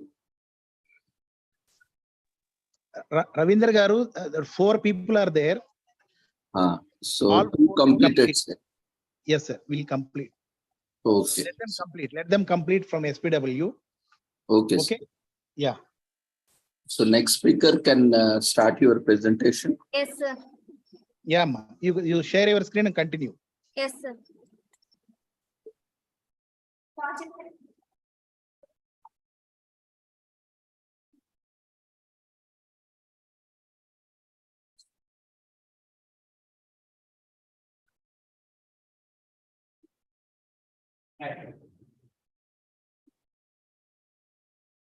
Excuse me, sir. I'm sharing my screen. Yes, ma'am.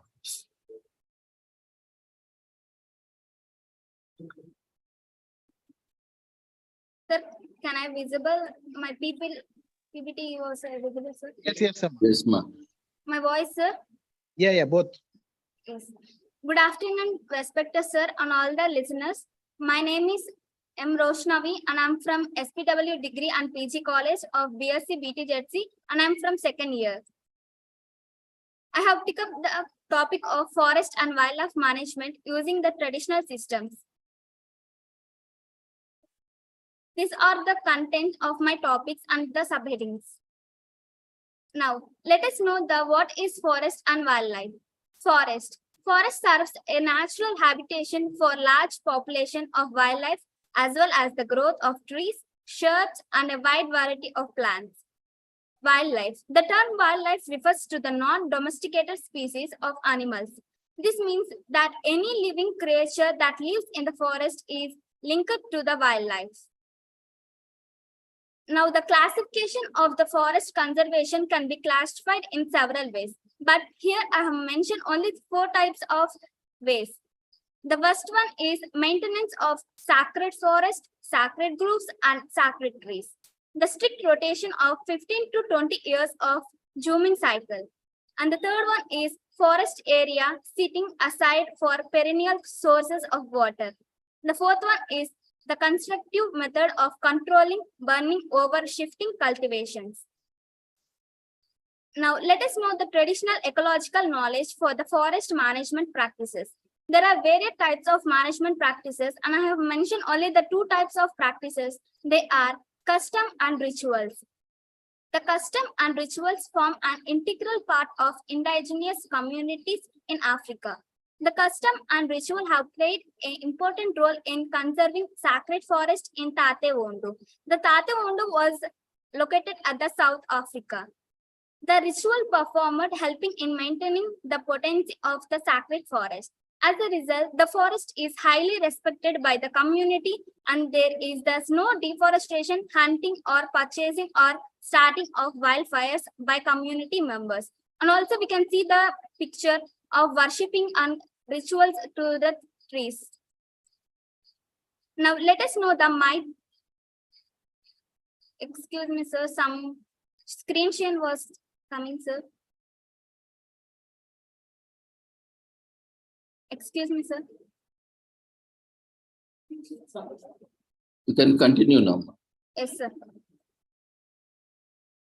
You can share your screen again. Yes, sir.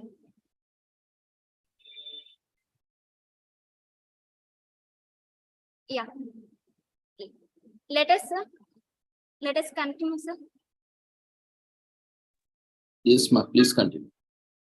And let us know the another practices of might and taboo. The extent of might have played a significant role in the conservation of Tate Wondu sacred forest.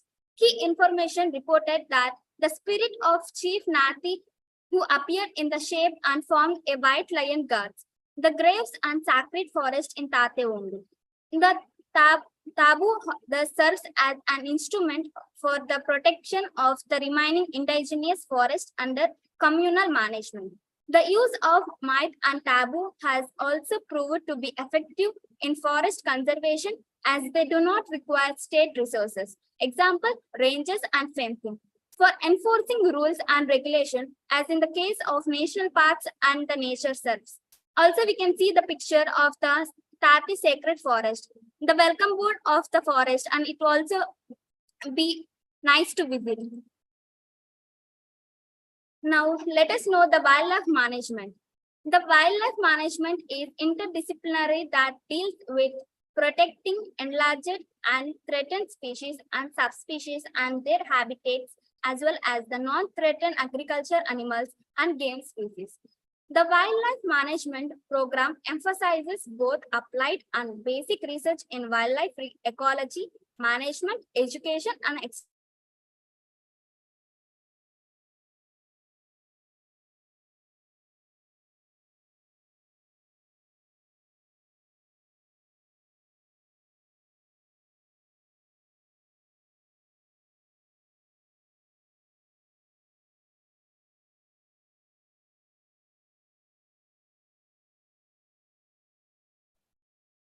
We can't hear your voice, ma.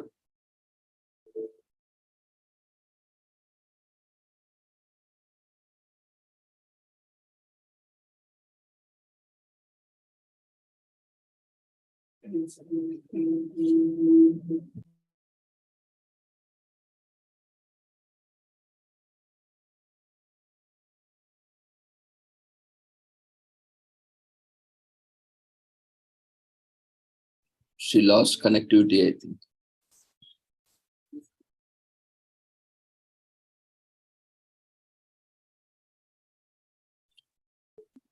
Okay, do we have a next speaker in this session? Excuse me, sir. Sorry for the interruption. Suddenly power has gone. 1 second, sir. Give me 5 seconds time, sir. Okay.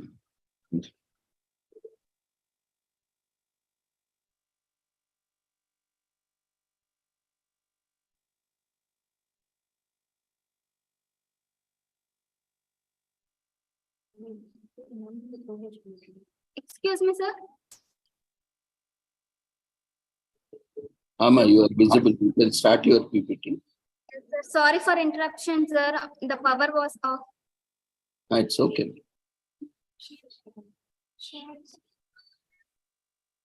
Can share your PPT. Yes, sir. Yeah, that's fine. Continue.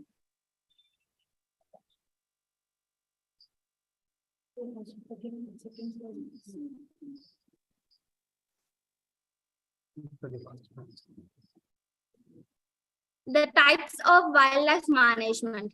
There are many types of multiple wildlife management. I have mentioned only 2 types of management. They are manipulative management and custodial management. The manipulative management was involved in regulating numbers of animals directly by harvesting or by influencing numbers by altering food supply, habitat, density of predator, etc. The custodial management is preventive or protective and minimizing external influence on the population and its habitat. It is done by setting up national parks where ecological conditions are protected and threatened species as conserved. Also, we can see here the picture. The elephants were friendly with the peoples at the parks. Now, the future scope. It sustains life on the planet, provides clean air and shelter. Also, forest helps conserving biodiversity. Forests provide many resources such as food, medicines, fabric, and raw material. At last, I was concluding that the aim of this study was to identify and describe the key indigenous practices used to conserve or protect the forest in the Tate Ondo and to examine the attitude held by the rural households regarding the value of traditional ecological knowledge in the forest conservation. The study identified rituals and customs for the protection of ancient burial grounds as well as the mine and taboos. Involves a complete ban on activity in the forest as the key traditional ecological knowledge used in Tate Ondo. These traditional ecological knowledge have played a critical role in biodiversity conservation in Tate Ondo sacred forest. Thus, the use of Traditional ecology knowledge in Tate Undu has made the sacred forest to remain in pristine condition. Here, the slogan of my topic is, it's not whereas our animals will survive, it's whether man has the will to save them. Thank you, sir, for all the opportunities, sir. I'm sorry for the some interruption. It's okay, Ma. Congratulations. Thank you, sir. Anyone else from your college? Ma? Yes, sir. Last one. Yes, sir. Yeah, you can Yes. start, Ma. We are already running late.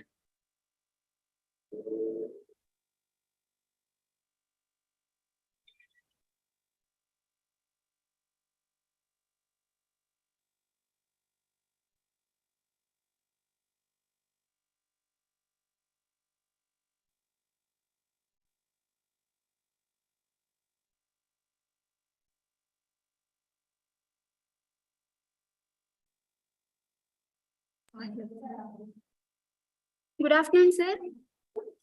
Good afternoon, Ma.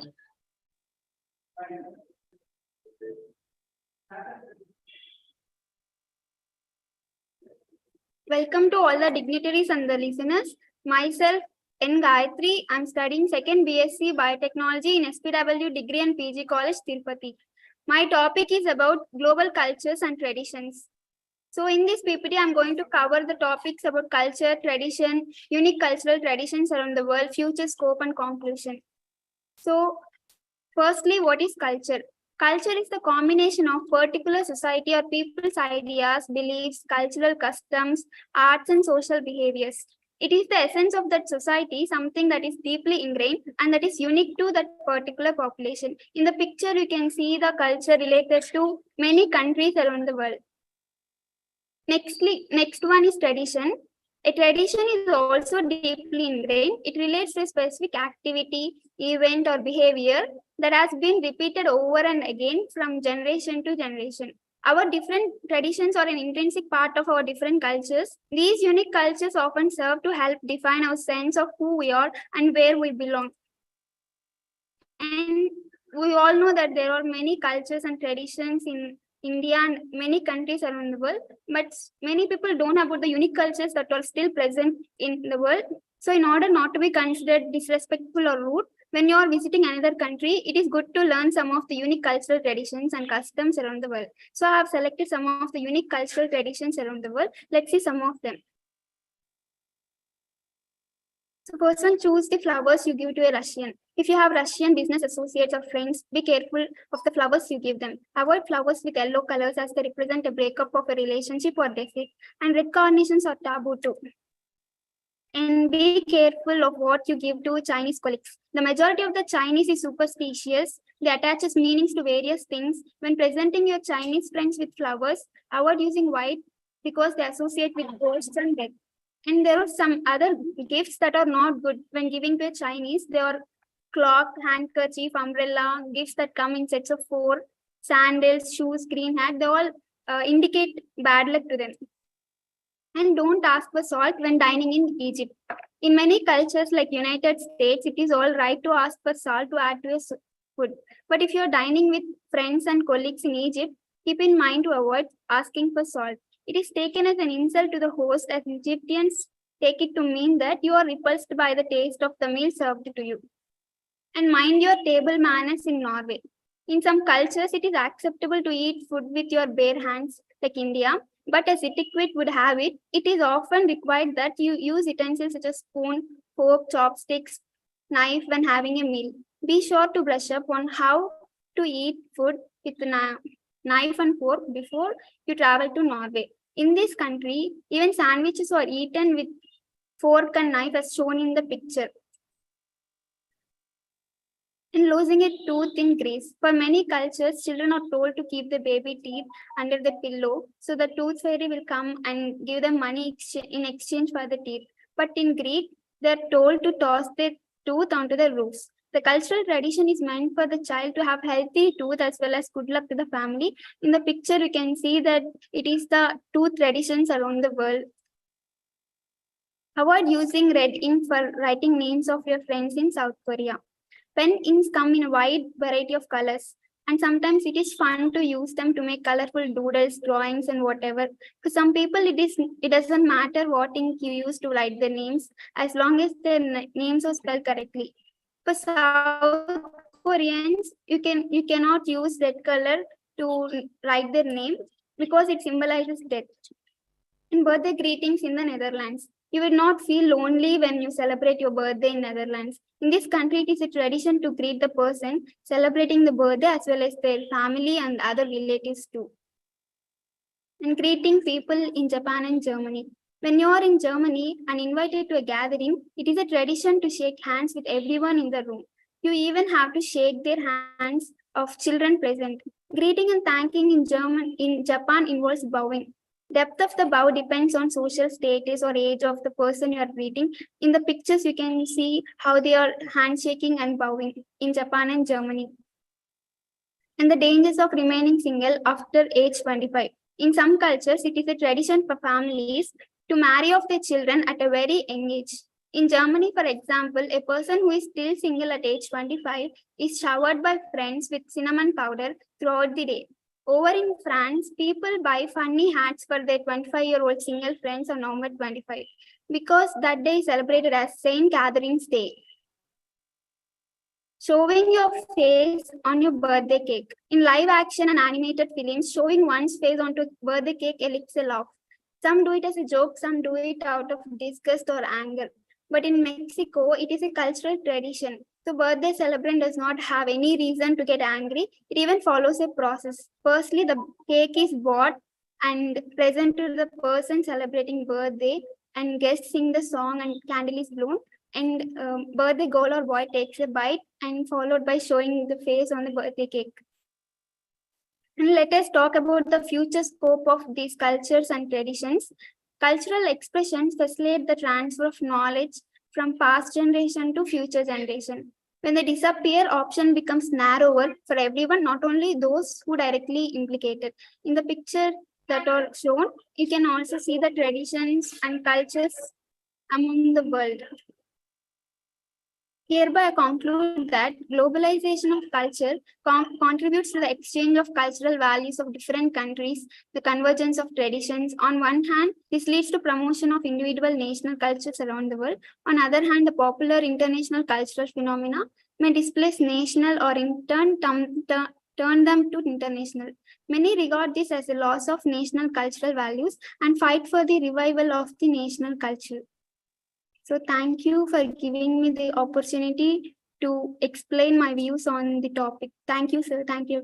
Thank you, everyone. Congratulations, ma'am. Very well presented. Thank you, sir. Jay Chandra garu.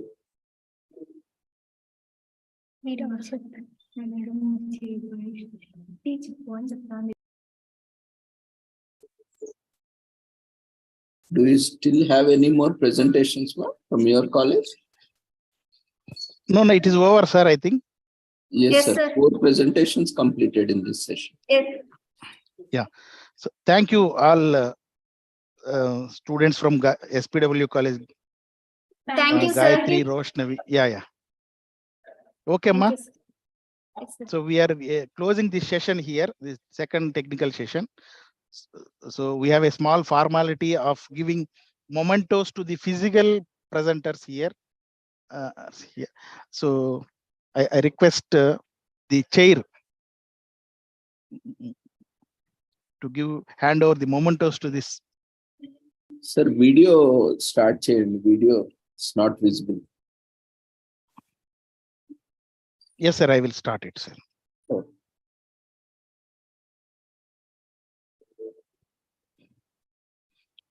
Where it is? View mode. I can see you, sir. You are audible also.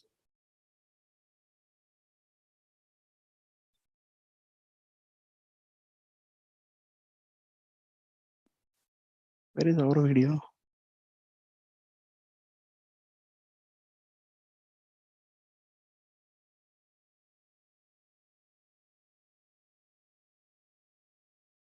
Thank you.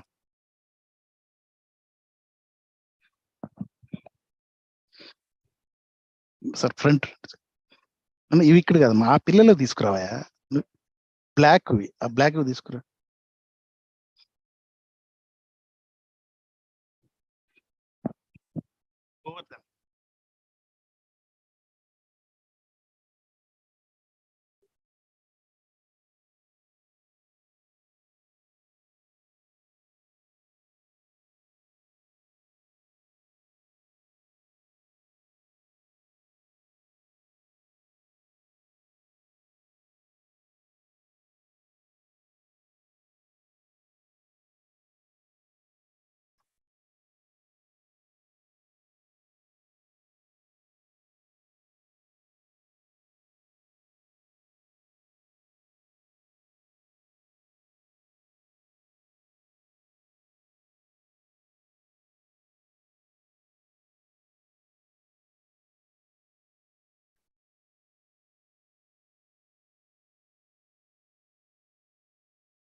అవసరం లేదు, అవసరం లేదు.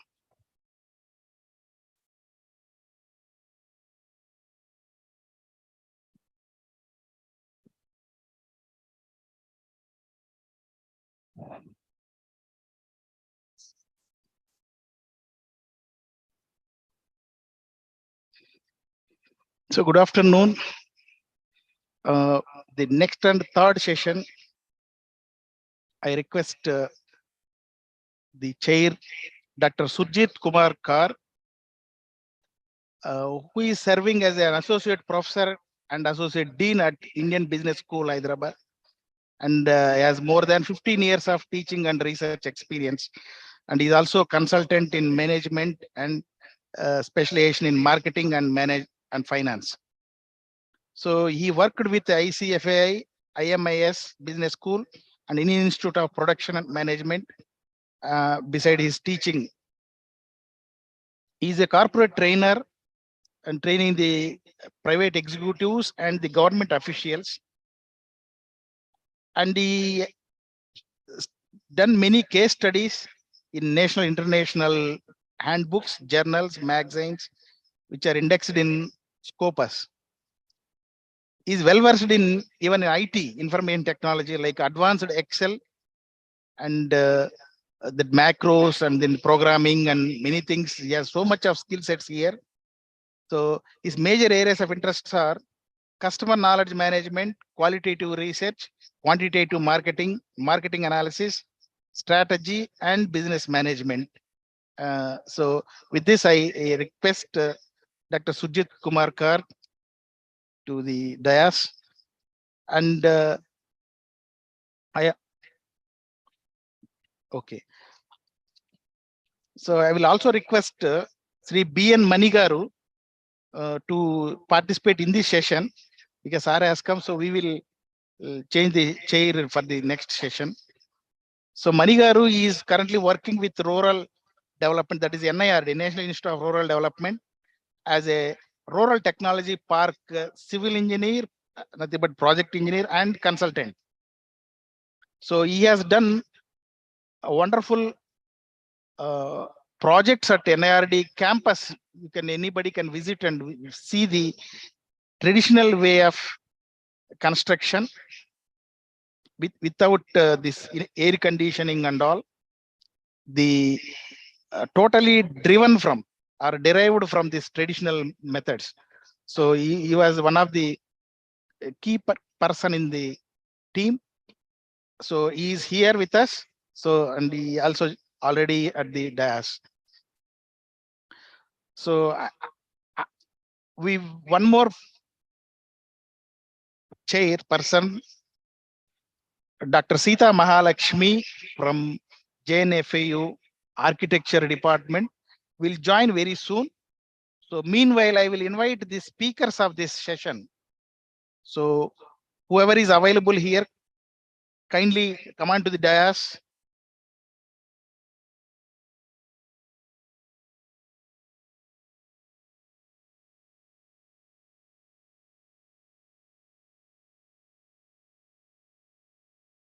The third session, physical presentation, please come on to the dais.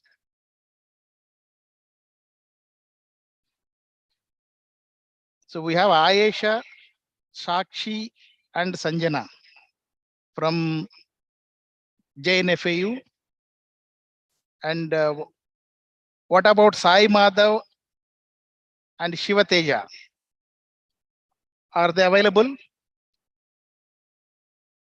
Then Suprita from JNFAU, Pratyusha from JNFAU, Meghana and Srija from G.Narayanamma Institute of Technology,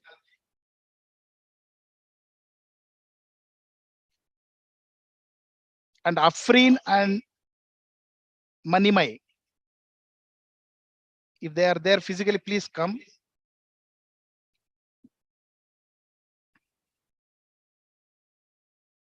Okay, we will invite the first speaker,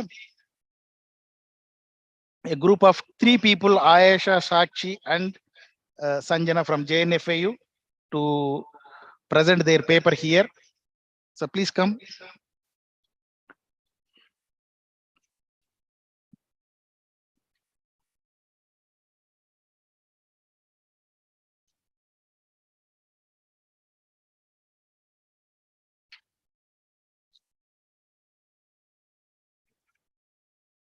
Where his paper is there already?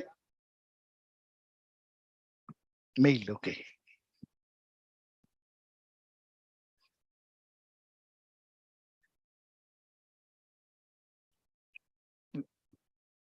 Which one?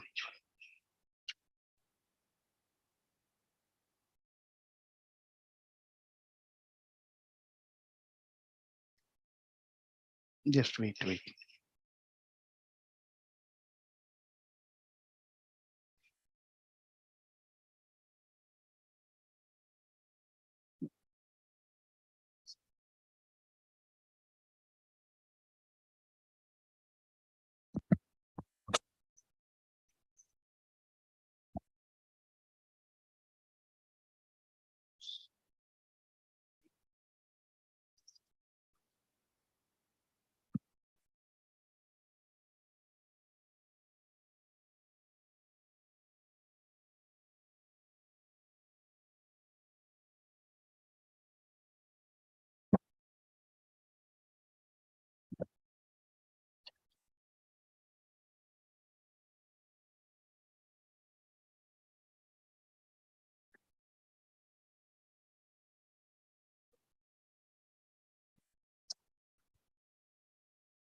%.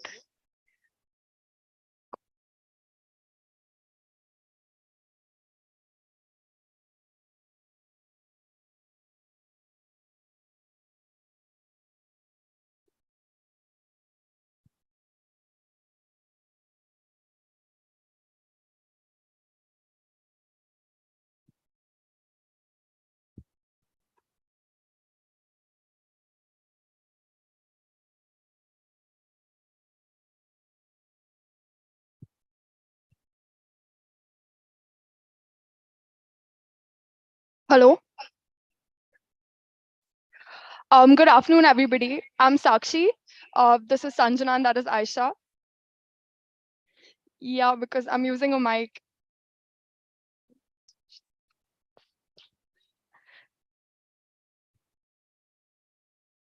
Okay. Hello. Is it fine now?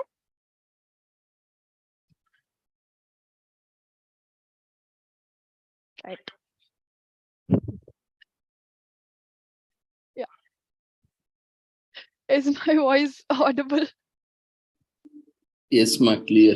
Please continue.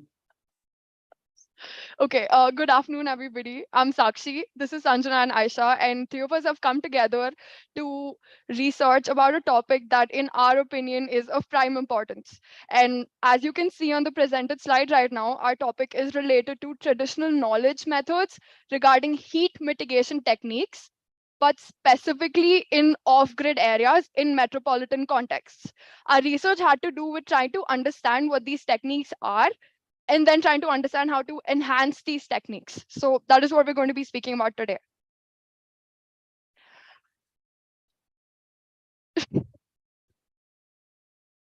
Okay, I'll go a little slower.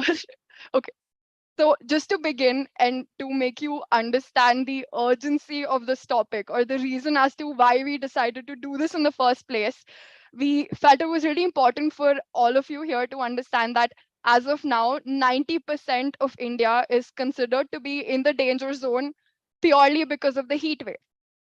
But while we have our ACs and our coolers to give us some kind of relief from this heat, who are the people who are actually affected by this in the worst way possible?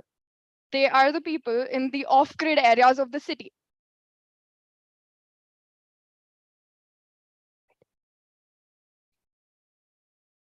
So what are off-grid areas? Off-grid areas, in a very simply put way, are areas of a metropolitan city context, of a developing city context, areas of the city that do not come under grids of water pipelines or electricity pipelines. In a shorter form, these are the most underappreciated areas or the economically backward areas of a city, which could also be called as slums. And these are the areas that we are focusing on. This is what a typical slum in India looks like. Just to give you a picture of the context that we're going to be dealing with, the kind of people that we're trying to look at, and the kind of people that we're trying to understand. these spaces are typically very densely populated, a lot of illegal housing, a lot of people struggling to even get a day-to-day wage. So heat is a very important problem for them. And we need to try to understand how to make their homes more accustomed to the heat wave coming up. Now, what are heat mitigation techniques? I'm sure all of you are aware what heat mitigation actually means, but heat mitigation is just about techniques that can be as simple as sprinkling water onto yourself or switching on the cooler, but these are techniques that you use to try to combat the heat that you feel in any kind of locality. I have already explained to you the need and the importance for this kind of study, and I hope it's clear to you why we decided to do this. But our method of study was a little different. We figured that the best possible approach for us right now would be to look at literature studies or existing research papers of this data, to look at other papers that have looked into heat waves, try to do a lot of online research and study. So we looked at existing literature and documented those sources. Then we tried to put down this data in a format that we would try to understand and analyze it. And then we decided to identify areas of this that we thought were lacking and how they could be enhanced further. Now, Sanjana will tell you more about the current state of the heat mitigation techniques in different off-grid areas in metropolitan contexts. This is just an image or a collage to show you the existing methods, but of course, we're going to be speaking about them more in detail right now. Thank you.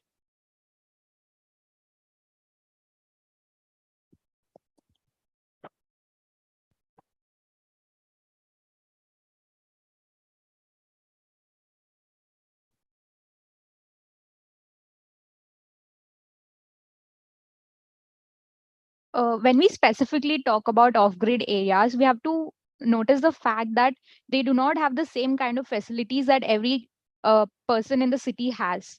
So when we talk about off-grid areas, the main concerns for these situations would be the electrical connection to the people living there, the water connection, the sewage system, and even the road connection is very weak compared to the other well-connected places in the metropolitan city. So heat mitigation here would be much more difficult compared to a regular scenario.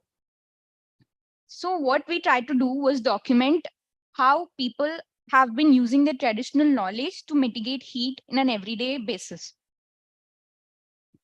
And while we try to do this, we have to focus on the fact that it can be done on 4 levels. The number one being about the behavior, which will be at the individual level of the person.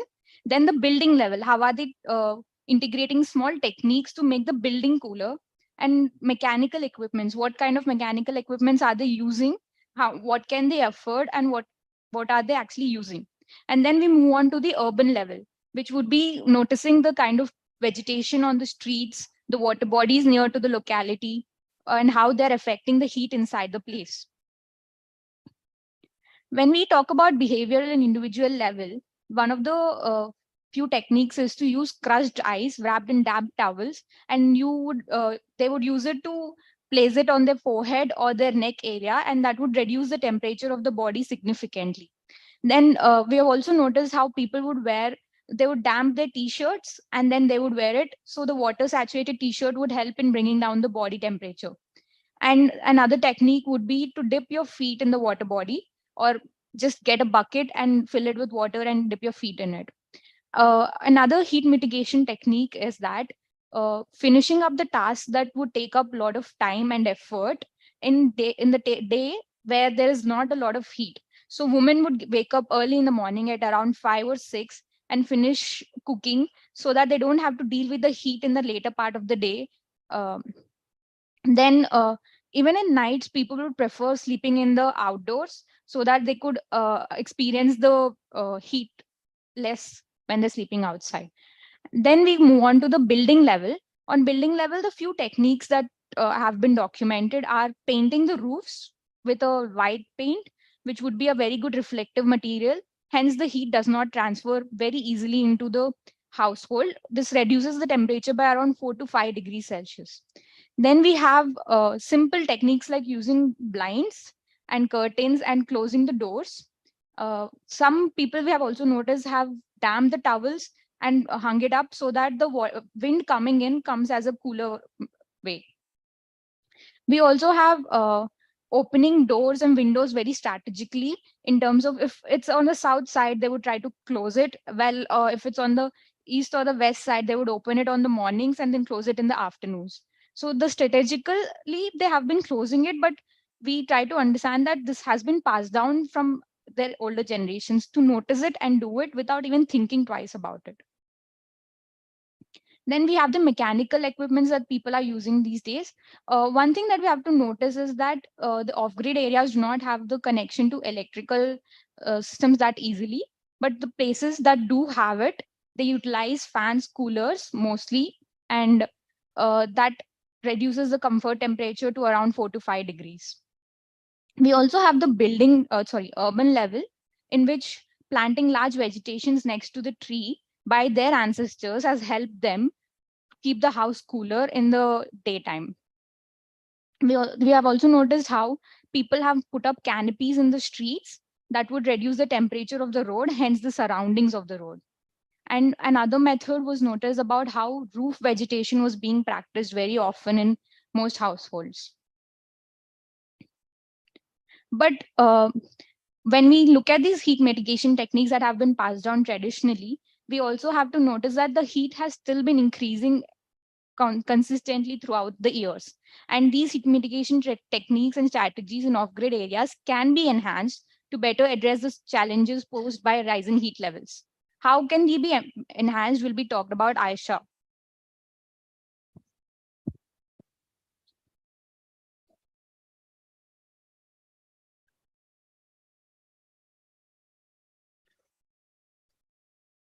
Hello. So since we already talked about how the heat is actually increasing and there are traditional knowledge systems that have helped around people to escape them and better live in these conditions, it is necessary to understand that the rising heat levels are actually reach the danger zone in India, and we need certain techniques and contemporary practices to better accommodate the traditional knowledge systems. And so we would be now addressing the newer practices and techniques that can be implemented in understanding and improving the present scenario. So when we look at the present scenario, there are two cases when you come across off-grid areas. One is the already built structures. When we talk about already built structures, we can't really introduce newer techniques in them. And so we would want something that could substitute and better fit into the conditions. And so there are certain techniques that we have looked around our literature study and data collection that works around benefiting and improvising the already built structures. So the first one that we looked around is around from the company called Seablance, where they used plastic bottles, filled them with water and put it on their roofs, and it acts as a heat control system for the low-income societies in off-grid areas. And so what that system does is basically it lowers the absorption rate, and then the heat does not travel easily into the houses. So overnight, the water in the bottle cools down, and and in the next morning, the process restarts again.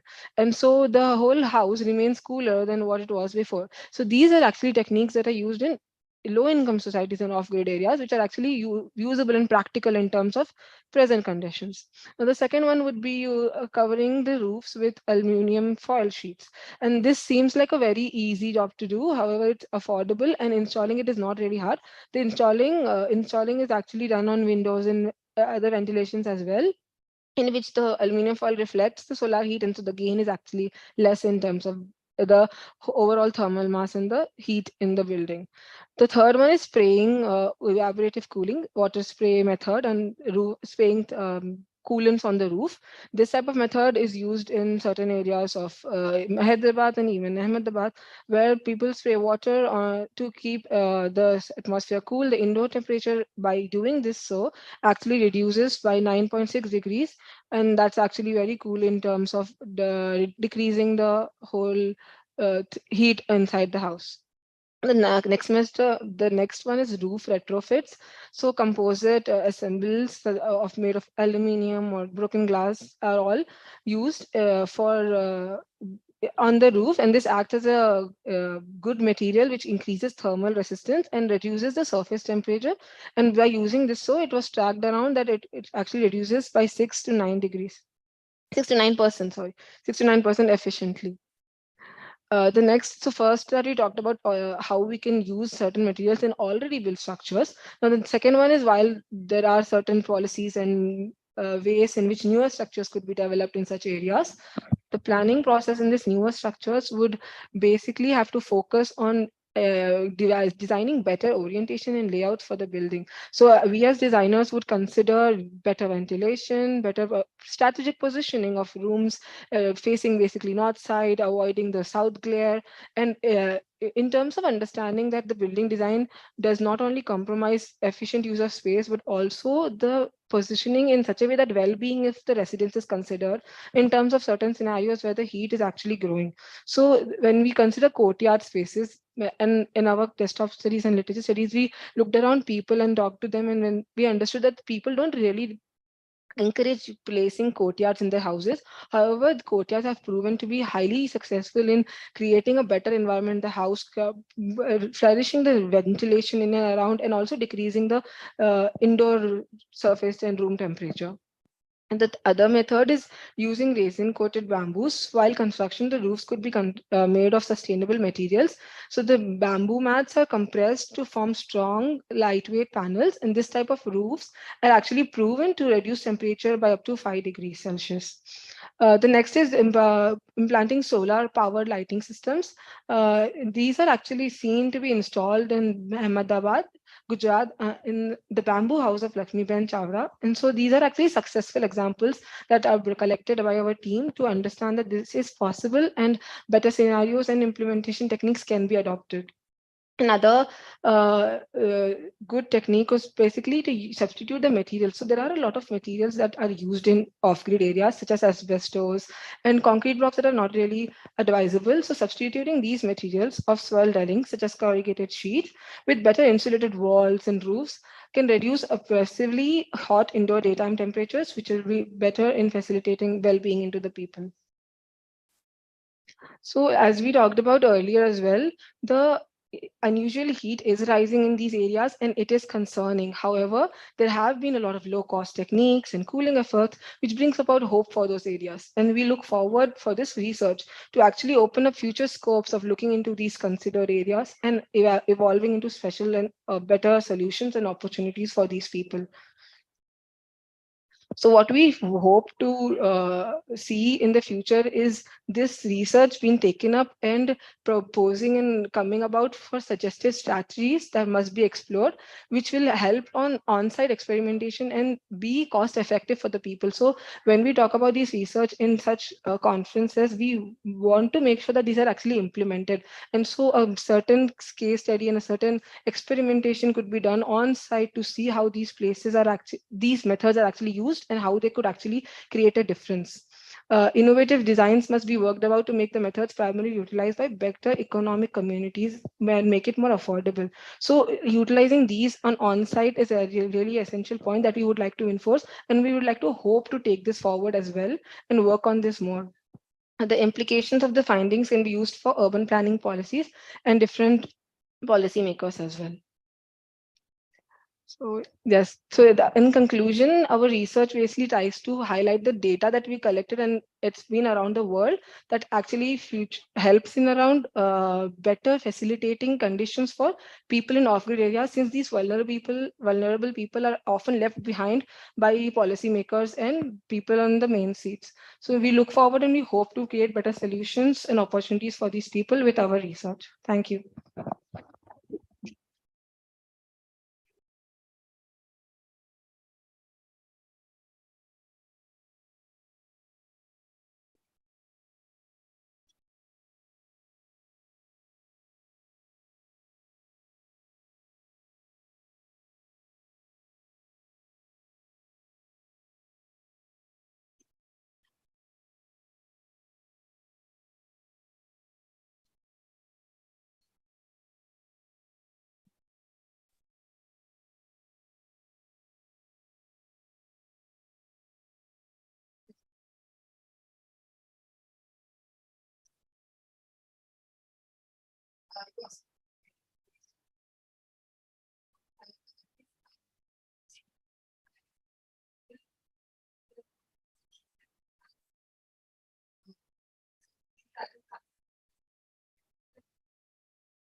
In fact, very personal topic, I would say, looking at the kind of people in summer especially.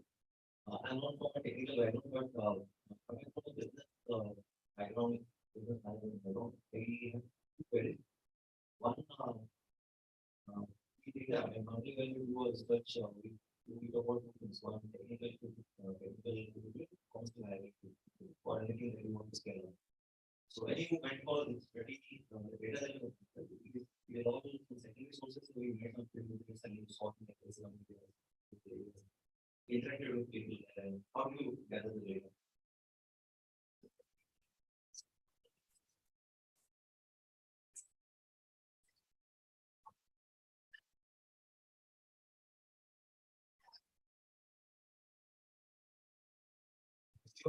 Forward, forward, right.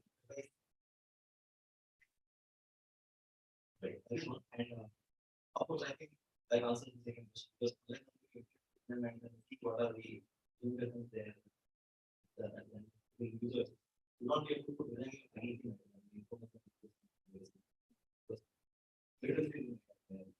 There will be a lot of other issues, behavioral issues. I think you already captured that part. So, the technology side and the architecture side of body, you can do various of stuff. But then when it is actually taken to the field, there will be a lot of resistance. That's why the whole thing,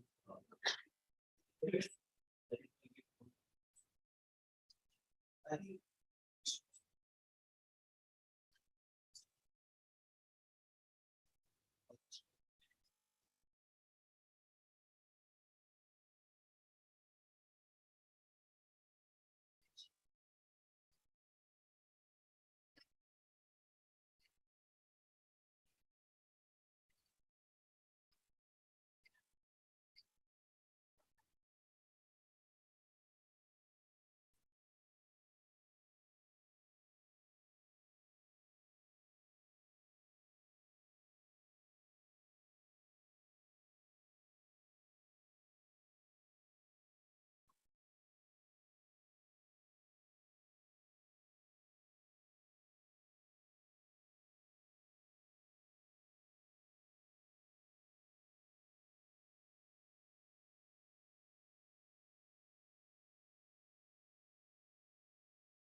Yes. Nice.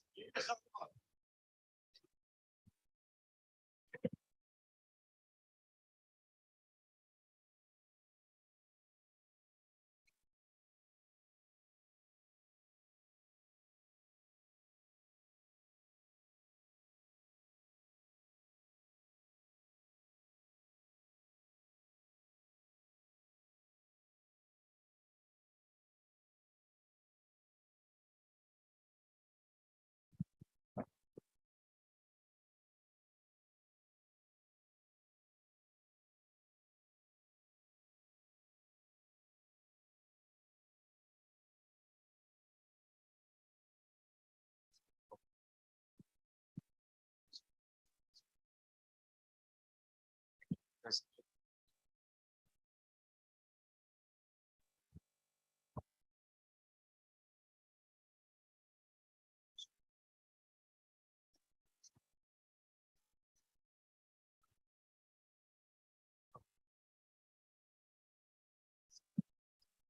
Okay.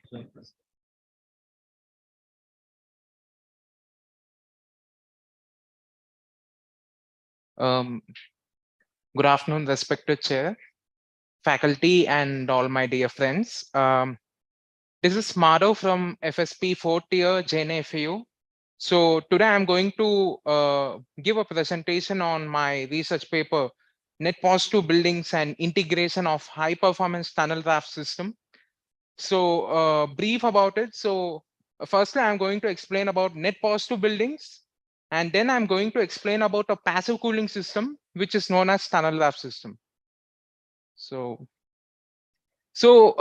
before starting off with the presentation, I would like to ask 3 questions, like basically from 3 different sorts of audience.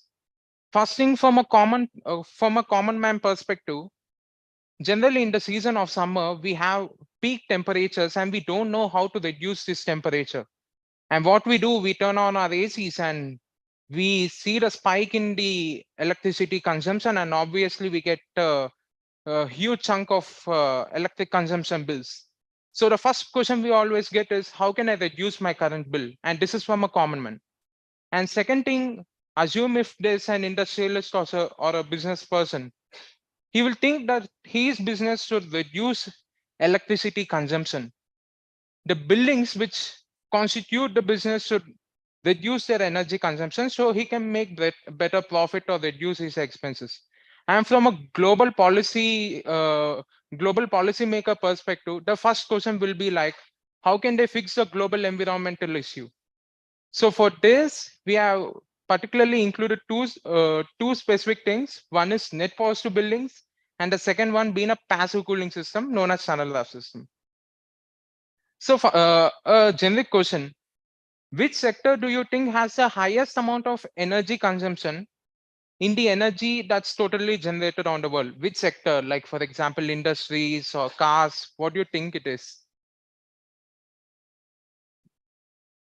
Audience, any insights from you? Like, okay, it's fine. It's not industries, it's not electric vehicles. We are looking at buildings which are constituting up to 40% of the total electricity consumption that's generated all around the world. So we don't even consider buildings. We consider buildings consume electricity, but we don't give it a paramount importance when compared to other sectors. But there you go, buildings consume around 40% of the electricity that's totally generated. So my answer is basically net positive buildings. So net positive buildings are the buildings where your electricity consumption is lesser than the renewable energy generated. So what are we looking at? So basically, if I'm using 100 watts of energy, my renewable energy generation will be around 200 watts. So I'm having a surplus of 100 watts. So I'm not only getting a 0 rupee current bill, but I'm also returning power to the power grid. So I'm returning power back to the electricity department. So that's a win-win situation again. And the second thing is, their greenhouse gas emissions are very much lesser when compared to the conventional buildings we have. So to the down, you can see a triangle shape. So basically, we are at the stage of old buildings. So we use energy efficient appliances, but we don't focus on the building envelope, or we don't focus on measures which can reduce the electricity consumption. Net positive is at the peak of the triangle, at the top of it. So if you are at the net positive stage, you can return electricity back to the electricity distribution department. So what's our target? Our target from this research paper is to build a sustainable and climate conscious future in building industry specifically, because there is a need to be addressed in the building industry, and that's what we are trying to hopefully address. So I've been talking about net positive buildings and all, but what kind of results does it actually show? So here's a graph on what kind of positive effects you can get from a green building. Again, this is a green building, not a pure conventional net positive building. You can expect better results from a net positive building. We will only be limiting this study to the electricity consumption itself, because I don't want to expand the scope of the study. If we see the electricity consumption, assume if I'm using around 100% of energy, like 100 watts of energy is being used by a generic building. If my building is a net positive building or a green building, I can expect up to 50% reduction. If it's a green building, if it's a net positive building, the energy consumption will be zero, reduced, and even there will be renewable solar energy generation too. Along with that, net positive buildings not only reduce the energy consumption, they also reduce the carbon emissions, the water efficiency increases, and there is an optimal solid waste management system for it, which is very much required in these days. So what are the needs that I'm addressing by taking up net positive buildings? The first need is, for common people, you can have energy saving incentives as well as economic return.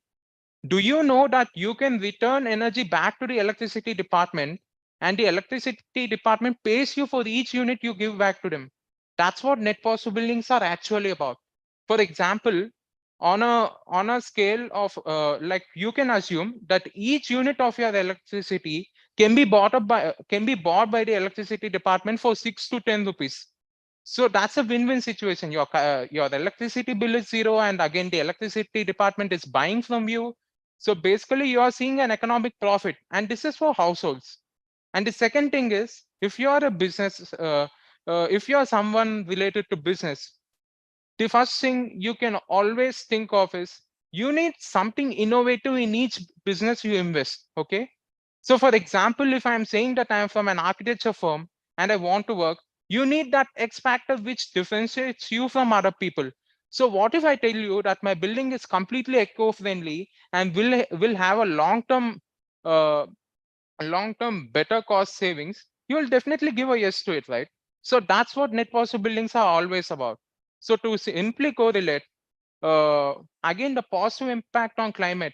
If you are a global policymaker, the positive effects of this net positive buildings, like the reduced carbon emissions, reduced energy consumption and water consumption, really means a lot. So how do we achieve net positive buildings? We have a basic structure on how to approach net positive buildings and how we can turn a normal building, a generic building, into a net positive building. So the first thing is you'll pick up a site. So site context is really very much important for net positive buildings. Assume we are taking a site, we have a case study so that audience can easily correlate. So first of all, we'll be picking up a site and study the details of the site. And based on that, we'll offset the remaining carbon footprint by renewable energy sources. Like if you're using the generic electricity, it can be replaced by solar panels of equal capacity or even more capacity. And then the third one is choose a location that isn't car dependent. People say that making areas car independent is a very hard task. But let me remind you, IIT Kharagpur is one of the largest campus in India, over 2,100 acres. And the campus completely prohibits the use of normal generic vehicles like bikes, cars and all. They are completely dependent on cycles itself, and they have developed the kind of roads and networks needed for it. So that reminds us that nothing is impossible if we have the will to do it. And the fourth important thing is creating a world-class building using passive design strategies. So just a quick thing. So basically so I'll give you a quick differentiation between active and passive strategies. So if we refer to air conditioning, active cooling is basically the generic air conditioners like the window AC, split ACs and all.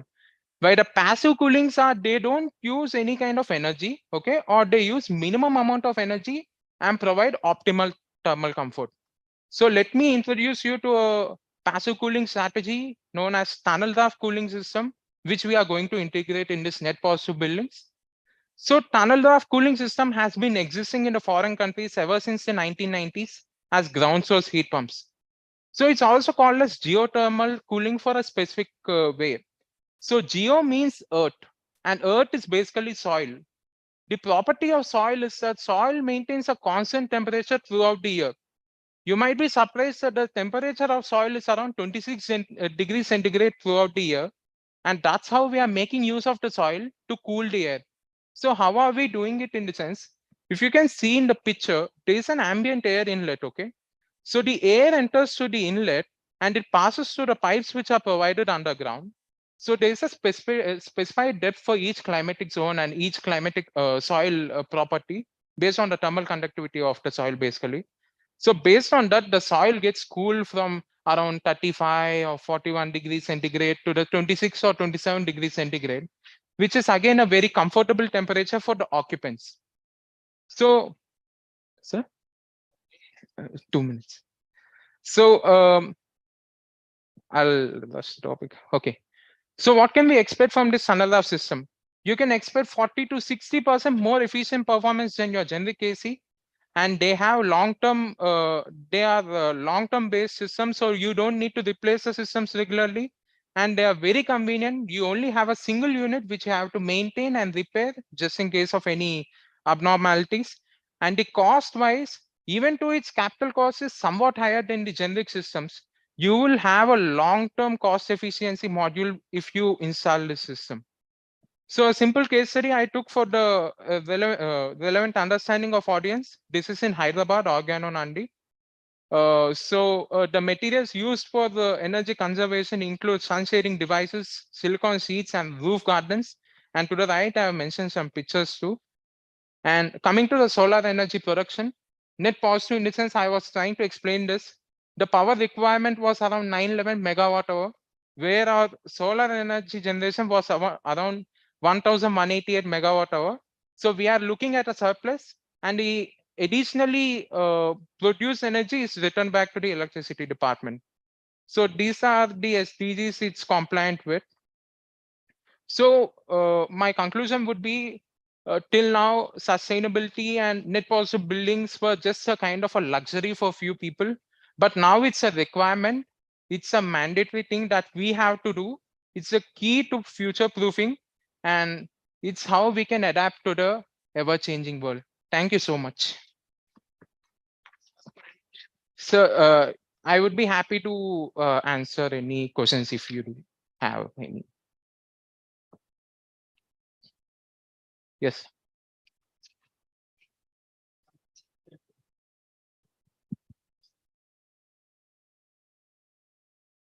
Sir, if you can see in the previous example where I have shown how a conventional building is better than a green building, we can take 4 parameters: energy consumption, water consumption, carbon emissions, solid waste management. We can take some live results on the site. For example, a conventional building uses around 200 watts of energy, while the same net positive building, yeah, it's a general normal building without any added modulations or something, just the normal structures which are being built till now. If we have, yes, any changes that we have made to the building envelope or any new systems we have installed specifically to increase the efficiency parameter, then we can consider it as a green building. Sir? Embodied energy, carbon footprints, and water, energy, everything. Yes. Yes.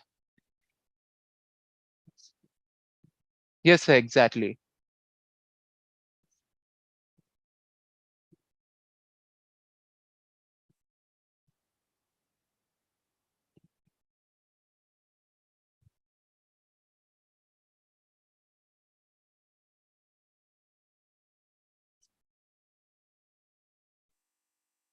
Exactly. Yes, sir. We are, yes. Yes, sir. Actually, for this case study, we have actually mentioned the materials we have used in the research paper. But since I thought there was a time crunch, I didn't want to elaborate on that part. Yes. Yes, sir. Yes. Yes. So we are the, yes.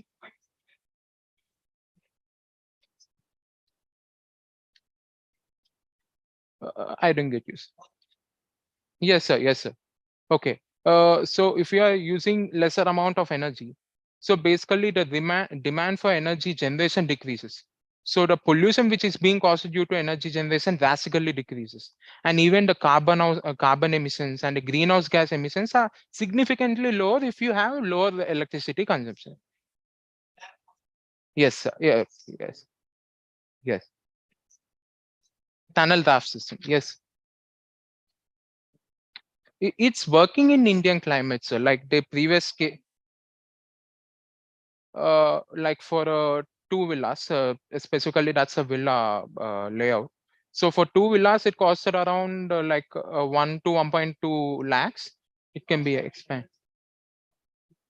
The temperature difference was up to 9 to 10 degrees centigrade in the outside temperature. Yes, thank you. Yes. Yeah, yes. Yes.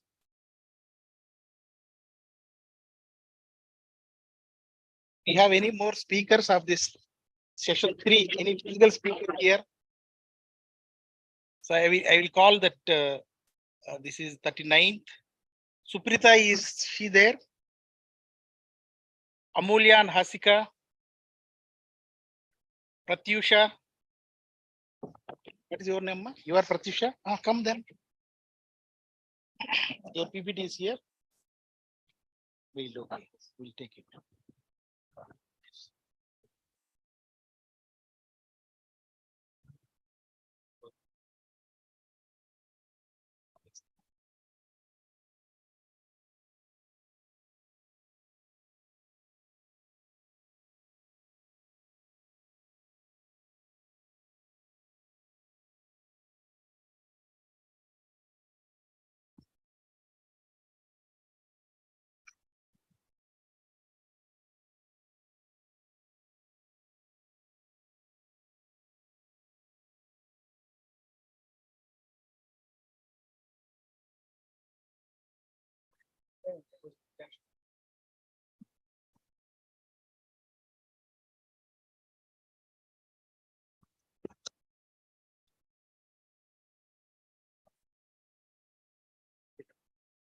Use this.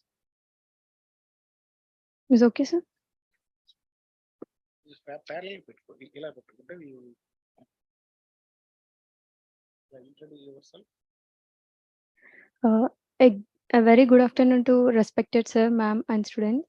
My name is Pratyusha. I'm from FSP third year. First of all, I'm thanks for giving this opportunity. And today I'm here to present about passive techniques for energy efficient buildings. Passive design strategies can A passive design strategies use ambient energy source instead of purchasing electricity and natural gases. By using HVAC and mechanical lighting to the building may reduce the carbon footprint. So by balancing passive designs like daylighting, natural lighting, and solar energy, insulation, and high performance windows, doors, and proper shadings, and also thermal mass embedded pipes in roofs and greenery to the garden and balconies, we can reduce up to 50 to 60% of energy consumption. Some techniques to the building like shading, air movement, evaporative cooling, thermal mass with embedded pipes and green surfaces. And climate design. The purpose of climate design to increase the energy and efficiency of the building. And climate zone is important to design the building to the any country or state. Human thermal comfort. It is the main the purpose of climate. Human thermal comfort is the condition of mind and one express satisfaction with the surrounding environments. Some factors are responsible to the thermal comfort: air temperature, radiant temperature, air velocity, and humidity. Personal factors is clothing insulation and metabolic heat. And these are the details of them. And some orientations of buildings like this orient longer shades along the north. This will provide glaze-free light in summer from north without shading and winter sun penetration from the south.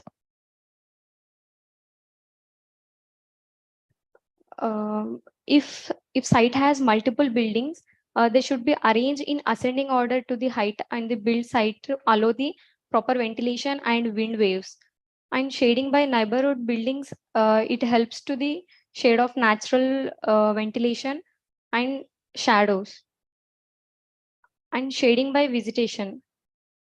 Shading by trees and vegetation is a very effective method of cooling ambient hot air and protect the building. It can be 50% more sun than the north and south oriented window and walls. Shelter against hot winds. When hot winds we are getting, we can make a shelter by stopping the hot winds. Shading by overhanging. If we are having any open place, we can shade with natural roofing. By it, we can be shading of roofs and walls. Shading of natural shadings or concrete shadings. We can radiant the shade. The solar radiations will emit back. And another method is to cover deciduous plants or creepers, because evaporate from the leaf surface. The temperature of here we can keep any plants and creepers. By these, the solar radiations will get emit back, and if when it will be night, the coming evaporates will take the greenery. And roof techniques. Roof techniques are, if we provide embedded pipes to the roofs and walls, the solar radiant which coming from the sun, it will emit back. At the night time, if the evaporation from the surface, it will get up. And some heat dissipation techniques like climate, wind direction, area of fenestration, size of inlet and outlet opening, volumes of the room, shading devices with a message, and natural ventilation. It is the method of cooling. Wind-driven cross ventilation. It is a cross ventilation opening on opposite sides of the enclosed space. We can done this in multi-room buildings. The building floor plan depth, direction, the ventilation flow must be limited, effective. Remove the hot heat. Buoyancy, drive and stack ventilation. It is the drive and stack ventilation. It is displacement ventilation. Cool outdoor air and evaporates the hot air. We will get the cool air from one side, and that hot air should be exhausted to this again atmosphere back. Passive downdraft evaporation cooling system. And your left side the building, we are getting hot air. In that they have water sprinkles. When we get the hot air thrown that evaporation thrown the water, the hot air will evaporate and we will get the cool air. And through the exhaust fans to the right side, the air will hot air will exhaust to the atmosphere. It is done in Hitham College. And this system is passive downdraft evaporative cooling system, PDEC. Some are silent futures, and we can done this for large buildings also, which are multi-storied buildings. We can get daylighting and natural ventilation and air. By this, we can reduce the energy consumption. Balcony.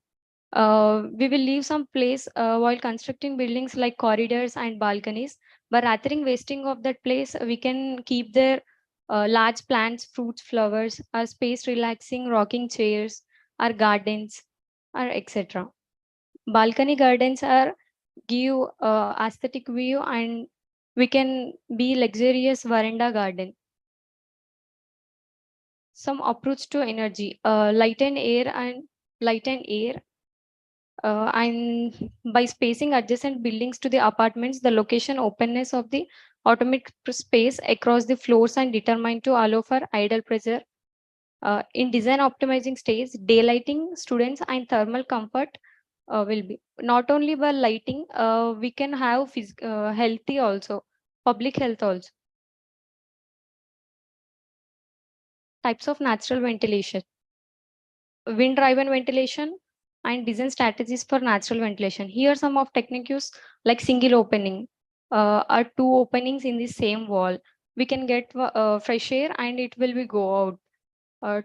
Two opening in adjacent walls, two opening in opposite walls. By keeping these techniques in a room, we will get fresh air.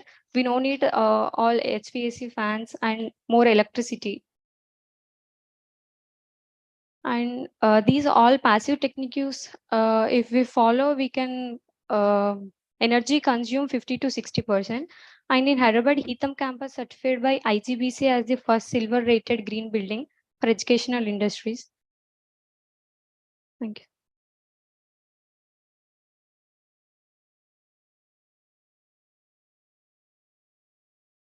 Yes. Yes.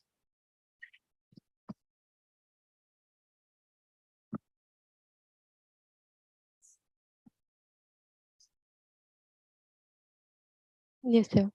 A roof. If we have upper balcony, we want open by keeping normal tiles or something. We can keep greenery there. We will get. We won't get a hot. If it is a balcony or open, we want to leave it normal. We can place anything there by.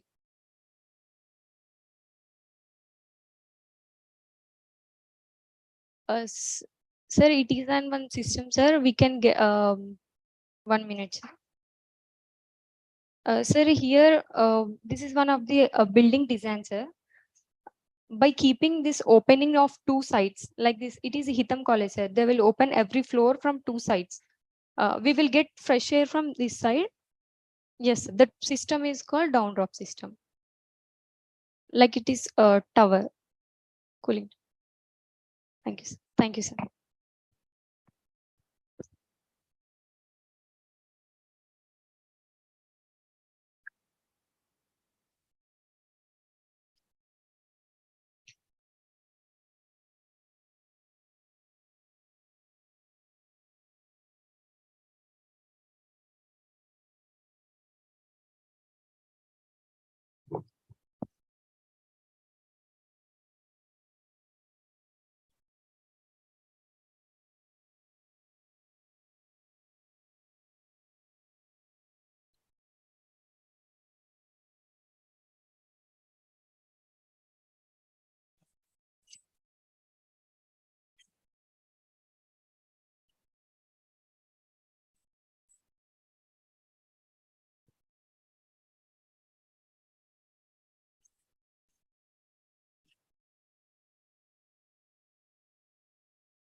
Yes. Sir.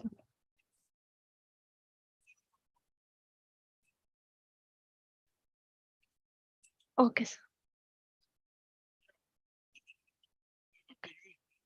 Okay, sir. Yes, sir. Yeah, sir. Okay. Sir. Thank you, sir. Okay. Okay. Do you have PPT, ma'am? Okay. Okay. Sir. Good afternoon, everyone. Myself, Amulya Godisela from G.Narayanamma Institute of Technology and Sciences. So my co-author was not available here as she was to appear for an exam. So I am handling this. So our topic is traditional architecture in Indian housing and infrastructure. So I came up with our own infrastructure and housing, how traditionally houses were built in our country in those days, and how can we make changes in these days to make them even more sustainable and energy efficient. So traditional architecture is nothing but like the methods we have received from previous generations and connected to our roots, culture, and habits. In this way, if we habituate the art of construction of building or objects like they are structurally sound, functional, and beautiful. So, what are the main features of Indian architecture? That means stones. The main is the stone, which create the long-lasting floors, and even the walls were made by the stone back then. They give a strength and very long durability. And the space concept is a very interesting thing in Indian housing and architecture. Like as India's area is vast, we have made use of it very proficiently, and like verandas and courtyards, they play an important role. And the timber and the teak wood which we use in furniture and everything helps us a lot. And they are environment friendly, like they are made of mud, limestone, and all, instead of synthetic colors, synthetic paints. Like in those days, houses were whitewashed rather than using of synthetic paints, and they are culturally connected. And also Indian architecture follow two major styles: Dravida architecture, like in the South India, and Nagara in the North India. Traditional North Indian housing. Like North India itself is a vast area, especially considering it encompasses the architecturally rich states like Rajasthan, West Bengal, Gujarat, and Punjab, etc. So in Gujarat, mainly we may find the mirror work in the interiors and also the wall paintings across the hall and everything. And they are morely women friendly, like from the hall, all the rooms are accessible, and so that women can be doing their household chores and along with the connection of the inhabitants of the house. And also in Punjab, courtyards were spread through the house, and the charpace is included in the house, which is mainly we call it as the Nulaka Mancham. And in Bengal, I think many of us doesn't know that the word Bangla is originated from Bengali. And in those days, like the multi-storied or double mansions were built in Bengal, in West Bengal. And next, traditional South Indian housing. In South India, we mainly follow Dravidian architecture. In Karnataka, there were main pillars with teak wood and timber. Those pillars we will get a feeling of a temple by seeing those houses. These are namely called as the Gutu Manes, like that. So these provide a strong strength to the house, and they are so environment friendly. And also in Tamil Nadu, we found a courtyard and the veranda raised above it, called Tinnai. And in Kerala, like open big area in front of the house, we find fields and all.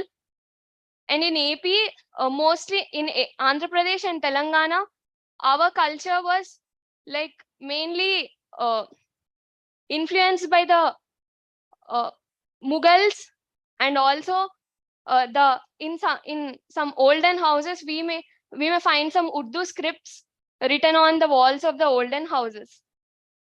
And this is an interesting architecture we may find mostly in Kerala, vernacular architecture.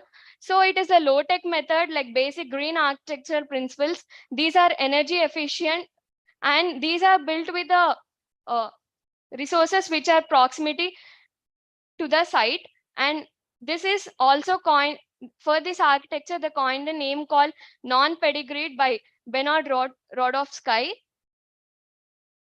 And also, what is modern architecture? So let's understand this modern architecture. It's nothing but it emphasizes the function and streamlined form of over ornamentation. Like it goes beyond the, like it mainly focuses on the aesthetics and appearance. And like we find the clear lines, angular, square shapes rather than the sculptures and all. And next, even the coloring, like we find the pastel colors and a combination of both the colors rather than the original colors. And this modern architecture is it is very easy form of construction, and it is done fast, and also it is cost efficient. So here comes the verdict, whether to follow the modernity or tradition. So when this question comes, modernity is cost efficient, and traditional system is like it gives you more strength and it is so durable. And also, so for this confusion, for this verdict, like we came, like if we follow, like if we create the world fusion of these both, like modernity and tradition, taking the benefits from these both, like we can provide a efficient and sustainable housing. So like if we bring back these 8 ancient Indian techniques, like it is easy to bring back sustainable homes today. So the first thing we have got is courtyard. So courtyard is the integral part of traditional Indian home, and it is most of the families spend time, like they get privacy, and this courtyard is accessible to all the rooms of the house, like in that story. And it lets the nature in, and for the rooms it provides the shade and protection from sun and the heavy rains. These courtyards are mainly found in like South India. And also the second one is jalis. So these are like lattice constructions. These are lattice screens which provide the ventilation, diffuse light, shade, and privacy. So this lets the cool breeze in, but keep the harsh sun rays away from the room. So this is the picture of Hawa Mahal, Jaipur. So it is basically built for women of royal families, like to witness the things happening around the city. So these gave them privacy, like outsiders cannot see in, but but the outside things can be visible for them. And the third one is veranda. Sorry. Okay. Sorry. So this is veranda. I think it's my favorite place. Like this is veranda. This veranda is beautiful features and lend a lovely charm to the welcome. And also, it is partially enclosed structure attached to the house. In Kerala, we find the veranda throughout the house rather than in starting. So they are named as chuttu verandas, and they provide shade and protect us from summer heat and heavy rains. Next, these chajjas give us the, like, they provide us the horizontal or sloped protection for the windows and the doors. So these are used for reduction of heat entering the interiors. And the arches, these are the most beautiful things in those days. This saves the amount of concrete used in the lintels, and they offer advantage of being structurally stable. And I think we find them rarely. These sloping roofs and also this sloping roofs are mainly found in the regions like heavy rainfalls and heavy snowfalls to provide the home from all those environmental disturbances. And the built-in feature, like in traditional architecture, some of the furniture used to be built while building the house itself, like the swings which most of us entertain, and also the shelves and storage display. These are mainly used for putting the lanterns at the night. And the woodwork is also included in this built-in infrastructure. And next, natural building materials. So for this, if we use timber, limestone, and bamboo is mainly used for in the areas where it is like earthquake prone areas, and also the mud which we use. These are all the like energy efficient things. And also finally, good architecture lets nature in. So a good architect integrates both the natural and modern, taking benefits from those two. And let's integrate this, and let us support this for more sustainable living and household. And as famous architect Didi Contractor from America, she works on the principle of marrying the earth to the building. So if we have this environment friendly and sustainable and energy efficient buildings, it will be better for our future. Thank you. Sorry, sir, for the time. Yes. Sir? I prefer like the fusions are taking the it will be I pick up the for appearance, and it will be modern but following the traditional systems and those. Yes, sir. Thank you. Any speakers, third session, physical speakers are available.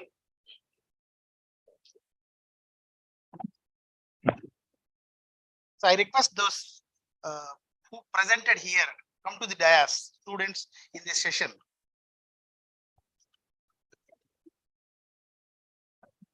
So whoever presented here in this session, please come.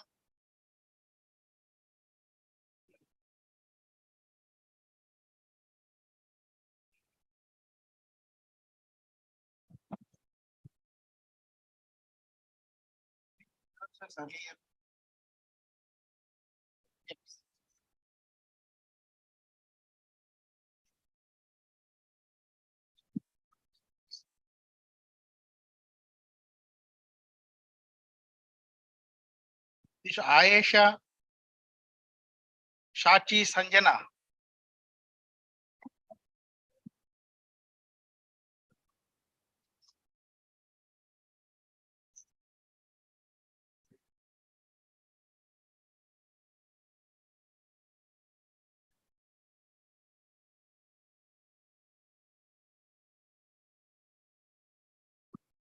Yes, sir. Yes, sir.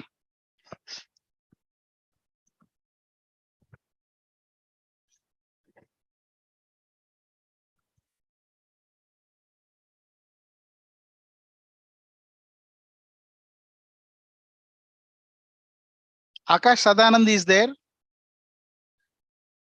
online. Yes, sir. Yes, sir. Yeah, Yes, Akash, you please wait a few minutes. So we have to relieve one of our chair. So you will continue. We will hand over mementos to the speakers of this physical presenters. Then you will continue. It's only a 2-minute break here. Okay, so we sir. will take your paper. Okay, sir. What about Afreen, Manirmai? They didn't come. So okay, sir, please. Yeah, for students, some 3. Sir, please come forward, sir. So you just hand over mementos to these students. 3.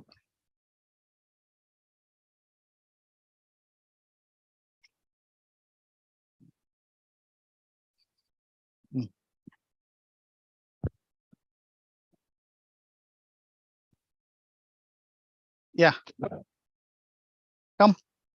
Take Amma.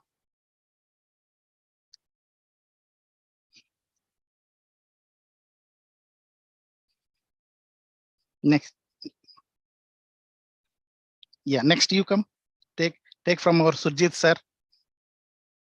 Come.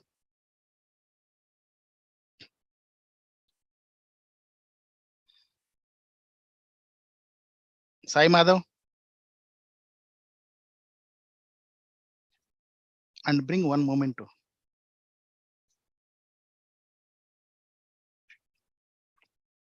No, thanks moment. Okay, one. So we will give it to our Surjit sir. Give it to Sita Maharashmi madam. Madam will give it to Surjit sir. Surjit sir want to leave.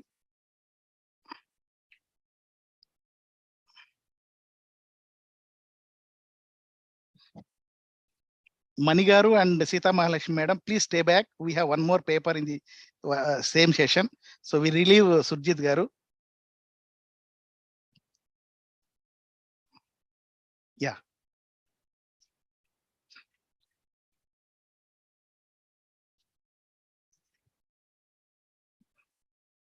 Yeah, Akash, you can share your screen. Not having a PPT, I will be presenting verbally.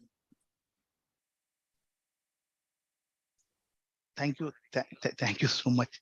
Yes, sir. Yes. Akash? Yes, so I don't have a PPT. I can share verbally. Like I will be speaking about my paper. No, there is some audio issue. Babu. Can you hear me? Audio sir? some again. Can you hear me, sir? Yes, ma'am. Continue. But you will be presenting kada PowerPoint.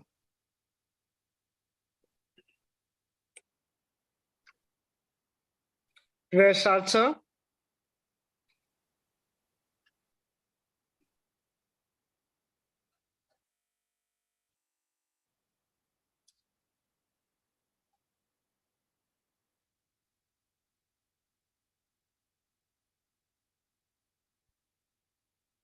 Rather audio.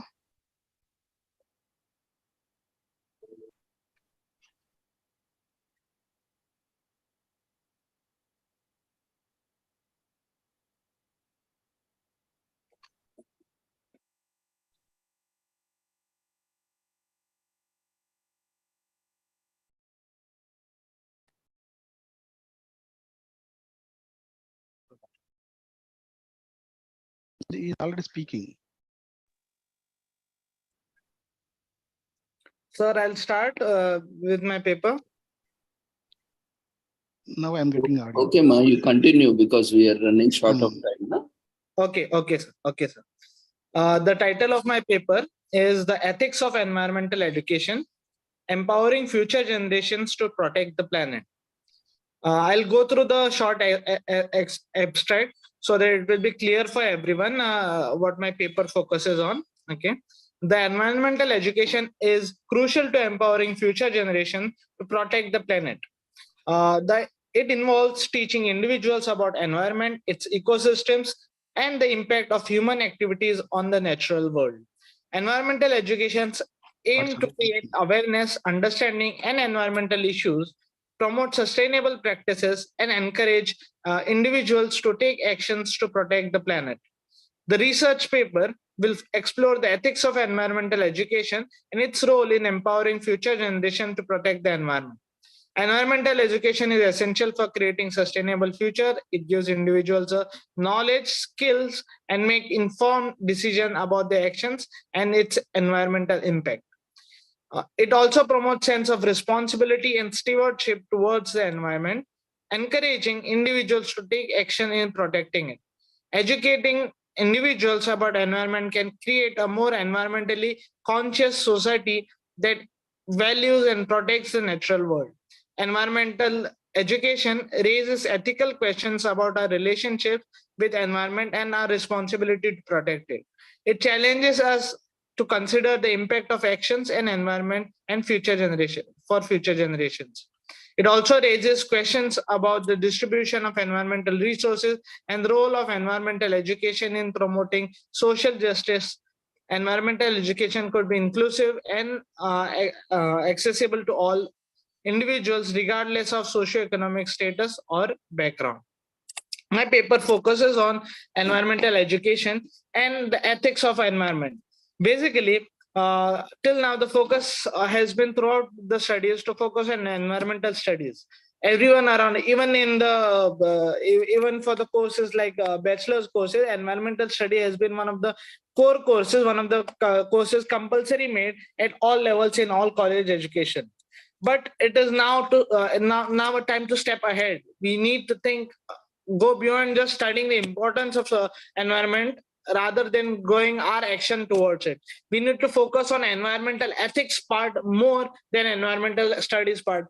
Till now, throughout our childhood, we have all known, we have all focused on the importance of the environment. We all know that that we as human beings, not just human beings, but we all as a species, just another species in the world, cannot stay without the nature, cannot survive without the environment. We ourselves are just a part of the environment. We are just another species, just like any other species in the world, whether it is an ant, whether it is a tiger, or it is a lion.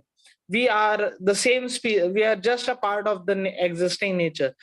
Therefore, it is now more important to focus on our ethical duty, on our responsibility towards Mother Nature, towards the planet, rather than its importance. We all have already seen its importance throughout our time.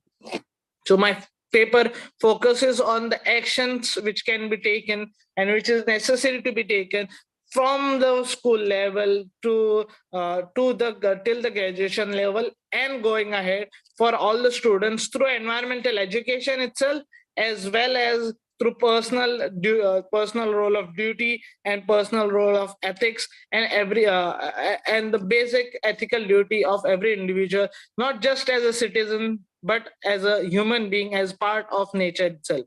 The paper focuses on developing skill for protecting the environment. The paper also focuses on importance of raising awareness for oneself and for the sake of all other species, not just for the survival of human generations or human species or the future of human generation, but for the world to survive in harmony together, in bonding in relationship with each and every species. The paper also focuses on encouraging conservation, fostering sustainability, empowering individuals to protect the nature through various different practices, right from the very beginning part.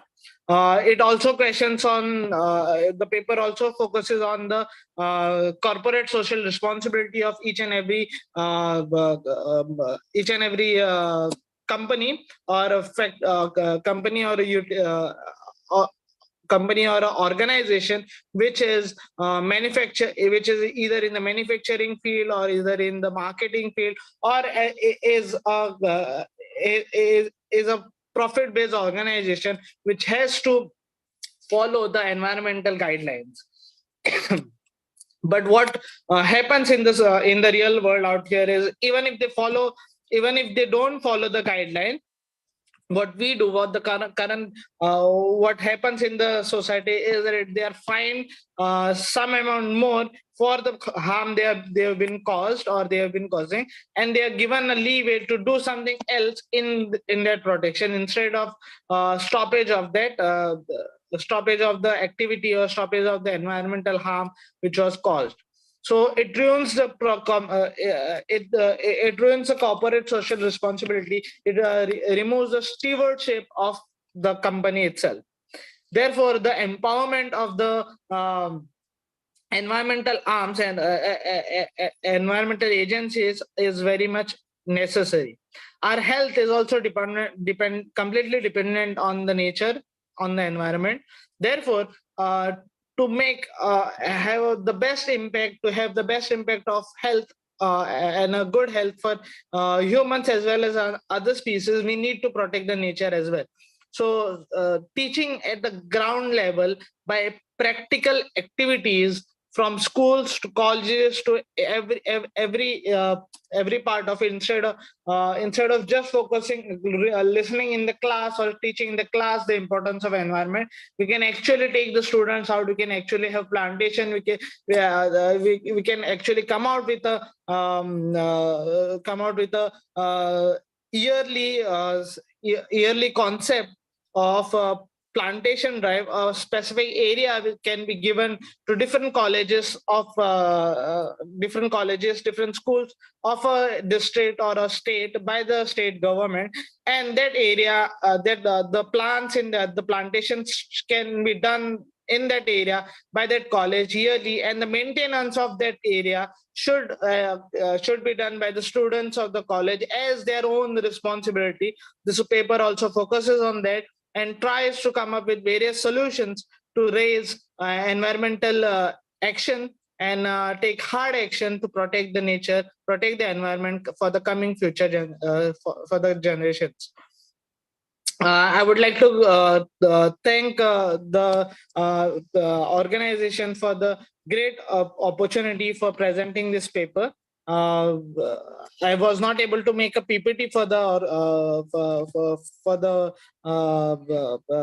presentation, as I was also busy with other activities at my department. I'm a research scholar at School of Sanskrit Philosophy and Indic Studies at Goa University. But it was a great honor presenting at this prestigious event. I thank the organizers for this opportunity. Thank you so much.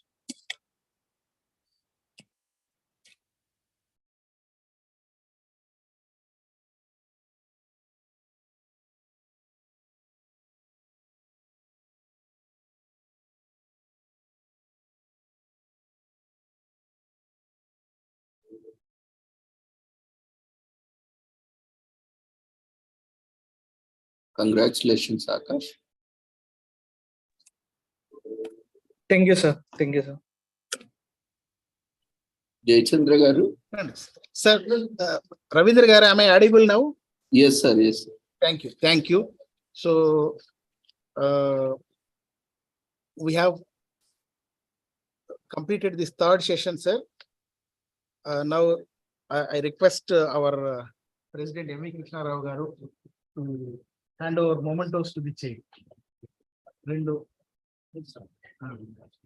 you, Scrum. Thank you.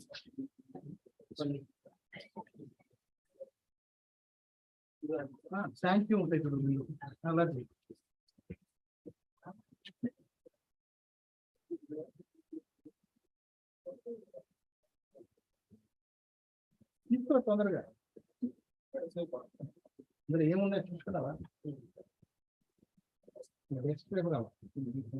ఇలాంటి తీసుకోండి sir. మణి గారికి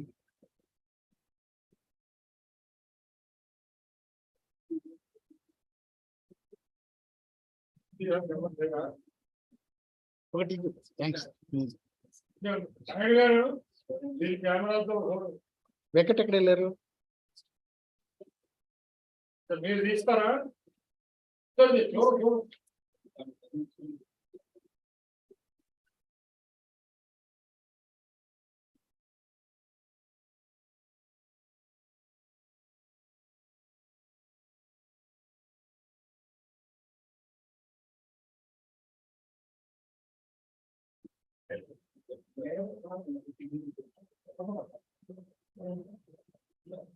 Ready? Ready.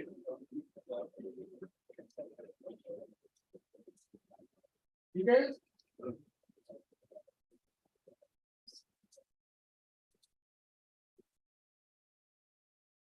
So without further delay, I introduced the last session's chair, Professor Singham Jayantu Garu.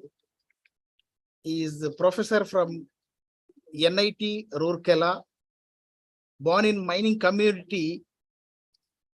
He has done his engineering in mining, and from Singareni, that is Kottagudem School of Mines, and MTech in mine planning and design, and one more master degree in counseling and psychotherapy from Kuvempu University. He has won several gold medals and awarded with the National Mineral Awardee for his outstanding work in the field of mining technology. He has completed more than 100 research and development projects sponsored under Government of India and various coal and metal mines of India. And he also authored over 250 technical papers published in various national and international journals, and is presently working with NIT as a professor in mining engineering department. Sri Jayantu Garu is also a member of Technical Committee Environmental Appraisal for Mining Industries of Odisha State Pollution Control Board, and he is chief editor of Indian Mining and Engineering Journal. So I will also request Sri Bhaskar Garu. He has already chaired a session yesterday. He is the vice principal of Telangana Academy of Land Information and Management at Gachibowli, and he is the joint director, survey settlements and land records in Telangana state. And he is instrumental in introducing, the modern survey equipment, the ETS, GPS, DGPS, and the entire training part. And he is the man behind so many public litigations, in the sense revenue issues. So anywhere there is a problem, is a dispute between land boundaries and all, as joint director and deputy director and several designations, he might have resolved issues of thousands of people in United and Telangana state, United ADP and Telangana state. So thank you, Bhaskar Garu, for joining us once again. So is there any speakers for this fourth session, or any speaker willing to, who is we could not present earlier today in the morning? Any speaker physically want to present, please come. Please come all now. Whoever is there physically, Arshit, come up. We want to see who are all there. This is the last session. This is the last session. We have Shushma and Siddhika. Is she there? Good. Sit.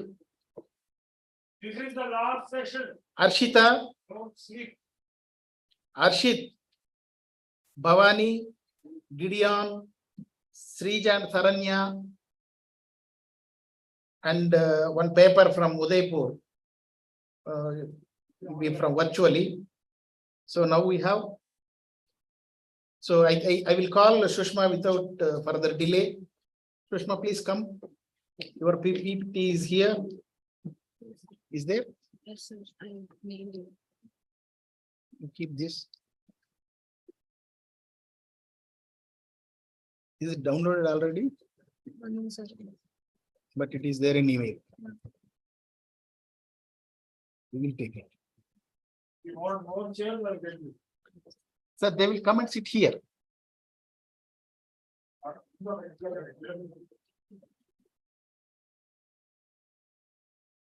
I request all these speakers take less than 10 minutes so that we can complete the program within time schedule. Anyone left?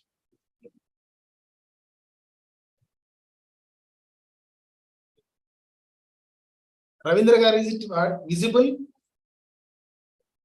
The screen. Is the presentation visible? Is he responding? Okay, we have to share here. You have to share. This is your presentation? Yes. Right.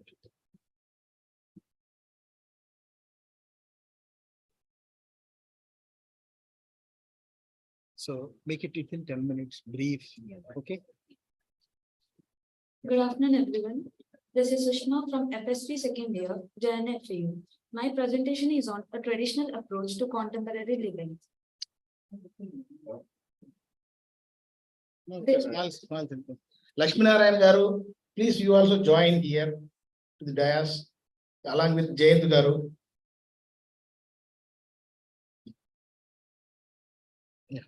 Continue.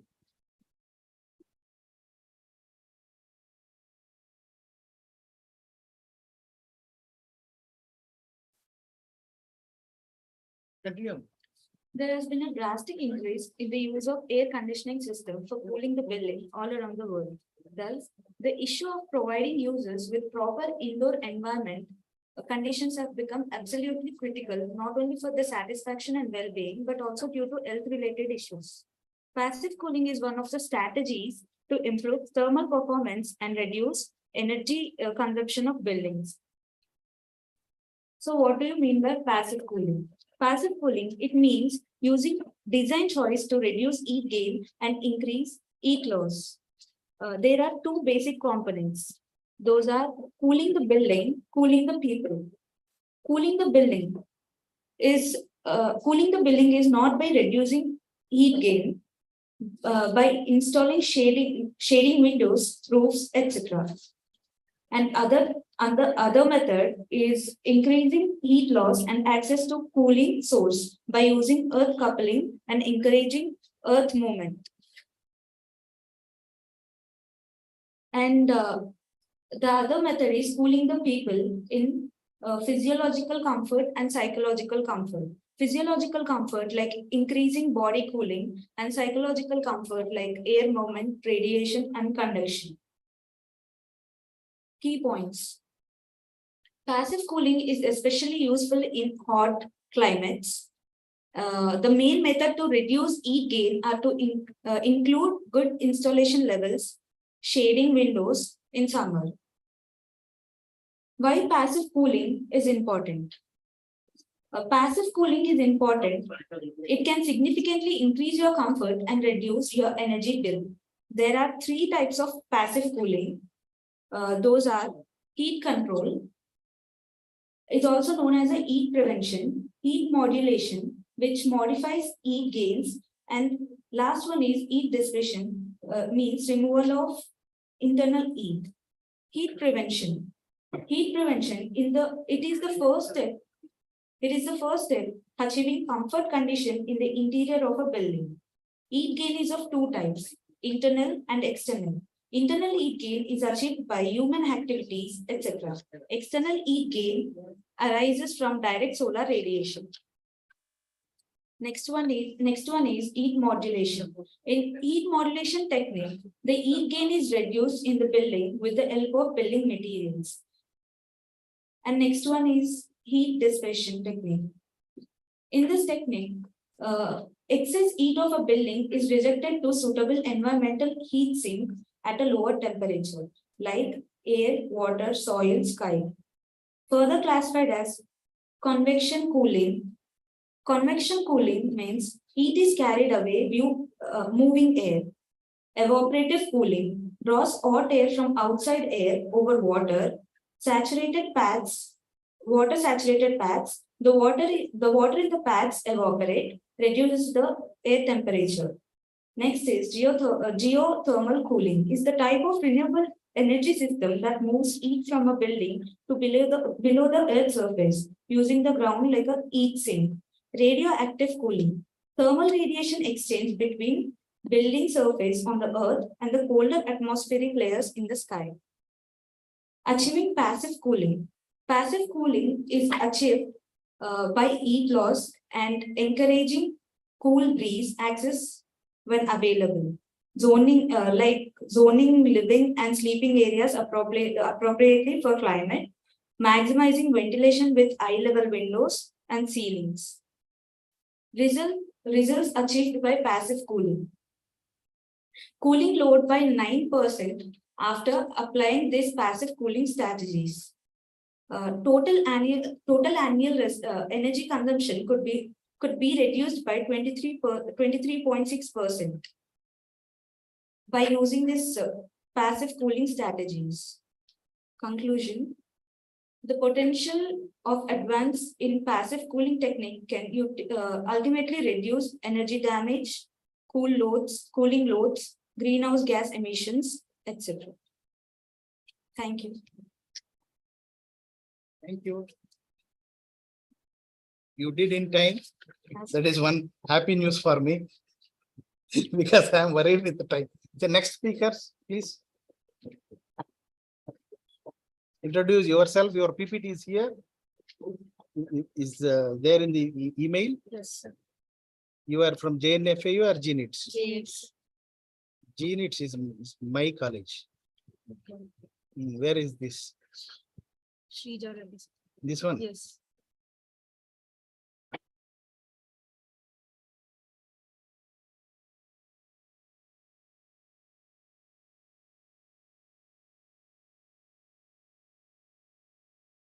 Who is the first one speaker?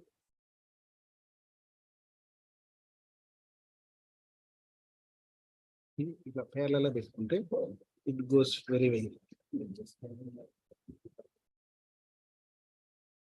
Parallel and ఇది energy సరిపోతుంది పట్టుకోవాలి.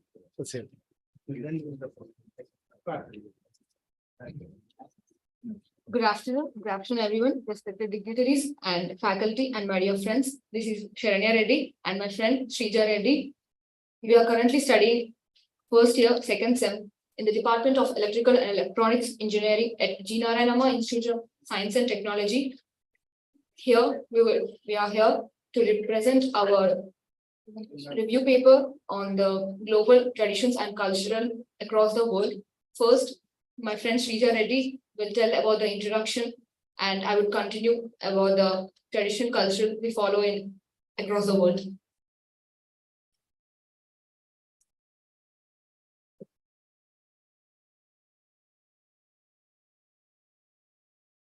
Good afternoon, honorables. Here are some of the colleagues of some of the reviews, articles of the culture and tradition around the world. First of all, let us know what is culture and tradition around the world. Culture represents our identity and it explains the belief and histories and contribute to vibrant variety of human beings across the world. Especially with the recent discovery of the importance of epigenetics and genetic memory around the world, it is vital to understand where we came from, right?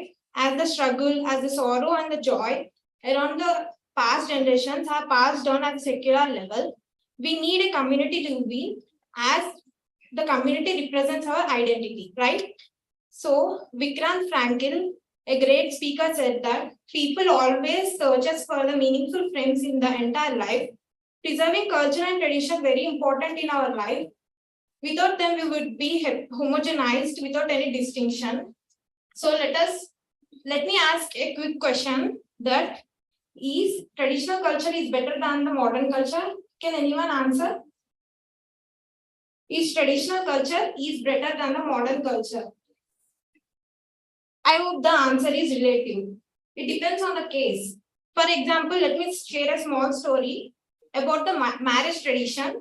In olden days, there are many rituals like hefty gifts, like they check the background of the family. Even now they check. If we consider on the modern culture, it would be easy to make our work easy. So it may depend on our case. So let us see some traditional cultures throughout the world. Here is one of the culture, that is baby tossing culture in Karnataka. It is a traditional. Baby tossing is an Indian culture followed in certain parts of India, where an infant under the age of 2 years are shaken by the priest and dropped from 20 to 30 feet of a shrine or the mosque. This was a tradition followed by both Hindus and Muslims in Karnataka. The history behind this is, at the olden days, we don't have any medical advances. So the priest advised the people to shake the baby and drop from 20 to 30 feet of a shrine. And the baby is, many of the men there hold bed sheet down the stream and the baby is landed safely without injuries. But now we have many medical advances and vaccination has been compulsory for the birth. So the culture has been decreasing. You can observe the graph from 1990s to 2015. The culture is being decreasing as the medical advances are increasing. The Vano tribe people, the Vano people are situated in the basin of the river Mamberno. the tradition there, the culture and tradition there was the Stone Age culture. You can observe here the basket weaving also is one of the culture there, and Indonesia is one of the best in supplying the baskets. And one of the funny and interesting culture in UK was the couple there, the newlywed couple there will cut the cake on their occasion, right? For every year they celebrate their wedding day by sharing the cake of when they cut the cake of first anniversary, they eat the same cake on the next anniversary till they die. This was their culture. This symbolizes that they live happily together for many years. Now my friend Sharanya will continue remaining cultures.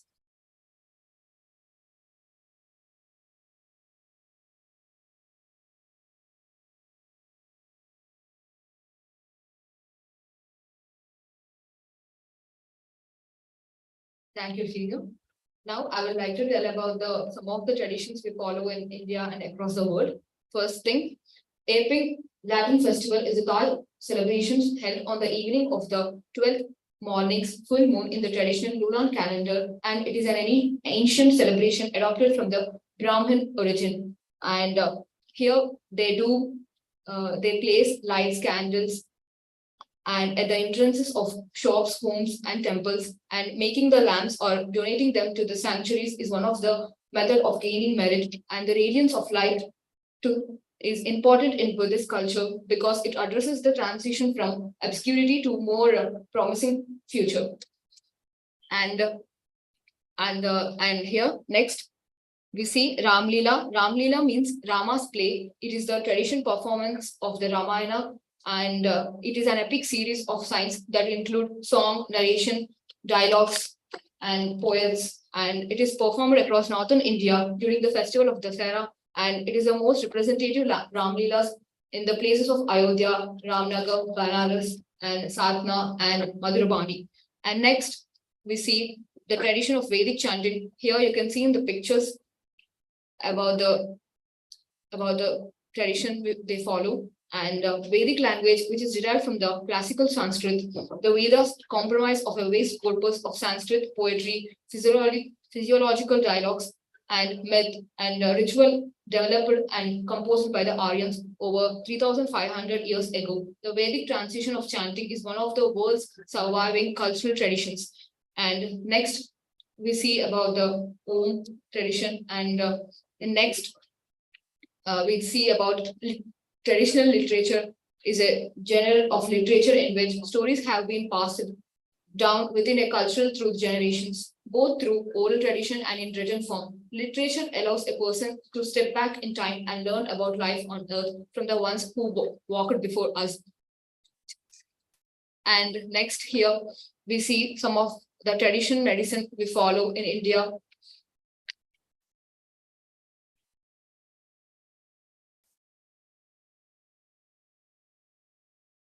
Here you can see the seahorse pictures that is used for medicines. Seahorse is an important symbol in Chinese culture, and it is reserved for its power because the Chinese believe that seahorse are a type of sea dragons, which are symbols of good luck. And here you can also see the traditional medicines in a market that found in Madagascar, and myrrh and opium are listed on clay tables from around 3000 BC. And the last Remembrance Sunday held on the second Sunday of November that remembers British service members who have died in the wars and other military concerns since the onset of World War II. By tradition, a 2-minute period silence is observed throughout the country at 11 AM. The most recognizable symbol of Remembrance Sunday is the red poppy, and this is the most auspicious day for them. And I would like to conclude that the cultural context shapes our understanding of the world, and studying history gives us deeper insight into the lives and also other lives. And I will also tell that the person without the knowledge of the past history, origin, and culture is like a house without a roof. Thank you. I hope our article helped you. Thank you. Thank you for having us. Thank you. Yeah.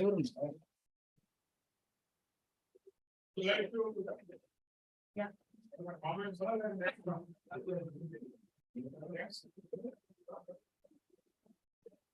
Yeah, next, please come.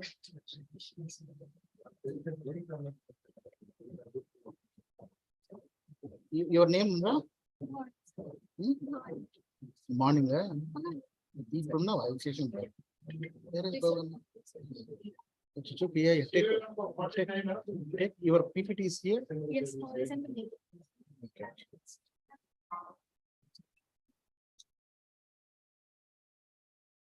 ఈ PPT ఒకసారి open చేసి మా పేరు చెప్తాను మహిళ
Screen share on that. There.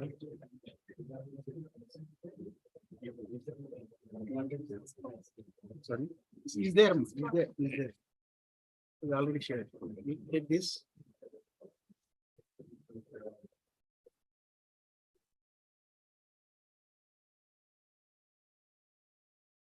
Okay, she will continue with the PDF, huh? Yes. PDF, you can scroll down also, no problem. Go, Micah. Is there? I have a question for the previous speaker. Charanya and Srija, a question for you. Today's theme is the traditional knowledge and environment. So I could not understand. Rather, can you relate your whatever subject you are told today to the theme? Yes, sir, we have said the traditional cultures. So you spoke about traditional culture. What way it is related to environment, whether we have to continue in the, we have to sail in that, or we have to improve, or we are. It depends on the case. That you did not. It would have been better if you have connected to the as it is rightly pointed out. So it will be more better. Now you told about different traditions or cultures.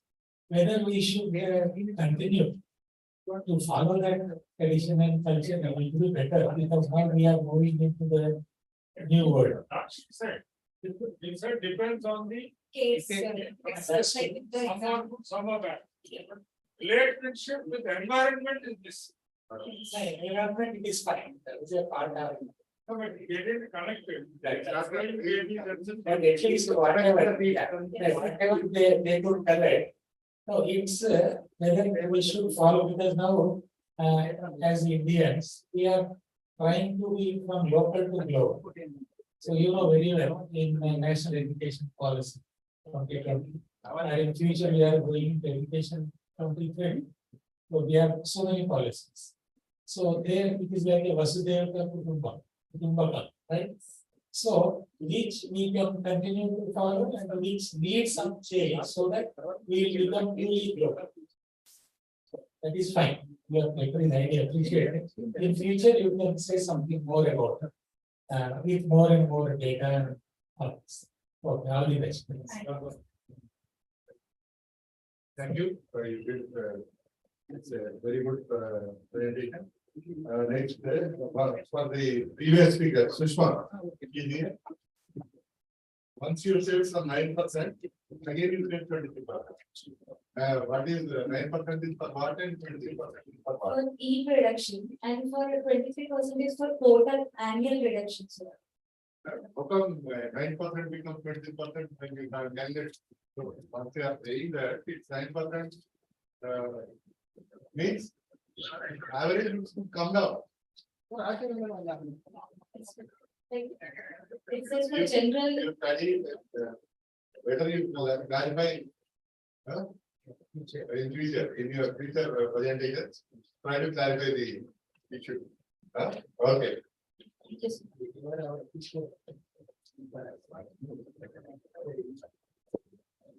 Good. General instructions for speakers because we are passing your time.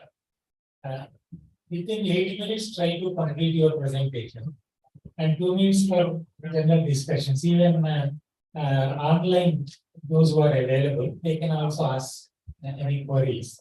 Let us make it more lively. Okay, then over to the speaker. Thank you, sir.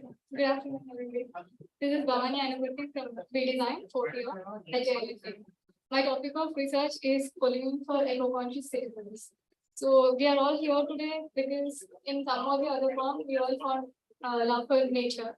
And my love for nature started from a colony that I've lived for almost 18 years of my life.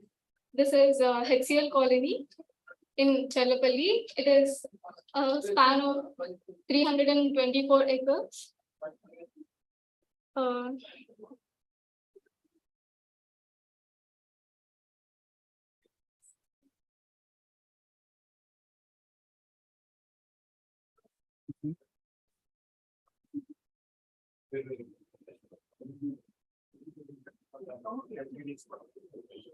It is Hindustan Cables Limited in Challapalli. It is spanning across 324 acres, and it has all amenities starting from a school, a community hall, a playground, and all the quarters have a separate balcony for each. And because all the amenities are around them, nobody has to travel far for their basic needs. So this reduces almost maximum percentage of the carbon footprint that is produced from vehicles and to move around.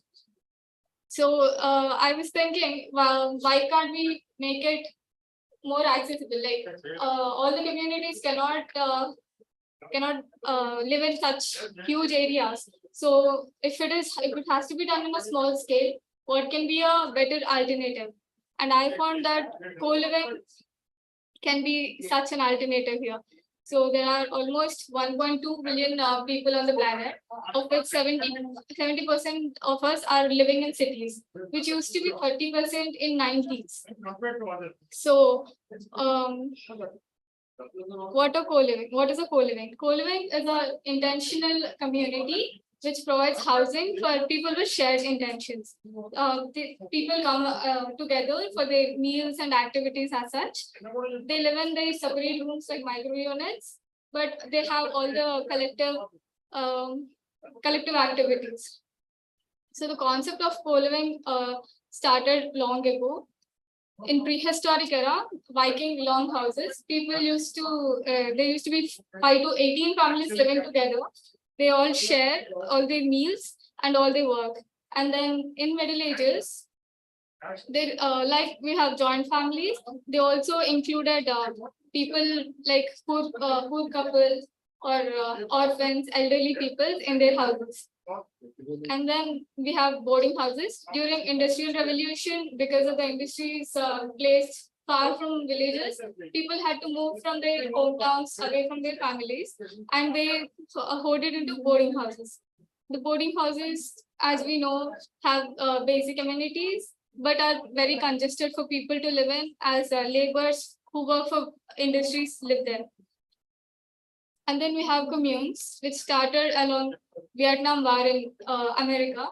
So people here, the shared intentions have started. People with who wanted peace during the war moved out of the places where the war is going on, and they pooled their income and properties, and they worked for themselves in the communes. And then we have a larger scale, which is co-housing. The co-housing has individual units for the families, but they share a communal kitchen and activities. And then we have the modern day hostels. Hostels started in 20th century in Germany for girls especially, but then now we see most of the students living in hostels, which are mostly not comfortable for people, I would say. And then the other version of the hostel is the micro units. The micro units start from 16 square meters to 23 square meters in size. They do not include any other facilities of a living except the bed and basic shelves and such. So how is the demand for the co-living? So these micro units are mostly wanted by people, and here are some reasons. First thing is urbanization. Yeah, as I said, 30% of people were in cities in 1950s. Now it raised to 70%, which could go to 80% by 2030. And the infrastructure needed for that is not yet built. So the pollution that could be caused to build all these amenities for the people could be in a large range if we do not follow eco-friendly practices for buildings. And then the next reason is the millennials. So there is a study that says that home ownership was considered as wealth building strategy for baby boomers and Generation X. But for millennials, they do not opt for home ownership. They would rather spend their money on experiences, and they believe in shared economy. Now we see the rise in trends like Uber, bikes and all, where they share the activities and products. And the other is the economy. So nowadays, people would like to spend on experience, as I said. So, and also the rise in the economy, like the parents' generation, our parents' generation had much more money than our generation has now at our age. And co-living is an option, affordable option for people.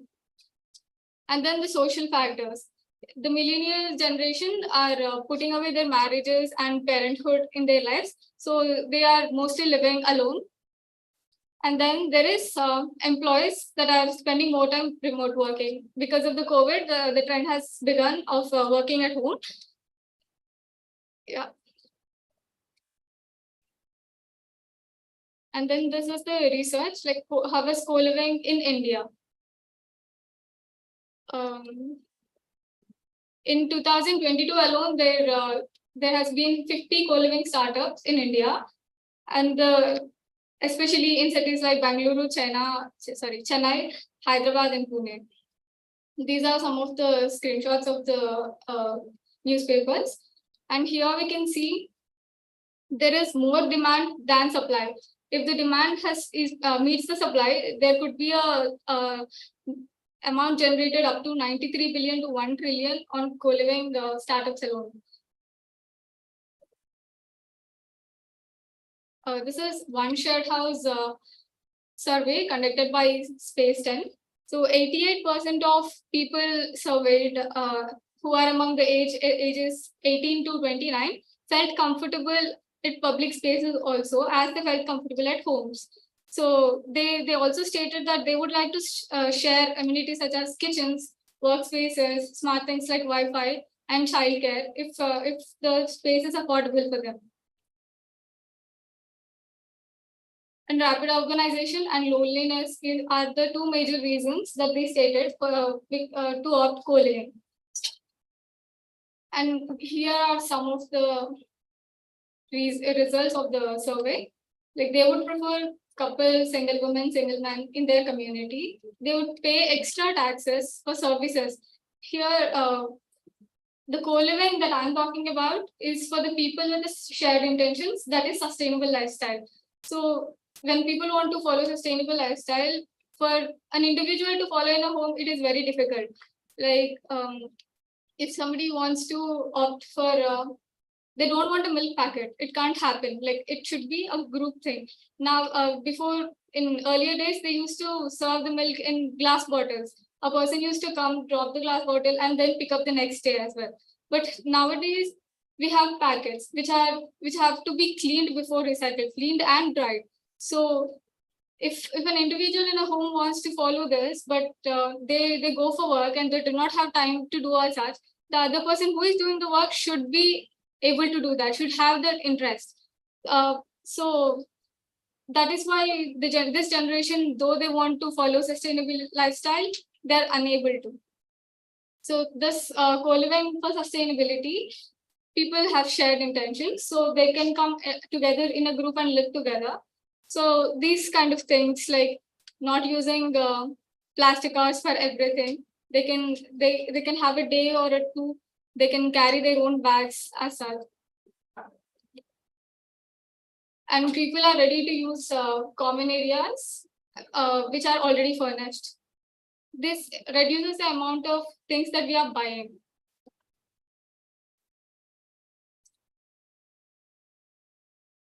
Yeah, and then these are the leading companies that took the opportunity of the demand. These are Nestway and Zolo Stage. We can see the concentration of co-living in Hyderabad. The density is so high here also. As I said, this is for people who want to live a sustainable lifestyle. What is a sustainable lifestyle? How would you define it? Like, if you, as a person or a society, if you want to reduce the use of Earth's resources and have self-reliant communities, then you would be called as a sustainable lifestyle follower. These are some practices like dietary changes, shopping habits, and energy efficient homes, public transportation, and spreading awareness. This is the anatomy of action proposed by World Health Organization. These are few actions that a person who wants to follow sustainable lifestyle can go about. Then the question is, do people actually want us to design something for them? So here are a few challenges that people face. First, now if we see the products that are named green, they are mostly costlier than the normal products because people are willing to buy if something is named green. But people are not buying it because it is costlier. And then availability of products is also an inconvenience. And the herd mentality, like nobody wants to be the person who refuses a meat at a party. And then shame and humiliation. Yes.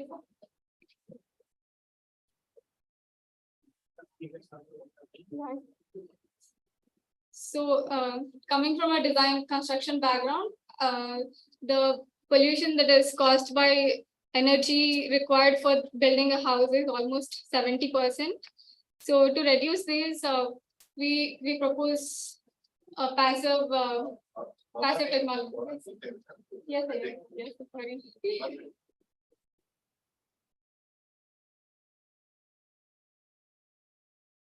So I come from an interior design background. People do not opt for sustainable houses because they are not looking luxurious, because they use mud as the main material. So it is important for us to make them beautiful. These are some of the materials that we can use: natural plaster, jali, oxide floorings, pillar slabs, and etc. And these are all like in a community kitchen, there could be a kitchen garden, composting. Composting is another issue for people who want to live sustainably. And some of the passive design strategies. And these are the model houses that are in Rural Technology Park in Hyderabad, G.Narayanamma.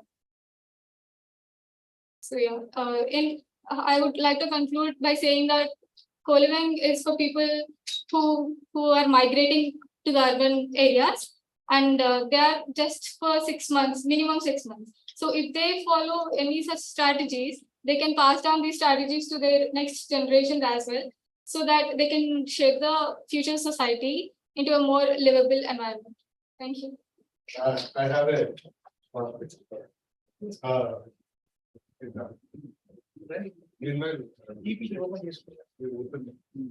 Hold mic. Yes. My question is, Yes.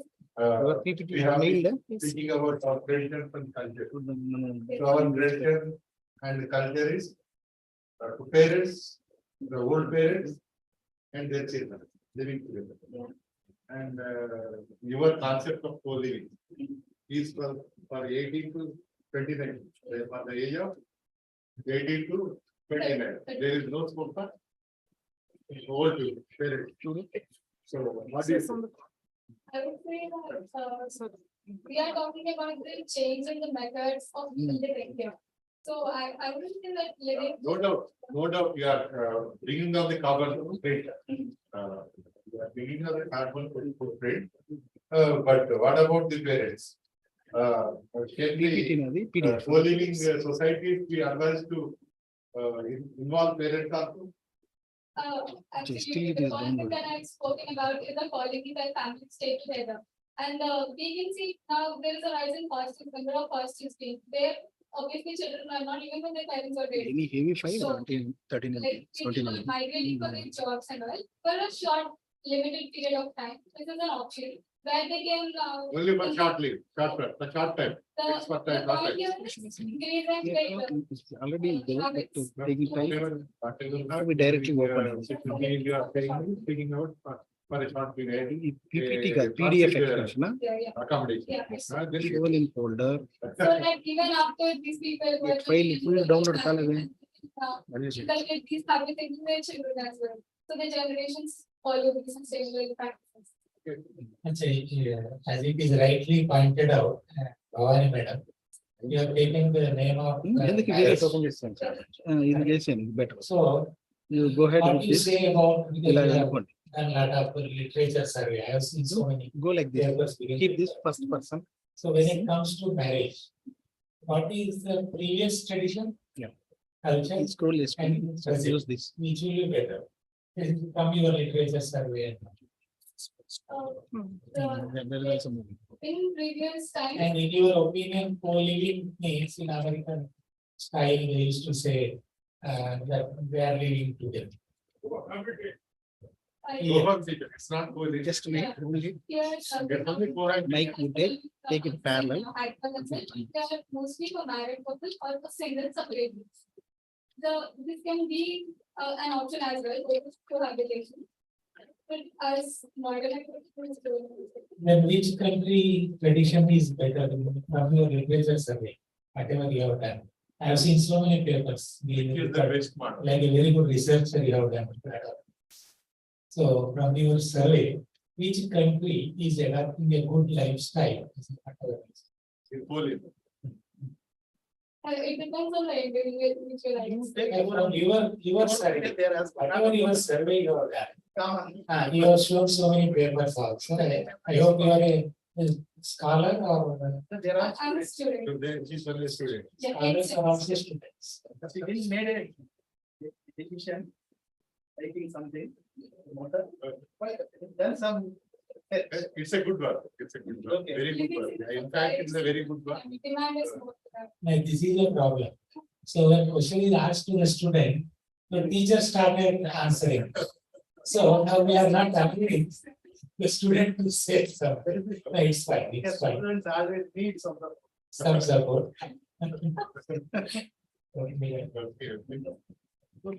Now over to the next paper, please. So I am trying to maintain the timing because time management is very, very important. So unless, yeah, 8 minutes for presentation and 2 minutes for your discussion. And those who are available online, try to ask some queries because we expect more queries from you. You are distant away from us.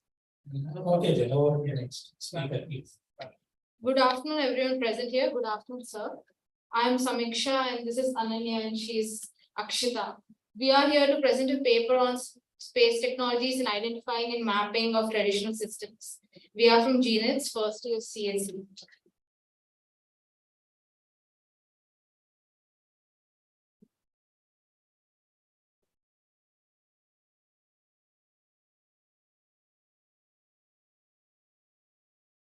As we all know, the major problem the world is facing is climate change and its ill consequences.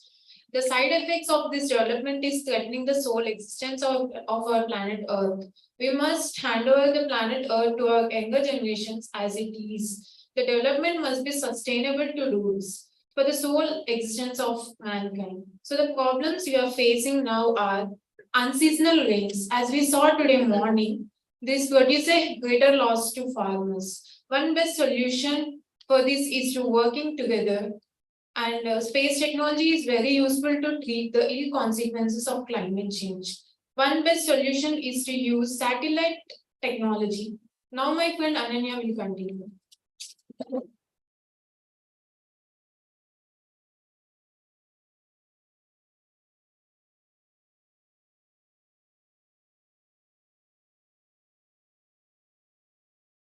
Under satellite technology, we basically have three aspects: remote sensing, GIS, Geographic Information Systems, GNSS, Global Navigation Satellite System. They primarily help scientists and researchers to identify these key issues, assess them, and come up with effective, sustainable solutions. Remote sensing is a technique which is used to study the Earth's surface and atmosphere with cameras or sensors installed in satellites. It can provide details on distribution and properties of natural resources. GIS is a computer system that analyzes and displays geographical reference information. GNSS, a satellite-based navigation system, offers time and location data anywhere on Earth.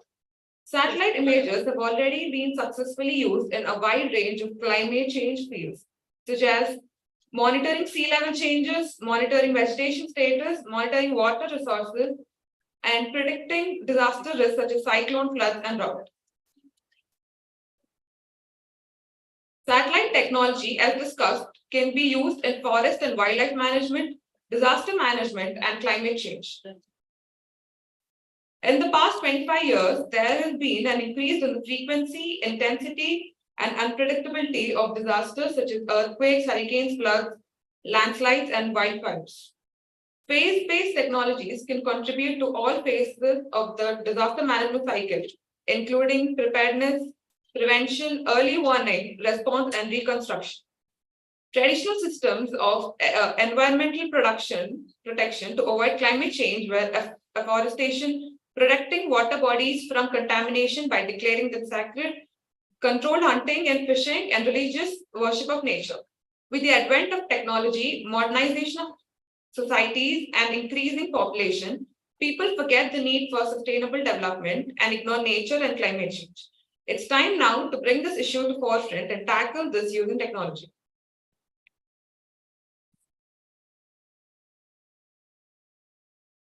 The following satellites are being used towards disaster management support, such as meteorological satellite, communication satellite, and navigation satellite. Satellites use communication and navigation tools for disaster management, which are vital for recovery and relief of operations where ground-based infrastructure is damaged.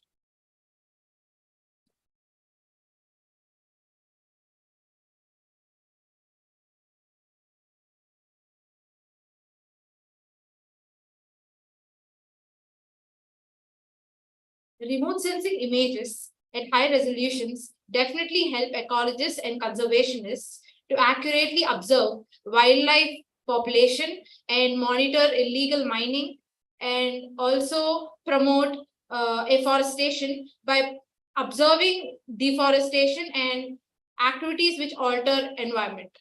GPS along with remote sensing and GIS can help data compilation, assessment, assimilation, shaping, and satellite map production for wildlife monitoring and analysis.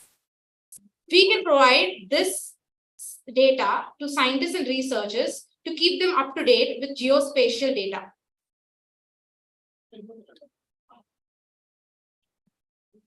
Climate change, is it a reason to worry?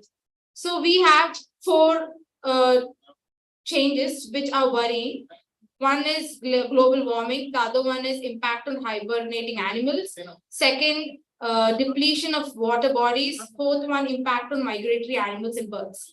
Due to temperature changes, abnormal temperature changes, we can find we can find changes in hibernating animals. They're waking up earlier than expected, and migratory birds are going for traveling from one place to another earlier than expected, which is leading to their starvation due to lack of food and habitat. Satellites can detect the smallest changes in atmospheric concentration. They can detect the smallest change up to 1 ppm, parts per million. Data shows that carbon dioxide rose to 407 ppm in 2018, while methane concentration are about 150% above pre-industrial levels. IEA, Information Energy Agency, and UN IPCC data suggests that GHG emissions, greenhouse gases emissions, have drastically increased over last few decades. But you can see that in 2020, the GHG emissions have dipped due to COVID. So this suggests that we can definitely reach sustainability by being a little responsible. So these are the statistics on satellites. US is leading. So there are many ways to eliminate climate change by using satellites. One is by checking the weather conditions using satellites. We can check the rate of global warming and find out the carbon and methane emissions.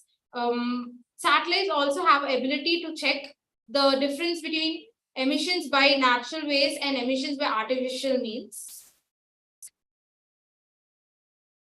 So I would like to say that polar ice caps melting, global sea levels rising in cataclysm, weather events increasing in ferocity, no country in the world is safe from effects of climate change. Building a more sustainable global means will help reduce the greenhouse gases emissions that cause climate change. We next gen should try to blend traditional system technologies in such a way that it not only boosts economy but also enriches the planet and makes it safer and greener. Thank you.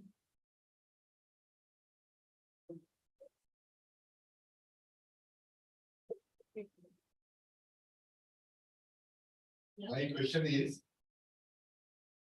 the effects of climate change you have explained, but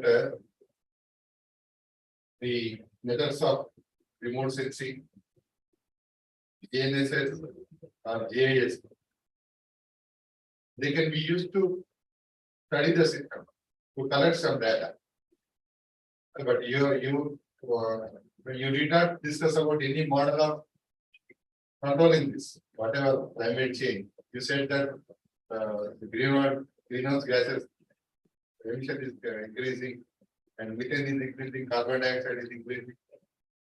Yes. So it's an observation. No, but what way this technology, this instrument? So we can provide these data to scientists and researchers and help them find future prospects. Your model would have been better, or your paper would have been better if you have same satellite image. You put a sensor on it, let it visit the Balanagar area, Gilmedla area, some polluted area in Hyderabad or Uppal area, Idea Uppal area, Polaram area, and find out all the persons who are putting more carbon dioxide, who is putting more nitrous fumes into the atmosphere. That application would have been better. Next, your next endeavor could be, since you have entered this subject, you are doing some work. My suggestion is, you would go for that.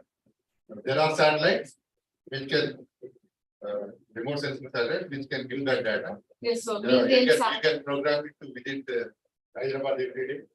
If not many times, once if it is possible, and you can have the data and alert the pollution control.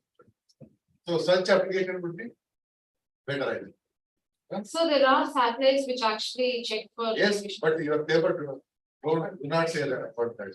So it would have been better. It would have been better if you said like that. Yes, sir. So this is the data collected from satellites. Yes, you have collected. my suggestion is some more data, some more data, recent. some more inputs It is to a implement better- to use the remote sensing, to use GNSS, to use GIS. Because nowadays there are so many applications, lot of databases. You put some artificial intelligence into the satellite. Analysis of satellite imagery. It's a suggestion. Your paper should be better. Something more in future. Something innovative should be there in the paper. In It's all, future. whatever you have told is only review of the technology available. Yes, sir. You belong to engineering branches or Yes, sir. They are electrical computer science, final year. No, sir. First year. First year. Then They should, your next paper should be on AI in remote sensing. in future you can go for that. This is a suggestion. And really I appreciate our Bhaskar being a joint director of lands and survey for your total Telangana state. His concern is to see that their lands, our people should be healthy, happy all the time. And how you can utilize your satellites to give a better environment. I mean, all the data to analyze and online made available to pollution control board, so that they can take proper action or precautions. And I can say as a member of pollution control board for Odisha state, almost over 17 years since 2006 in Odisha state. So there is some gap still exists in the communication of the data from different departments. He rightly pointed out, not only that, in the previous speakers, our Vijay Kumar Garu is IAS and Joint Secretary in Ministry of Social Welfare. He also pointed out about this. So there should be no communication gap with all the latest communication systems available. For that we need transdisciplinary, translational, industry and society oriented research and academics.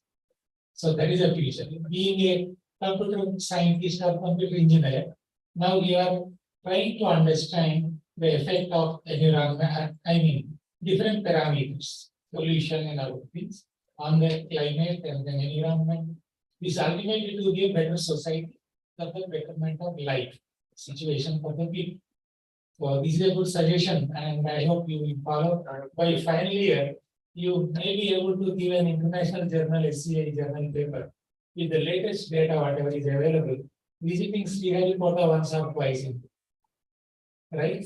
Very good, nice. And if there are any online want to ask some queries, because we have very senior scientists online what I could see at that time. For example, Dr. Ravi is there. He's a electronics and Ravi, if you are there, you can ask some queries. Being a electrical and electronics engineer, then did a lot of research in IIT Kanpur and other places on biomedical, biotechnology, working on environment and so many issues. And now still he is developing a mining lab in the biomedical department. So if Ravi, if you are there, you can also ask some questions. Otherwise, over to our Bhaskar. One more thing is the Municipal Corporation of Bhubaneswar using satellite imagery to find out new buildings which are coming up in prohibited areas. There are some prohibited eco-friendly zone is there. Yes, sir. We spoke about that water encroachment. You spoken about that. Satellite imagery is being used for that. Like that, government of Punjab has used satellite planet for finding out this burning. What is that? Rice track burning. So whosoever was burning this rice track, paddy crop waste, Marigati Telugu. So they were when a person is trying to burn it, the local Tahsildar was catching him red-handed. How it is possible? It is prohibited. Since it is prohibited, a satellite was visiting this the village 10 times every day. The visit time was 2 hours. So every 2 hours, the satellite was visiting, going over the village, and they could find out every 2 hours. So they could catch it. These are some of the cases and latest development, and your paper with such even better application would be much better. Okay, it's a good effort. Thank you.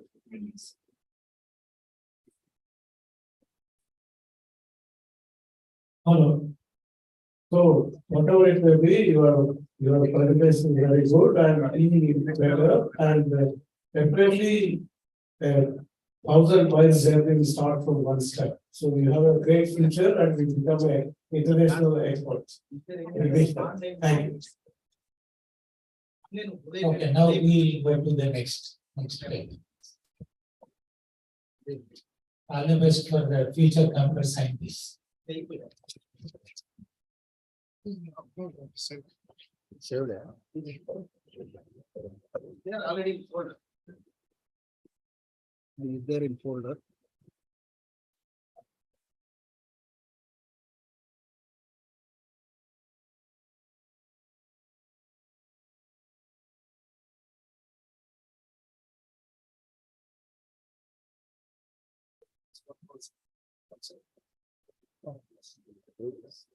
Last time, I know the quality. So just you will keep this in your.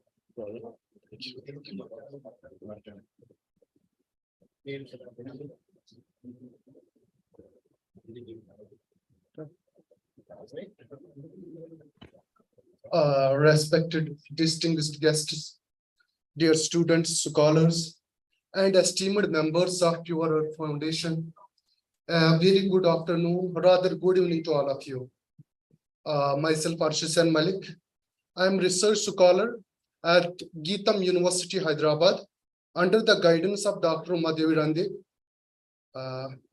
It is my great pleasure to present you today my topic, the concepts of ecological preservation into India's most influential faiths, that is Hinduism and Islam, and in ancient Indian culture. I would like to take a moment to thank and acknowledge Mr. Dr. Jayachandra sir, my guide and mentor, for giving me the opportunity to be the part of this conference.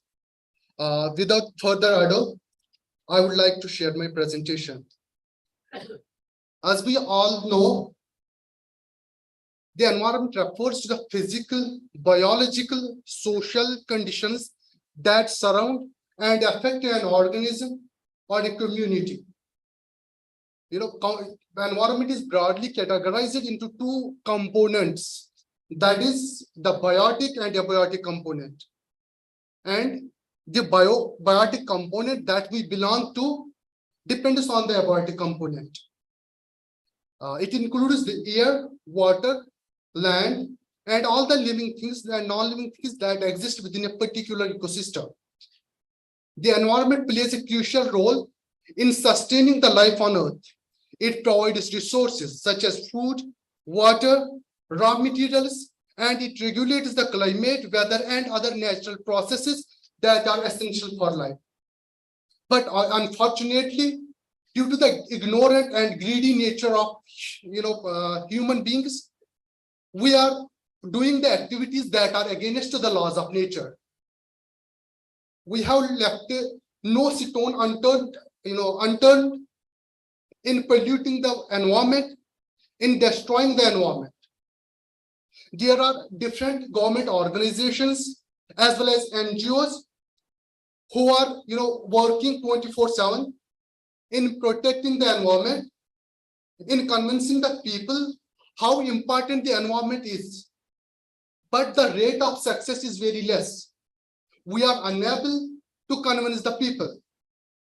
So that is why I have chosen this topic, because we need some superpower or influential power to convince the people how important the environment is to us. So let us go to the Islam and environment. Islam places great emphasis on environmental protection and conservation, recognizing the inherent value of nature as a gift from Allah. The concept of environmental protection in Islam is deeply rooted in Quran and the teachings of Prophet Muhammad, peace be upon him. In Islam, all forms of life are considered sacred. So, humans are entrusted with the responsibility of protecting the environment and preserving its natural resources. Islamic teachings also emphasize the importance of sustainable development. You know, we have the concept of sustainable development in Islam, and there is a term for that, that is Mizan. So in this, this term is totally related to the sustainable development. If we go through the teachings of glorious Quran, we are having hundreds of references that are related to the protection, maintenance, conservation, and preservation of environment, like the nature and the natural resources.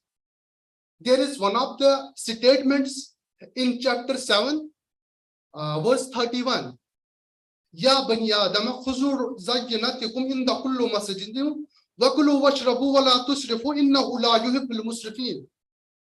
It states that, O the children of Adam, eat and drink, but do not waste too much, because Allah does not like the people who are wasteful. So there is clearly mentioned that we are permitted to eat whatever we have in the nature. We are permitted to consume. We are permitted to exploit everything, but we are prohibited to waste, to generate waste. So this is the clear idea of environmental protection in Quran. There is one more statement which states that it is he who has appointed you the viceroys in the earth, that he may try you in what he has given you. This statement mentioned that Allah has appointed the Muslims, rather human beings, as the guardians of nature and natural resources, as the viceroys, as the protectors of this nature. So it is the duty of every Muslim to protect the nature, to protect the natural resources. There are the great sayings of Prophet, peace be upon him.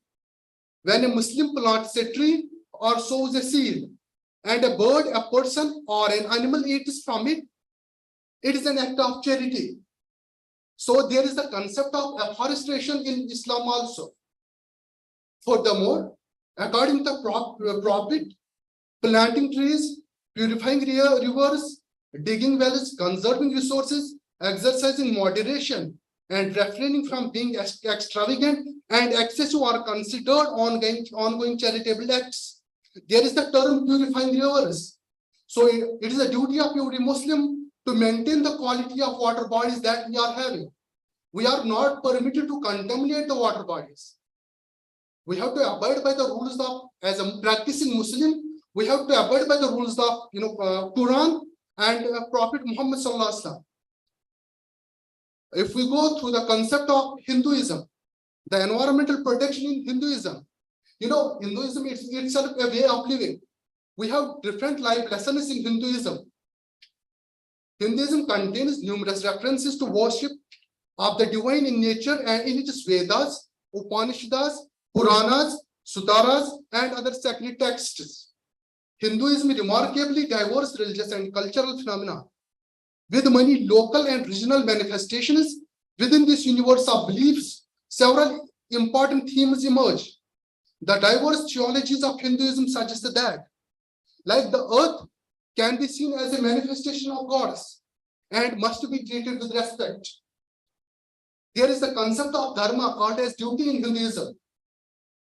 It is a duty of every Hindu, to protect the earth. Our treatment of nature directly affects our karma. We all know that millions of Hindus recite Sanskrit mantras daily. Rivers, mountains, trees, animals, and the earth. So this is the clear indication of protection of Mother Earth and the resources that we are having. There is the concept of environmental protection in Vedas. Like we have 4 different Vedas. We have Rig Veda, we have Yajur Veda, we have Sama Veda, we have Atharva Veda. In Rig Veda, it is mentioned that universe consists of 5 basic elements, namely the earth, the water, the air, the fire, the space. These 5 elements provide basis for life in everything, and a man is ordered to conserve them. So the teachings of Rig Veda are matching with the teachings of glorious Quran. In glorious Quran, Muslims are appointed as the guardians of nature, and in Rig Veda, Hindus are ordered to conserve them. There are the teachings of Puranas also. During the Quranic period, a popular belief emerged that each tree had its own deity. People offered water and circled trees with sacred threads in order to protect them. We have the Narsingh Purana that personifies trees as God himself. And in Padma Purana and Kama Purana, it is mentioned that the trees like people, Dale, Har, Neem are the abode of God, and they are not to be cut. If we go through the Indian ancient culture, we are having different examples of traditional knowledge of the protection of environment.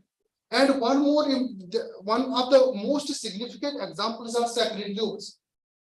You may have heard this term, first, but this is the great concept of environmental protection in ancient Indian culture. The sacred groves are actually the patches of forests that are being protected by a particular tribe or a particular community. These are the forests that are undisturbed. They are also called the virgin forests. We have different examples of these sacred groves. Like in Rajasthan, we have in Thar desert, we have sacred forests. And in Delhi, we have Mangarbani forest that is protected by the Gujars. Is the picture, there is a temple in the Mangarbani forest, and also the wildlife is here. So no one is, permitted to do any kind of harvesting. No one is permitted to cut the trees. Almost 8 minutes. Yeah, thank you. No, I will go through the movements that were, got inspiration through the religious and traditional knowledge. One of the important movement was that these are the environmental movements. One of the important movement was Chipko movement. This was led by one of the famous environmentalists called as Sundarlal Bahuguna. This was started in the Himalayas of Uttarakhand in probably in 1973. The word Chipko is a Hindi word which means to hug the trees. He led this movement against the orders of the government for felling down the trees. So he was supported by mainly by the women of Garhwal range.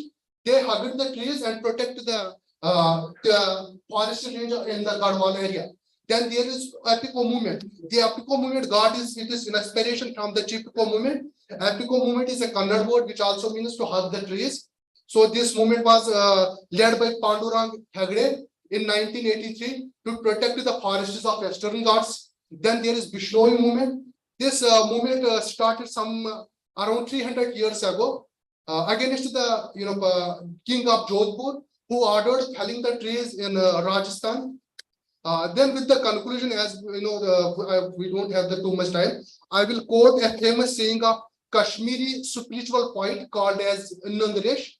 He states that "Anpuash tel yeli one puash." It means that protection of environment is the protection of society, and when we have the clean and pure environment, and we have the forests, then there will be human existence. Thank you. Thank you. Very good. Very good. Thank you very much for a good presentation. I hope this is a last paper, and if there are any other paper, one more is there. Right, okay. Then if there are any queries online, there are so many audience available participants. Otherwise, we will, since we are running short of time, we will move to the next paper, please. Next speaker. Well done, well done. Nandarishi.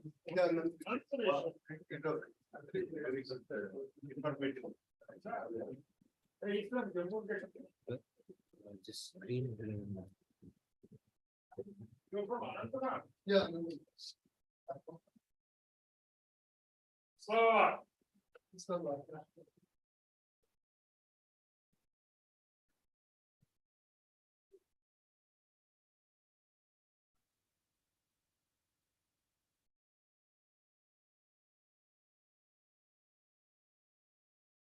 పేరమ్మా Gideon ఉన్నావా నువ్వు?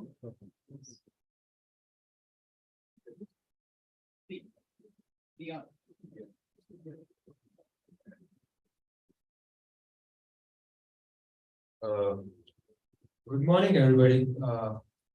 I know it's late, but I request if I could have the whole 10 minutes. Thanks. So, my name is Gideon, and I'm from this college, JNAFAU. I'm studying B design, and I'm in third year. So, a few weeks back, when I got to know about this conference, the first thing obviously was to take the simplest topic and to finish it off. But when I had taken the simplest topic, which in my mind is the shortest topic, so when I got to know about this topic, I had a lot to research on and contemplate on. And this topic is traditional knowledge and sustainable living. So I would like to break down this topic first into two parts, that is traditional knowledge and sustainable living. Firstly, traditional knowledge. Generally, this is described as the know-hows, skills, practices, and practices that were passed on from generations down the line. This in particular represents the innovation, the culture, history, and present and the future. Indigenous people have a lot of insight in sustainable development and conservation, which we need to hear them out. Indigenous people have been the origin of much of the innovation and the knowledge which we enjoy and experience today. Coming to sustainability, sustainability can be described as a lifestyle that attempts to reduce the use of Earth's natural resources by any individual or society. But if you can tell it in simple words, it is a mindset that promotes the lifestyle. So, firstly, I would like to pose a question, that is, please raise your hands if you have seen the cartoon Jungle Book. Gideon, would you like to change the slide or same slide you want to keep? Okay.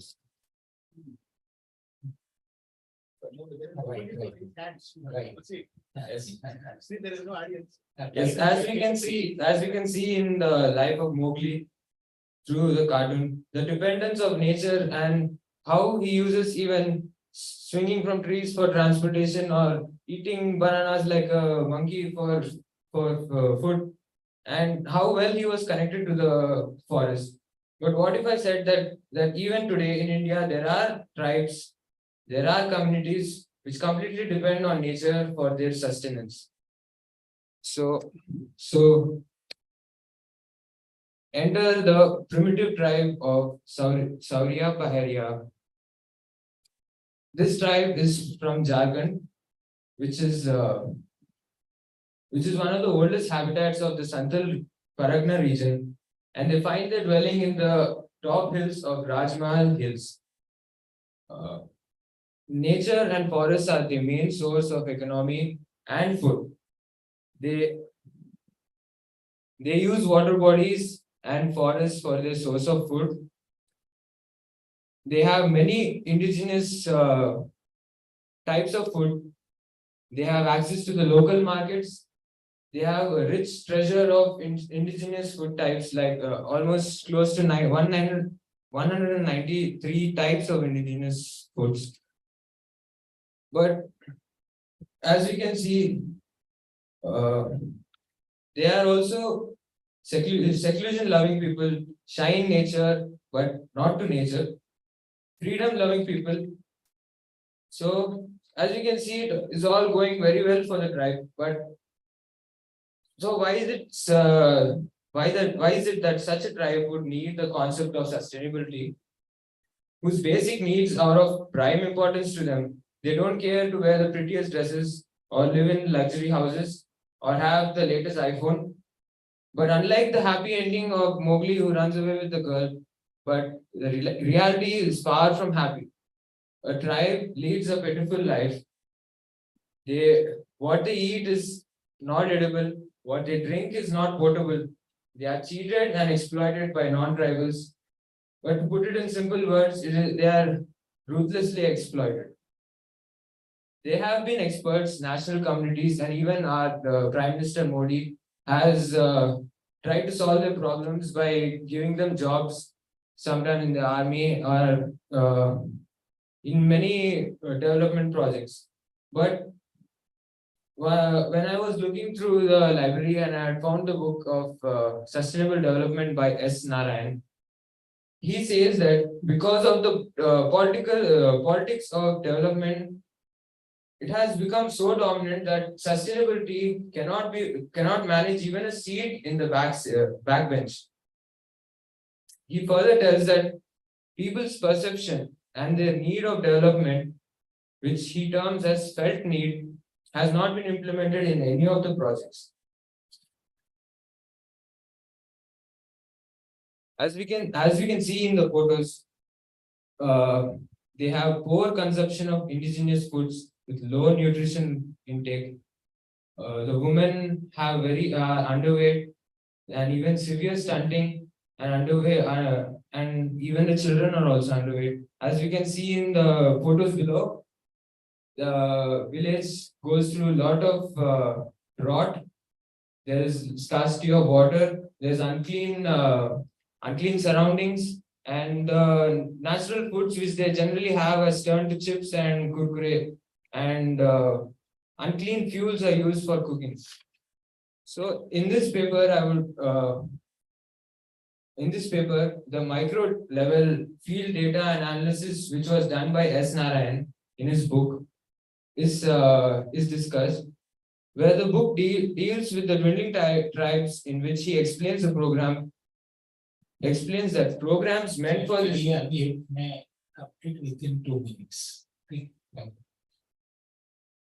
In this program means that these programs which were done for development did not include, firstly, the local regional raw materials, which are very freely available, natural resources and economical resources. So S. Narayan took upon himself to conduct the study, to make suggestions for sustainable development projects.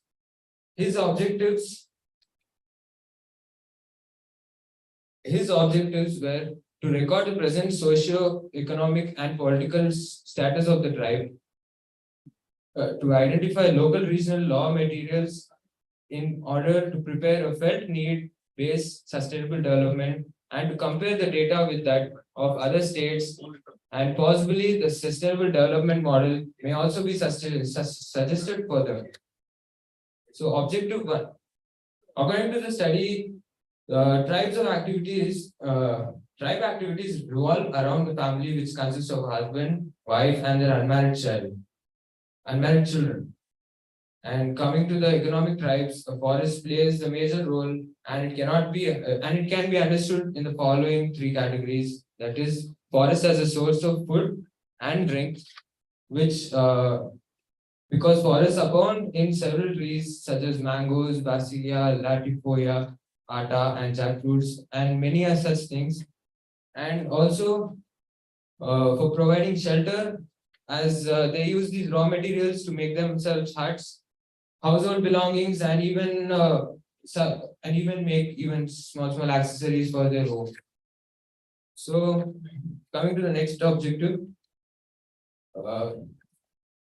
So in the next objective, S. Narayan gives recommendations for such problems through sustainable projects. And also he recommends that agriculture, that is agriculture, which is popularly cultivated in those areas, has been described as an umbrella term encompassing several ideology approaches to food production, including organic farming. It also needs to change the conventional methods of agriculture. He even states that corporate sectors like Dabur and Bayanan, which are using all these traditional herbs, everything, they can help them by taking their knowledge into use and even making such indigenous skills to better the companies. And your full paper must be there in your proceeding.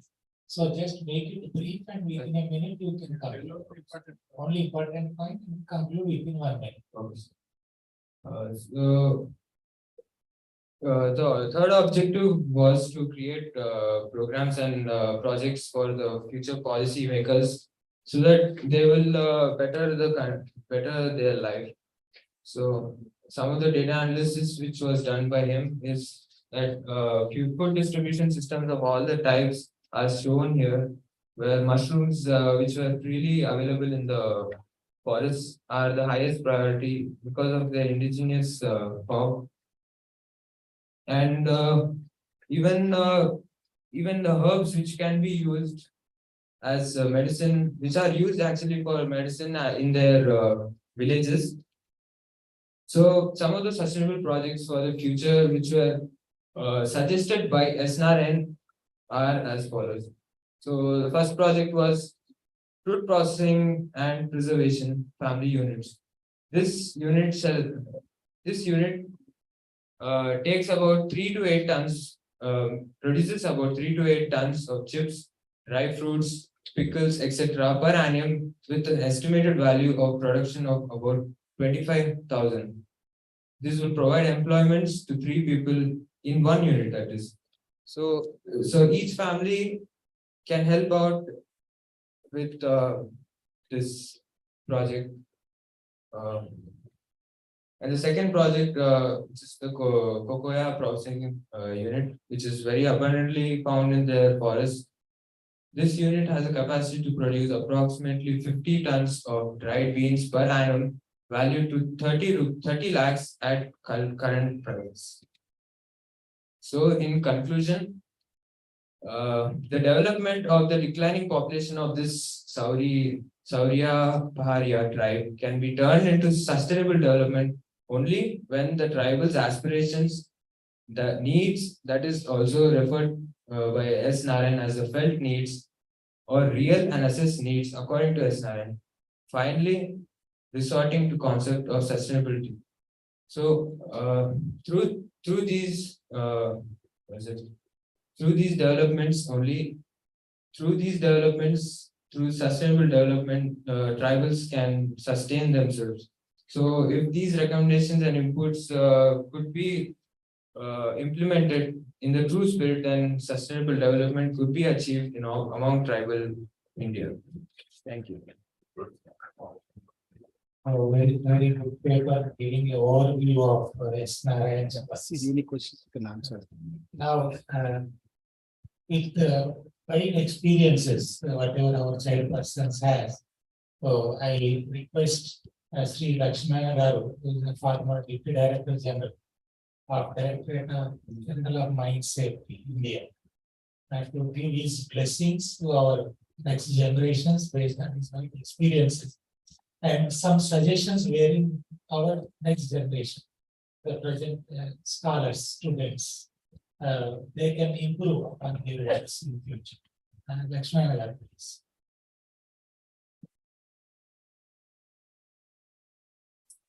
Yeah, this is the last session. We have one more paper, sir, actually. Sir, virtual paper. We have presented 5 papers. Traditional approach to contemporary living by Sushma City. Global cultural tradition around the world by Srija. Research on co-living space by eco-conscious citizens. The concept of ecological preservation in Hinduism and Islam by Arshits. Traditional knowledge and sustainable living, a case study by media. So all the papers are well presented and they are aspiring engineers, technocrats. So first of all, I bless them that they should have their career growth in the multiple colors, and not only raising into their career, but they also serve the country in the environment sector. And mainly the speakers are focused on their whatever knowledge they gather, but in this information technology, every day, not every hour is changing. So we are in the dynamic process. So we have to catch with the time and update with our technical know-how.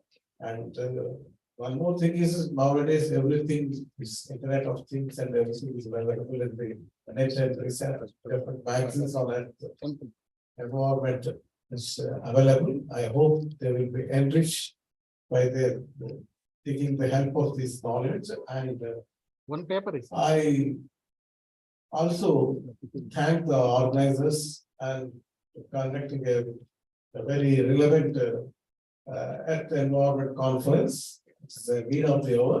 So thanks everybody. Sir, we have actually one paper, online paper. Speaker available. Yeah. Now over to Dr. Jaishandra. Yeah, Dennis Jengid. Dennis Jengid, if you are ready, please share your screen.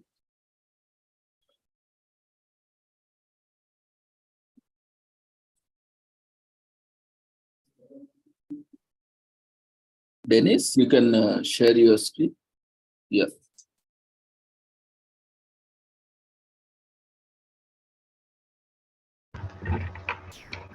Hello, is it visible? Yeah, you are audible, please go ahead.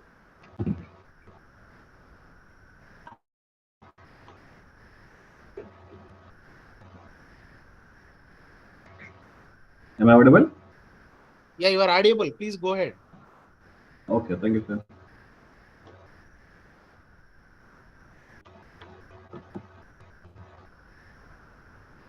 Very good evening, degrees and panelists. My name is Dennis Jengid, and I'm currently working as a student professor in the civil engineering department. And the presentation on the comparison study for traditional architecture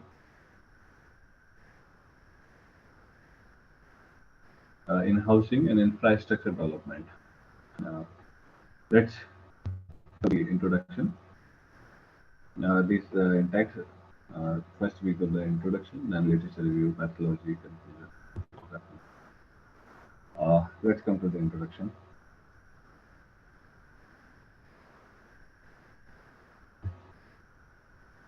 Traditional architecture is a sustainable design that is energy efficient, low cost, cost effective, and environmental friendly. Basically, it's reflecting and cultural social norms for particular communities. And in this paper, the main aim to provide a comparative analysis of top 5 countries with the notable traditional architecture in housing and infrastructure development. And the countries are first one is Japan, Iran, China, India, and Morocco. Basically, we highlight the characteristics of traditional architecture by the each country.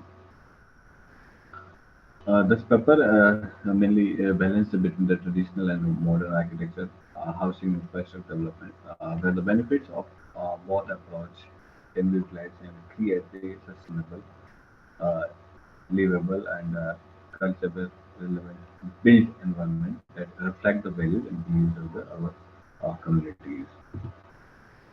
These are some literature review for this paper. Now, the importance of traditional and housing and infrastructure development. The first one is traditional architecture has been a crucial factor in the development of housing worldwide in local climates like topography, cultures, into the building designs.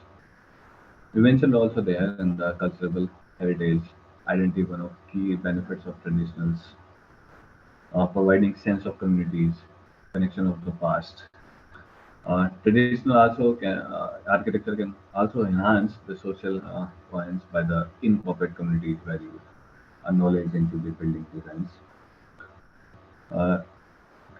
The aesthetic values of the traditional architecture is also significant with intricate decorative elements reflecting the architects and the cultural tradition of the communities. Now, the methodology. In the methodology, we basically compare the five top countries in the field of the architecture and infrastructure development. The traditional architecture in Iran has involved over countries to adapt to the country's unique climate and topography using stones and as a primary material, and incorporate of courtyards and wind catchers for the natural ventilations and settings. Then second set is the arts designed by the it's a historical district has been designated by UNESCO, and these are built around the central courtyard, which provides natural ventilation and shades. The use of local materials such as stones in a traditional Iranian architecture reduce the transportation cost and provide the insulation against the extreme temperature. This is again a good thought, good parameter. Now, the some countries that are known the traditional architecture, housing and infrastructure development, which is first one is Japan, Iran, China, India, and Morocco. Let's compare with the top 5 countries for the traditional architecture in housing and infrastructure development. The first one is Japan. The traditional architecture. First one is Shinto trees, Buddhist temples, castles, Minka houses. They are basically characterized with the form of a timber framing journal and use of bamboos, installation and ventilation, incorporation of natural elements such as water and rocks. Then come to the Iran. It's basically the prisons, gardens, wind catchers, bazaars, courtyards, houses, wind towers, and canal quarters. This basically use of adobe and stone.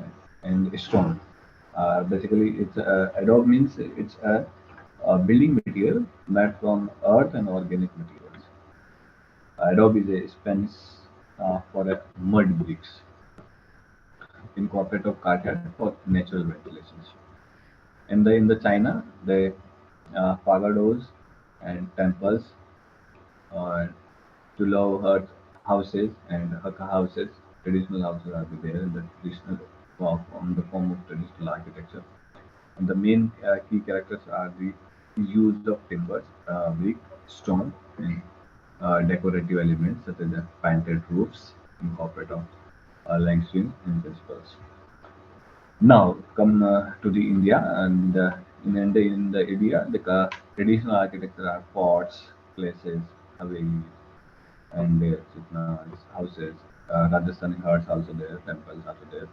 And basically we use stone, bricks, marbles, incorporate of intricate carving and the decorative elements. There are maybe use of courtyards and verandas for natural installations.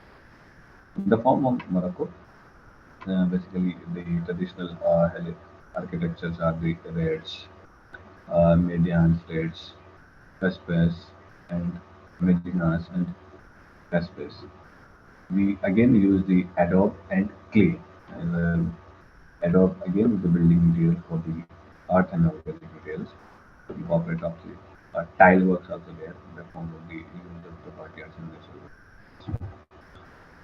Then the second comparison between the modern architecture housing to the traditional architecture housing. Again, come to the Japan. Japan, Minka houses, Machian's houses, and Oakan's are there. But in the modern architecture, high-rise apartments are there. Steels and glass structure and contemporary designs also there. Likewise, let's come to the India. Then Haveli mentions houses and the Rajasthani huts. But again, in the modern architecture, high-rise apartments, concrete sector, and contemporary designs also there. In the form of the Iran, the courtyard houses, but Greece and wind towers also there. But In the form of the modern architecture, skyscrapers, concrete structure are also being there. And the part of the conclusion, the traditional architect utilize the local material, construction techniques, and building practice, which is make it a sustainable and environmental friendly design approach. The prevention of architecture contributes to the preservation of cultural heritage and identity of the premises and of communities and connection to the past. The study revealed that traditional architecture plays a significant role in promoting sustainability, uh, preserving cultural heritage, fostering communities involved in the design of development process. Likewise, and there are maybe some challenges such as the lack of recognition and support for traditional architecture, limited availability of skilled craftsmen also there, builders are be there. These are some references using the for the comparative studies. This is for my side. Thank you for your time. Thank you you. very much for a nice presentation, Mr. Danish. Thank you. Now, since it is a last paper in the last session, at least online participants should be given a chance. No, If they have any- always chances there. Yes. Yeah, that is. At least anybody from online, because all speakers are available, online and offline speakers here.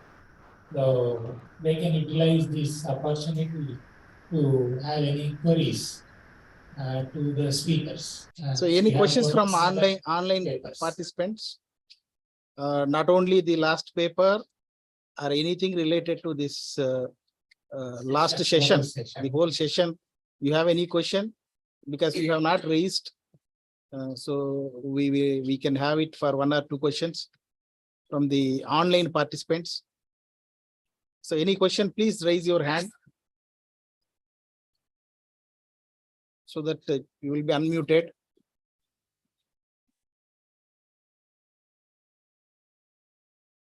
So if there is no questions, so we'll move on to this. In that case, now we'll just in brief summarize and conclude. But finally for the judges also it is very small time. Sharply you have to sum up it, sir. Yeah, that we because the students they have a habit of leaving by 5 o'clock like that. Right. So we are nearing. So, yeah, please. Please sum up. So for about 2 minutes, our Bhaskar will. Yeah. Yes.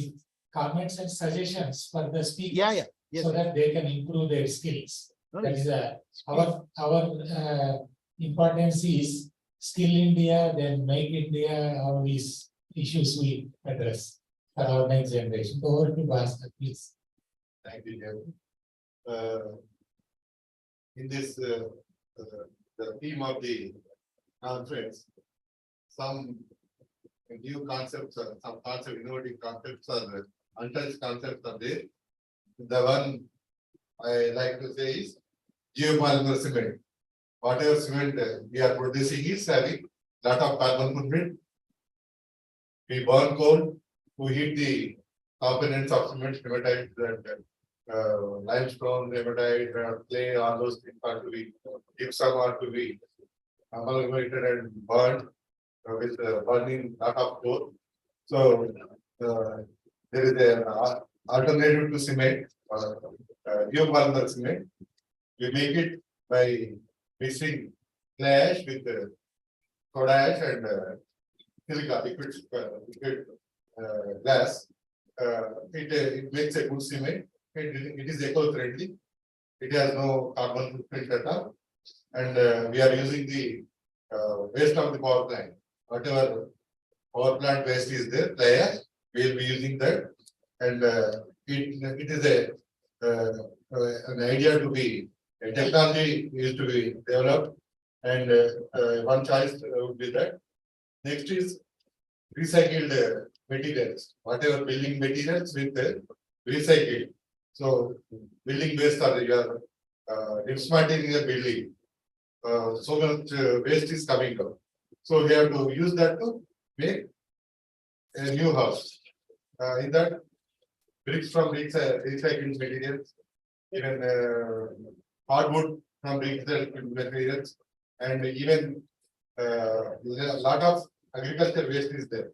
Cotton plant waste is there, rice waste is there. They can be used to build. They can be used as fuel. They can be used to build these hardwoods. Even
కానీ చివరిగా ముచ్చటగా 3 మాటలు. Number 1, for our next generations to follow in future, because we are looking forward. As our Abdul Kalam Sahib is a role model president, used to say, we should have a big dream. Right. And we are moving towards Industry 4.0, G20, Sustainable Development Goals, Paris Agreement, Net Zero, Vision Zero, Make India, Skill India. What more? So many things. So you should be ready like a KFC chicken. Need not be chicken anything, KFC. So that you, by the time you come out from your studentship, you should be ready to be used by the industry, by any organization. So your skills should be up to that level. So that is ultimate goal. And while doing that, you should keep the environment, traditions, culture, and our Indian culture. మాజీ principal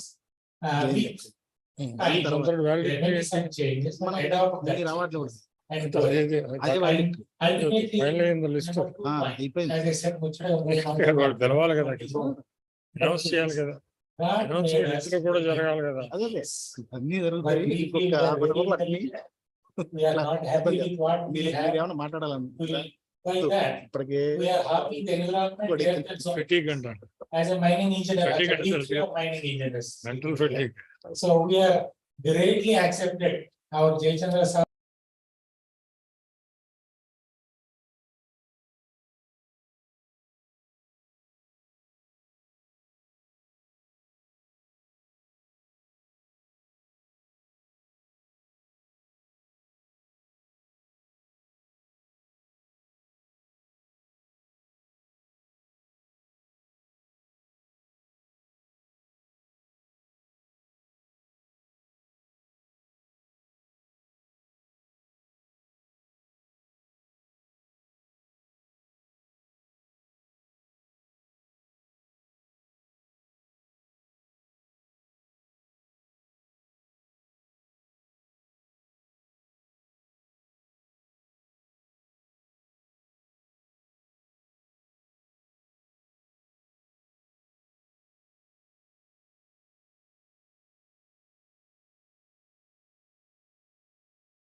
What is that? Madam Mary Florence Freda, you raised hand, just you want to give a quick, just one or two quotes. Florence Freda, madam, you are from online, raised hand to say something.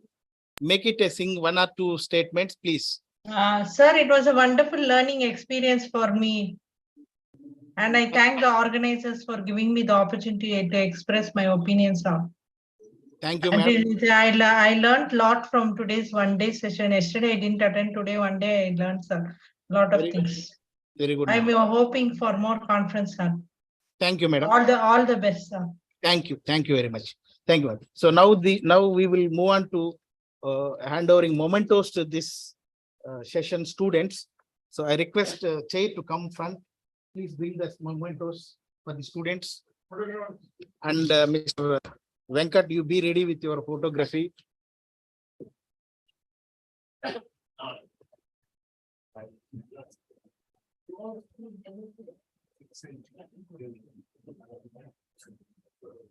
ఇది ఒకసారి చూడు, మన ముందు full రావు ఇక్కడ పెట్టు, ఇది on ఉంది.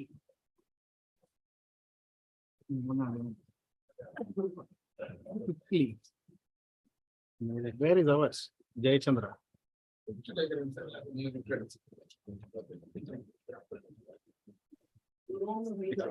జయచంద్ర గారు కొంచెం స్క్రీన్ అడ్జస్ట్ చేయండి. We are trying it. Yeah, thank you, sir. Thank you. మీరు కొంచెం వెనక్కి జరిగితే మీరు కూడా వచ్చేస్తారు. Each person will give three students.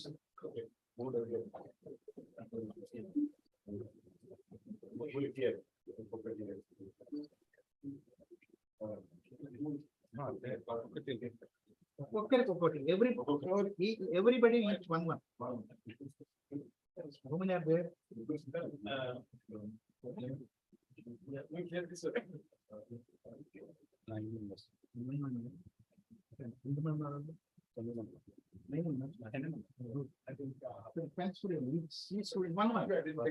Give one. Take one photo from your chair. Please come up. You want to take? All of you come. All of you come. Hold one memento from guests. Take it. This one. No problem. Then they will hold it. Let us make it fast. Yes. We'll take a group photo. Yes, sir. Even I will join them.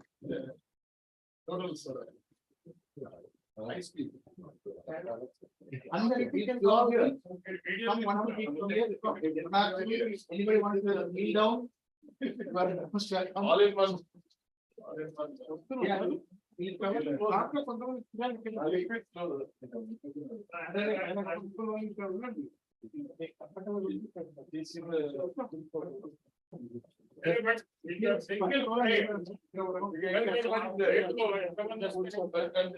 Everybody is in, but those legends will look a little bit collected. Yes, very smart.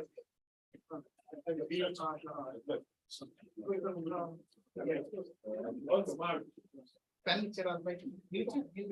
Everybody got this moment.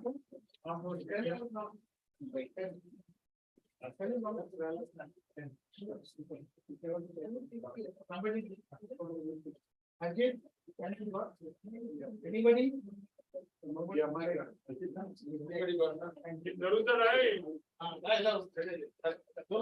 want to stand next to me? Please. I don't know.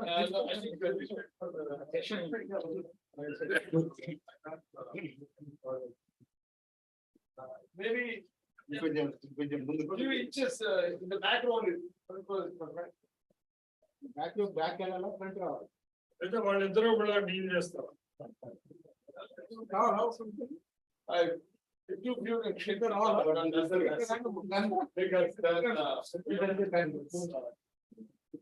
ready for running. Say one. Little bit closer. Okay. This is great. Please wait. That is great. First, say so. I will take. That's even very right now. Give me 3 seconds. Some movement. Yeah, that's right. Don't be shy. Okay, change like some kind of video. That's so that we have like some action photo. Okay, that's what about the still photograph? That I look first. Okay. Okay, can we first now? Yes, it is first, but not the students. No, they will, you see, I need a few seconds. you can take it later. Definitely. You can take it later. So now, I want to post on the mic. no, then later, see, we will finish this whole thing. They'll stay for some more time. So we will finish the next awards, but it won't take much time. So this is what the all 4 technical sessions of this day. We are move on to the next valedictory session. I request Dr. C.H. Srinivas Garu, Principal JNFAU. Sir, please come on to the sir for our valedictory session. And Professor Kumar Garu, Professor S. Kumar Garu. Kumar Garu, please come on to the sir.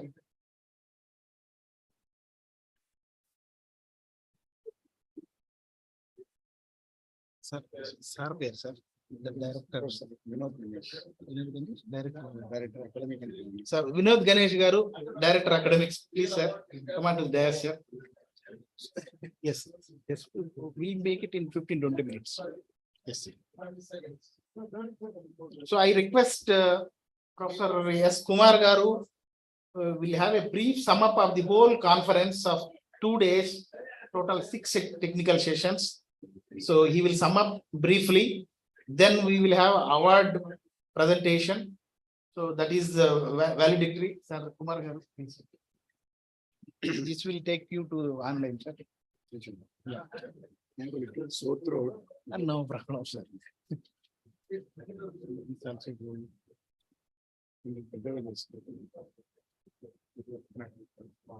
Okay. Yeah, right. That's right. Sir, please.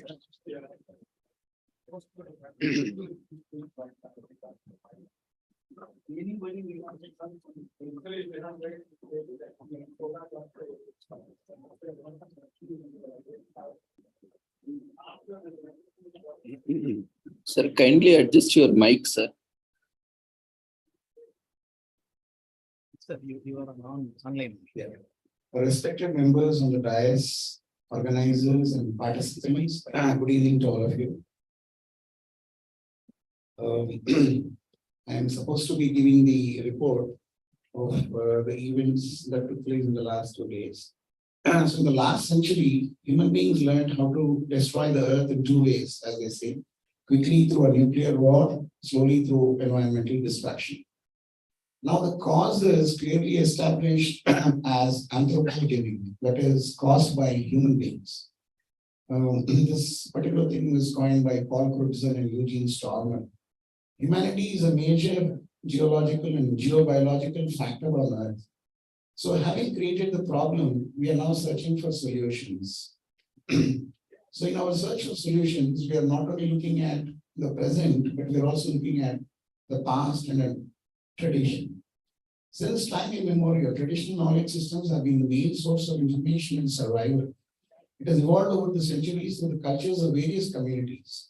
Yesterday and today, the primary goal was to discuss the importance and need of using the traditional systems in all facets of human existence and work for our secure and sustainable home of our Mother Earth. And the gathering aimed to raise awareness among the younger generation about important topics, including climate change and its effects on biodiversity, as working towards this is essential in providing a safer tomorrow for the generations to come. The accomplished 2-day conference on environment and traditional knowledge systems held here on JNFAU campus hosted a diverse range of topics discussed by various speakers. It provided an enlightened venue for researchers and learning enthusiasts to exchange information and ideas. It was actualized in the presentation of over 45 research papers where students and researchers from various education institutions who shared their knowledge and experience on the defined intersection of environment and traditional knowledge systems. And the 6th Pure Earth Environment Conference was inaugurated with the President of Pure Earth Foundation, SNVMV Krishna Rao IPS, followed by Dr. V.N. Naidu, former Deputy Director, and Srimati Prasanna Rani, who shed light on the importance of the contents of the conference and the impact it hopes to create. The first day primarily focused on the themes of environment conservation and resource management, traditional architecture, and sustainable living. The speakers delivered profound presentations that provided valuable insights into the challenges and opportunities in these areas. From the initial speakers under the sub-theme Environment Conservation and Resource Management, we understood about the connections between traditional knowledge systems, the collective wisdom, customs and inventions of indigenous and local communities, and biodiversity conservation. This helped in decoding the presence of traditional knowledges with respect to the threat posed by industrialization and globalization while preserving it, as well as its significance for biodiversity conservation and sustainable resource management. This was followed by the presentation on the impact of traditional knowledge systems and environmental conservation. It focused on the ways in which these systems can enhance contemporary conservation efforts while examining different systems, their applications and challenges. The next speaker emphasized the systems of traditional knowledge in agriculture, horticulture, and aquaculture. The presentation focused on targets of high food productivity at the cost of environmental degradation, such as water pollution, soil contamination, climate change, and biodiversity loss. This was followed by the presentation on water resilience through ancestral intelligence, which was an interesting one. It talked about different knowledges through the wisdom of our ancestors, which contributed in indigenous communities. All the presentations under the sub-theme emphasize the need for sustainable management of natural resources. These can be used in achieving the Sustainable Development Goals of the United Nations, and be called upon for the integration of indigenous knowledge into policy and decision-making processes. The speakers on the next theme of traditional architecture and sustainable living discuss the various roles of traditional architecture in promoting a healthy and long-lasting life. The presentations emphasize the need to revive traditional building practices and materials to reduce the environmental impact of modern construction. They also highlighted the importance of designing buildings that are in harmony with the natural environment. The first presentation was on influence of oceanic biodiversity on the formation of iron ores. Talked about branded iron formations that are characteristic geological formation of the Earth dating back to the pre-Cambrian era.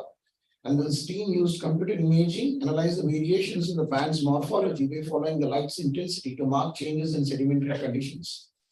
Another interesting topic was the retrofitting of traditional conventional institutional buildings into self-sustainable ones. The paper focused on green retrofit, which can be done by changing certain parts of the building that damage the environment and changing it with sustainable alternatives, which will increase the life of the building and reduce the life cycle cost. The research presentations in this category majorly focused on architecture techniques and its correspondence to sustainable living. One such presentation talked about micro-level field data and analysis, which helped in generating models for sustainable development for primitives and dwindling tribes. All the presentations from day one were transformative, equipping us with the tools and knowledge needed to make informed decisions that impact our lives. The second day of the conference began with the compelling words of respected Sri D. Vijay Kumar, IAS, who talked about how being aware is crucial in life, as there are certain things that cannot be learned in college. It is up to us to seek these experiences and explore the world around us. He emphasized on organic agriculture, permaculture, making diesel from plastic, etc., and other ideas relevant for our present and future. Honorable Vice Chancellor Dr. Kavita Daryani Rao said that as custodians of the future, we have a responsibility to sensitively address the complex aspects of our environment, including the issue of climate change, which is already affecting us. The themes of the day included environmental conservation, resource management, architecture and housing, and sustainable living. The speakers delivered stimulating and impactful presentations that shed light on the challenges and opportunities in these areas. The speakers on the theme of environment conservation emphasized the need for urgent action to address the environmental challenges facing the planet. The first presenter talked about the contribution of traditional knowledge systems to manage and conserve natural resources existing in different altitudinal and climatic variations. They mentioned the extensiveness of the present-day environmental deterioration and emphasized the necessity for repair, regeneration, and restoration. Next presenter talked about cow dung as a plant growth promoter and showed study about morphological configuration of various bacteria which are isolated, cultured, and studied further to determine plant growth promoting activities. This was followed by the presentation that showcased detailed calculation on rainwater recharge system. They developed the concept, design, technical specification, and execution methodology to install rainwater recharge structures in industries. Several other insightful presentations were conducted, which talked about contribution to traditional knowledge and called for the adoption of sustainable practices in all sectors of the economy and the need for collaboration between different stakeholders to achieve this goal. The speakers on resource management discussed the need to manage natural resources sustainably to ensure long-term availability. One of the presentations talked about harnessing traditional systems to drive digital solutions to environmental crisis. Paper discussed how traditional systems decline, whether they should be brought back, and how to do so in a proper detail to deliberate on the role of traditional systems in combating climate crisis. The next presentation on space technologies and identifying mapping of the traditional systems talked on the essentials for preservation, protection, and sustainable management of space technologies, their applications in traditional system mapping and aggregate statistics. Another presentation among the many was on hydrogen as a future energy. This paper focused on the energy economy and how it must undergo a significant transformation from the fossil energy carriers to renewable energy fluxes. Talked about how the key difficulty is effectively converting renewable energy into electricity and either producing synthetic fuels or storing electricity. All the subtopics under this theme emphasize the importance of adopting sustainable practices in agriculture, forestry, and fisheries to ensure that these resources are used in a way that is environmentally and socially responsible. The speakers on architecture and housing highlighted the need for sustainable design in the construction industry. The first presentation spoke about the traditional heat mitigation techniques used in off-grid areas of metropolitan contexts to combat the growing challenge of extreme heat. Next presentation was on net positive buildings and integration of high-performance tunnel trap system. The paper focused on an overview of net positive buildings and explained the importance of promoting net positive buildings. The paper also focused on the tunnel trap technology, which are also known as earth-ray tunnels. Next presentation was on study on passive cooling potentials in the Indian vernacular architecture. This presentation made an effort to review and investigate some examples of vernacular architecture and its building elements from India, tracing the respective passive cooling potentials. Other insightful papers emphasize the importance of designing buildings that are energy efficient and that use materials that have a low environmental impact. Next discussion was on need for sustainable housing solutions, rainwater harvesting, and environmental education as the key topics. Speakers on sustainable living discussed the role of individuals in promoting sustainable living practices. The emphasis was on the need for behavioral change to reduce waste, conserve resources, and promote sustainable lifestyles. The presentation on engineering, medicine, pharmacy, and technologies associated with traditional knowledge systems talked about the traditional knowledge systems of indigenous and local communities, which are of immense value. They have filled the breadbasket that has fed the world, provided medicines that have healed the world, and provided for sustainable management of resources, including biodiversity.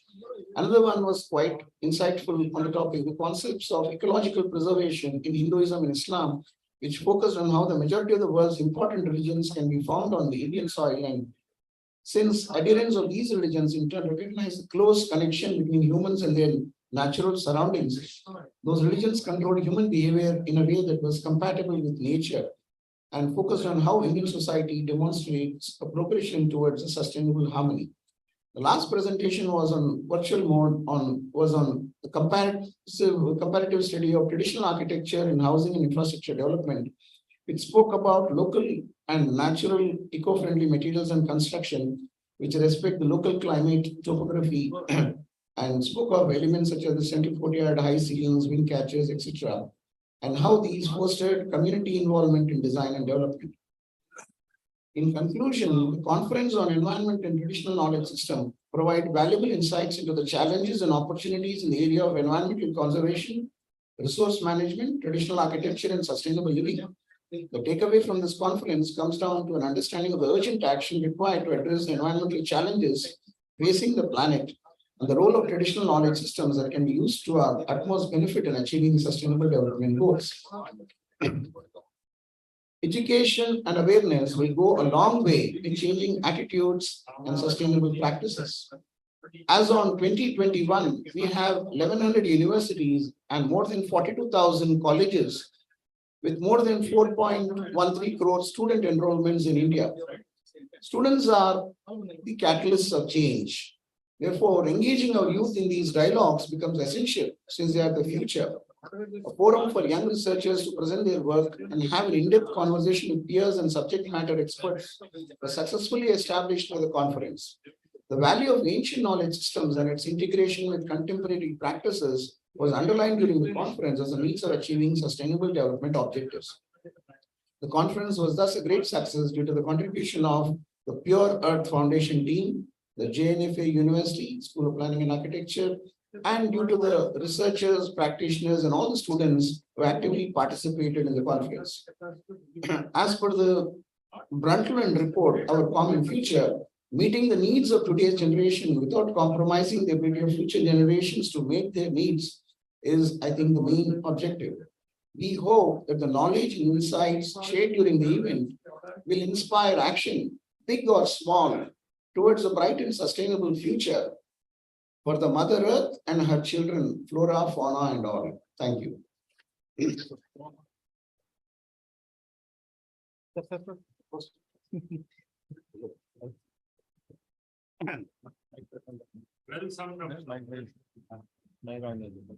So up to the situation, no one could have done this kind of fastest sum up of this whole 2-day conference.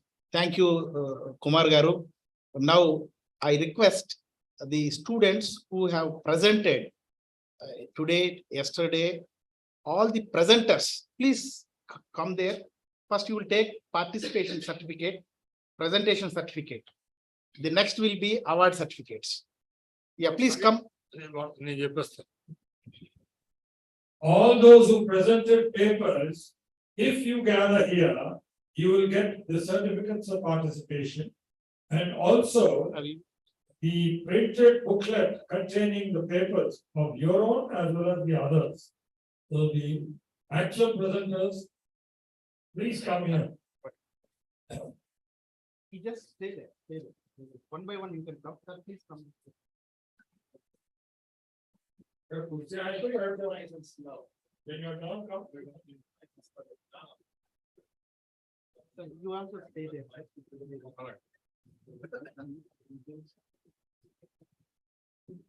So any other persons here who presented today, yesterday, all presented students come here, collect this certificate of participation, and it is actually presented.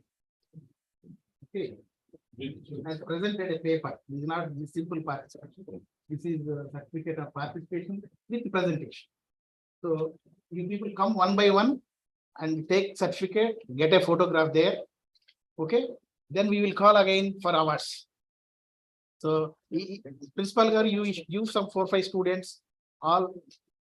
No, he will give you. Write your own name. No, then you write your name.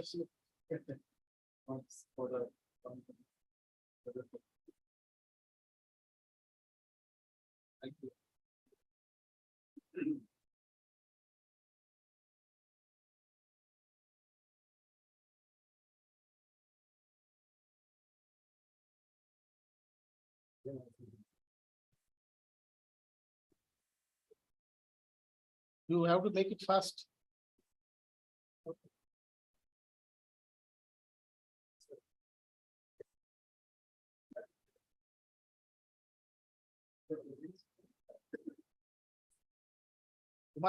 Mask just for photo. Yes, just for photo for 4 or 5 people. Again, you put it.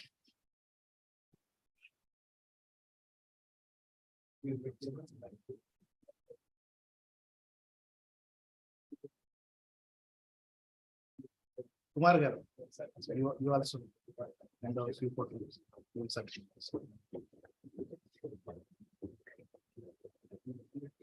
Sir, you also give some 4 or 5 students.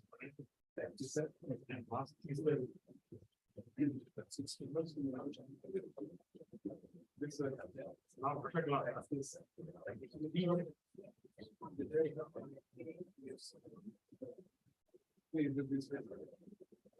Sir, so you hand over few certificates.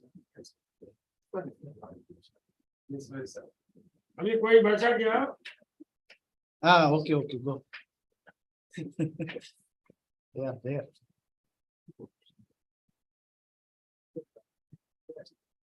This way. Thank you. Thank you. Yeah. That's.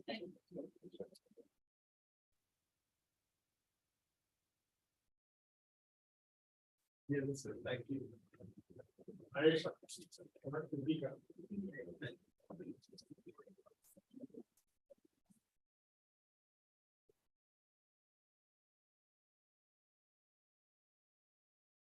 Hollywood में actor है, कोई है?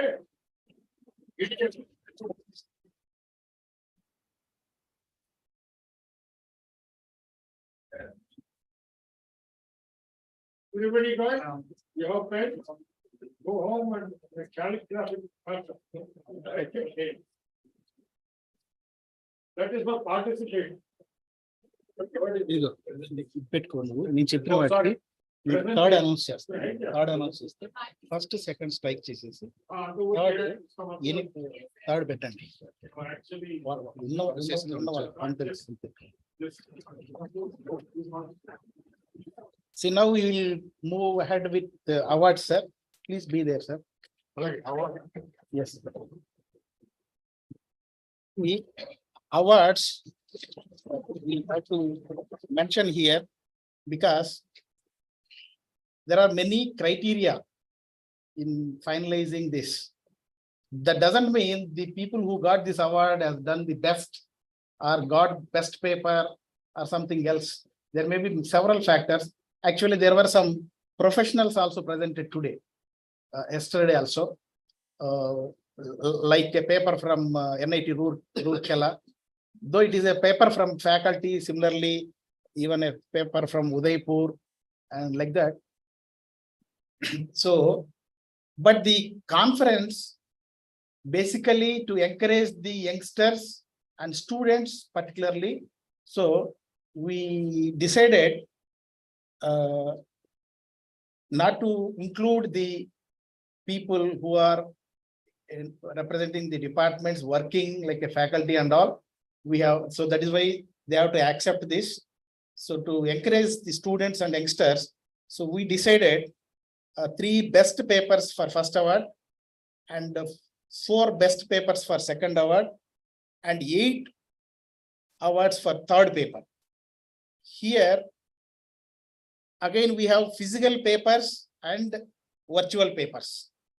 So to do justification to all, I will go through the awards now. The third prize awards, we have paper number 12, assessment of traditional architectural characteristics, a case study of historic structure, Raja Bhagwan Das Bagh, Jai Shri Taha Imam Vaishali. Are there? Please come and take one certificate. Excess certificate will provide you later. There is one certificate for one paper. Okay, so take that.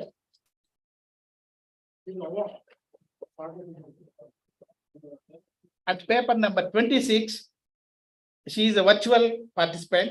Cowdung as a plant growth promoter, Sai Prashanti from Osmania University. Keep it.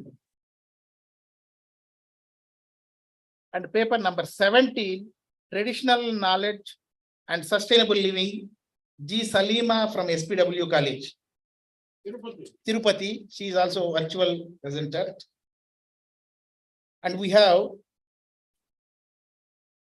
PACE technologies in identifying and mapping of the traditional systems, Samiksha, Ananya, and Pooja from GNITS. You also take a third prize. No, one. First you issue one certificate, then we will give.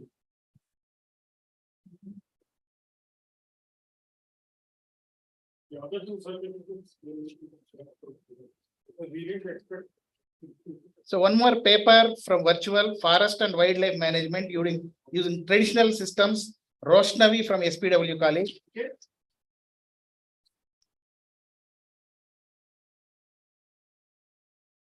And traditional knowledge based heat mitigation techniques used in off-grid areas in Indian metropolitan context to combat the rising heat levels in Indian cities by Ayesha, Shakshi, and Sanjana. Only one third. All are third.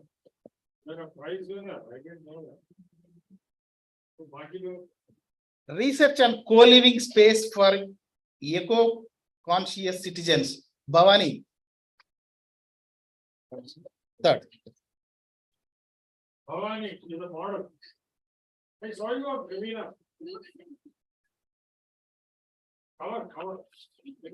And the last eighth number, the third prize, traditional methods and practices in agriculture, horticulture, and aquaculture by T. Manasa, SPW College. So this is the 8 prizes. Third prize. The prize amount is 750 rupees. Okay, and I will also. The covers are there. So give all third prize covers. So please come, the people who has taken third prize right now, and collect your cash prize also. Yo, cash prize. So I think you know now, whoever is there, virtual we will need. So both belongs to one paper. One paper, one time, please come and collect one. Yeah, one paper, but covers are 3 or. No, only one per paper. Then next time with one paper, 10 people will be there. Yes, sir. Per paper, one cover. One paper, one cover. आप इसमें जो भी है, split it equally.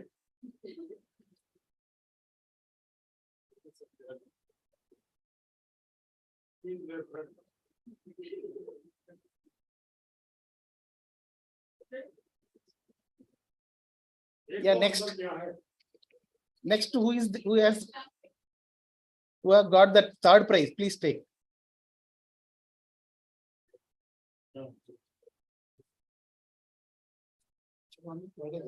Even third, once we finish third, second prize principal will give. Maybe 1/3. Is keep the knowledge.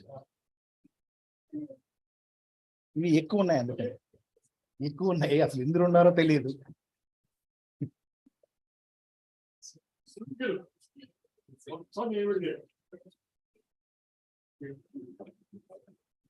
So okay, the remaining for virtual, sir. So we will send them. Yeah.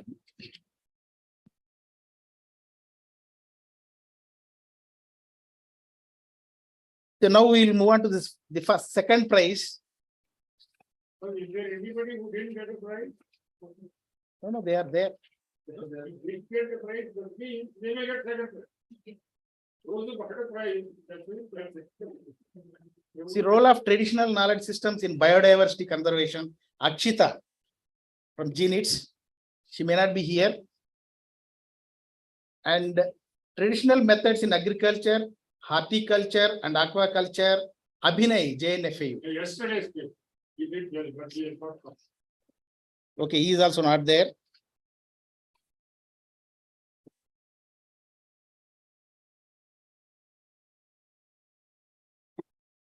Sustainable water preservation and administration based on indigenous knowledge systems. A case study of Jammu and Kashmir, Nusrat Aziz and Kainat Aziz. That is a virtual paper. And harnessing traditional systems to drive digital solution to environmental crisis. Nikita and Faiza, second prize.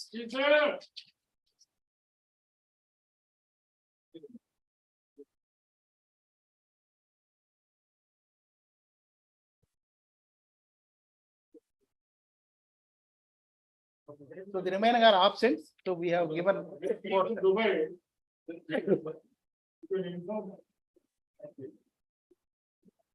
Sir, principal garu. Now the last first prize. I hope whether anybody is there or not. We have 3 out of them, 2 physical papers and 1 virtual paper.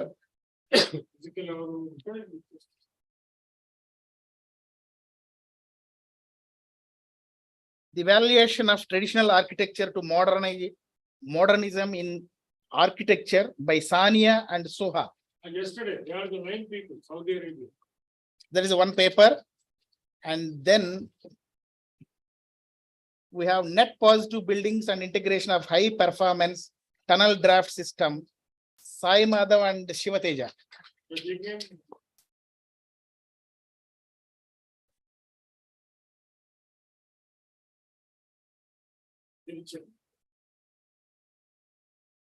And one more first prize goes to detailed calculations for rainwater research system, considering the stormwater runoff and geological formation, Vipin and Sunil from IIT Tirupati. So these are the 3 first prize winners, and one got to this GNITS and for JNFAU, and one to this IIT Tirupati. And you got all the second prize, four prizes, and third for 8 people. So those who are not there, you can inform to your colleagues, and they can collect with Pure Earth Foundation. Now, whoever has paid this registration fee of 250 rupees at the time of registration, or who is willing to pay, just give your name, collect book, because this book is having that ISBN number. So whoever wants it, you can also pay later also, no problem. Because same registration, there is a QR code there, and you can pay to that QR code and just message me, text me that I paid. Yeah, like that. So now anybody paid already along with registration, please take the books. Yeah, give her one book. You paid already? Good. What is your name, Amma? Yeah, Amulya, you write it. Take their names. Amulya. Then you only check. You are our treasurer. Amulya G. Godisala. Okay. One more book. Arshit also paid. Just 1 minute, sir, with all students and a few more faculty. We will have a group photo. Then they can give a 1 minute bite. 1 minute bites later. Just then you can. So anybody now is okay. So if anytime you want later also, because that is a book will not come with free of cost. And the whole conference as a charitable society, we are organizing everything, all the expenditure with free. So that is why only the book. If anybody is interested, they can pay. Not now, later also. So now, sir, Krishna Rao Garu, we'll have a group photo. Madam, Shivangi Madam and the Divya Madam, please come. Ramakrishna Garu, please come to the dais. Please, all the faculty members of JNFAU, whoever is there, our Santosh, Abhishek, all of you, please come. We'll have only few people are there. Even anybody in the audience, please come. We'll try to fit because we don't have many there. Please come. You can also come. No problem. We want you in our photo. Please, madam, please come. Only Venkat will take photograph, no problem. So we will try to accommodate ourselves. The students, you have to kneel down. Maybe 1 or 2 rows. Just for a few seconds. Quickly. Madam, he will share photos to everyone. So how many cameras you? So all of you come, whoever is there, please. Anybody hiding? 1, 2 lines we can. The first line can be like flat. You will bring out.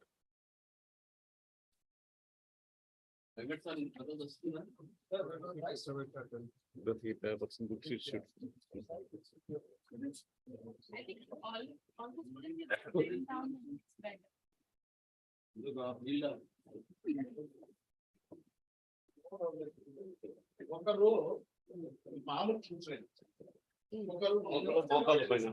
row, just happy to stand in the back. That's yeah. I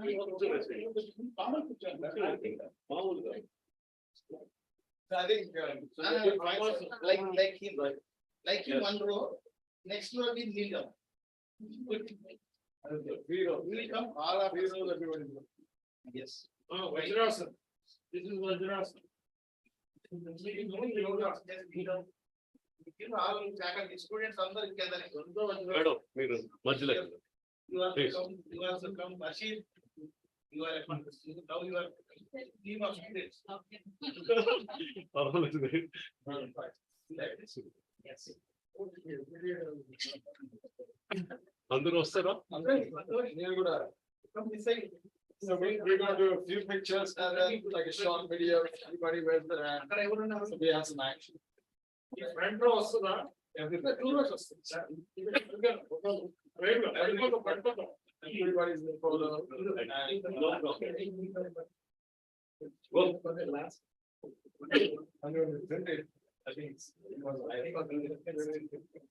So maybe a little bit back because you're going to look like a giant.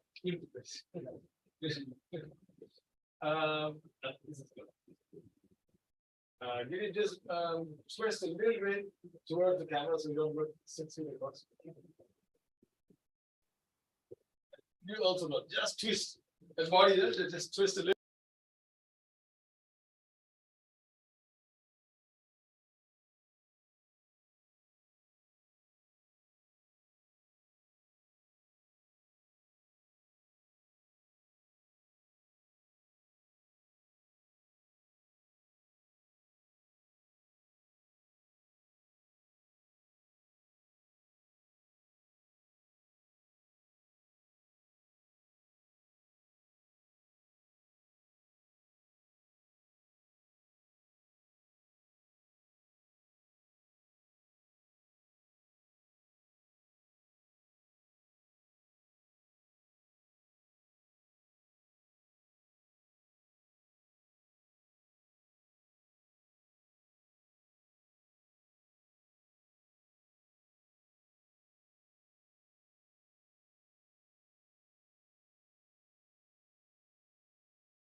Sir Ravindra garu.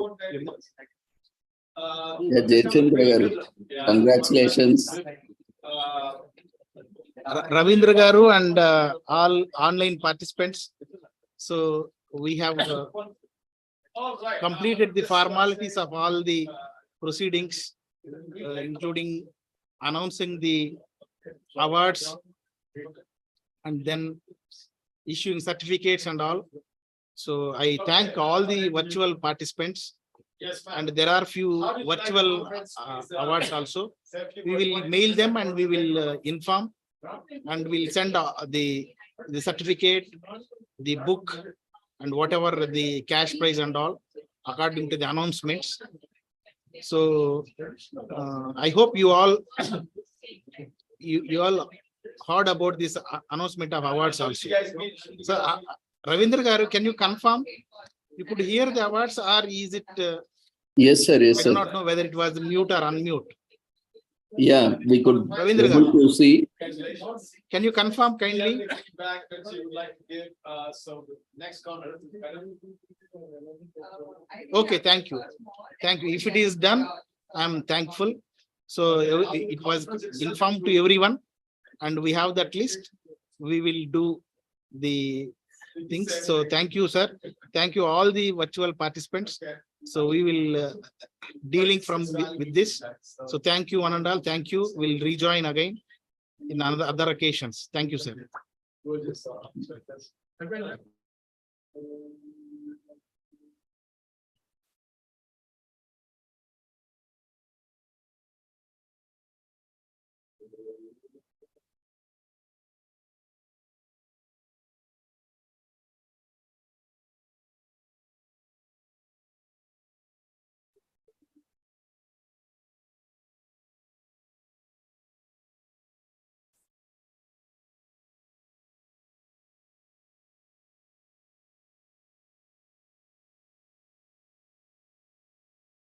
Thank you everyone for joining us. We request everyone to quickly fill up the feedback form so that we can have your details with us.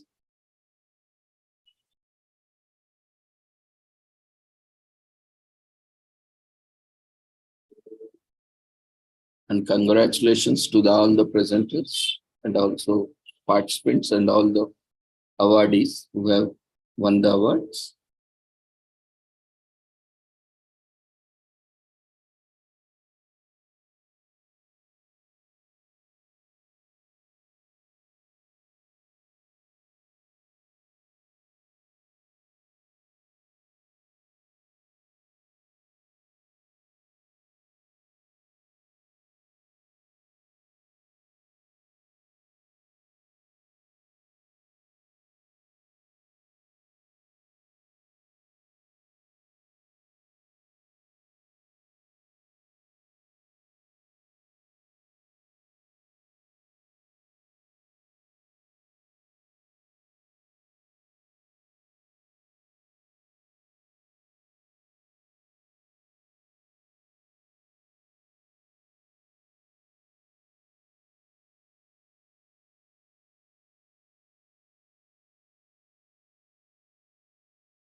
Dear participants, we request everyone to quickly fill up the feedback form.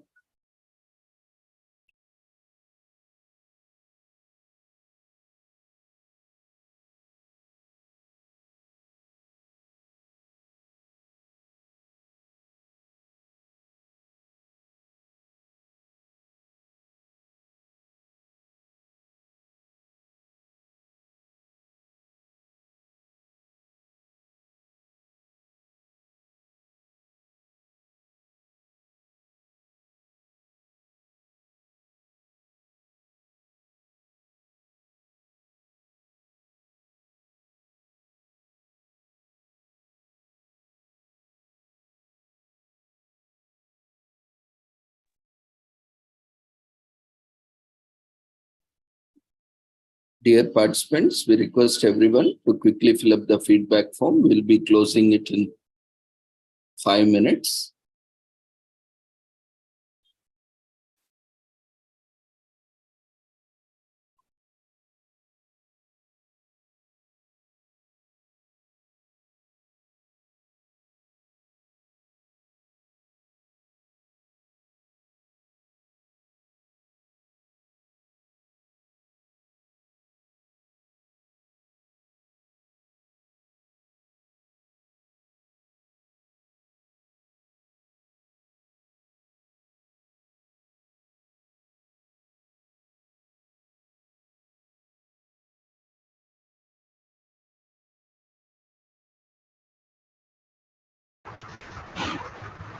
Thank you so much, sir.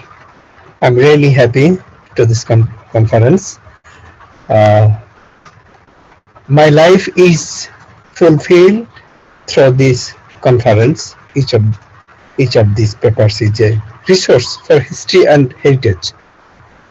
Date presentation in this conference. All presentation is very luxurious, very suitable, very nice, very splendid, very tremendous, and so outstanding. Truly, I am here to learn, and I'm getting it. What you, sir? Love you all, sir. Congrats to all from Bangladesh. Thanks so much, sir. Thank you for your kind words. Hope you have enjoyed all the sessions. Thank you.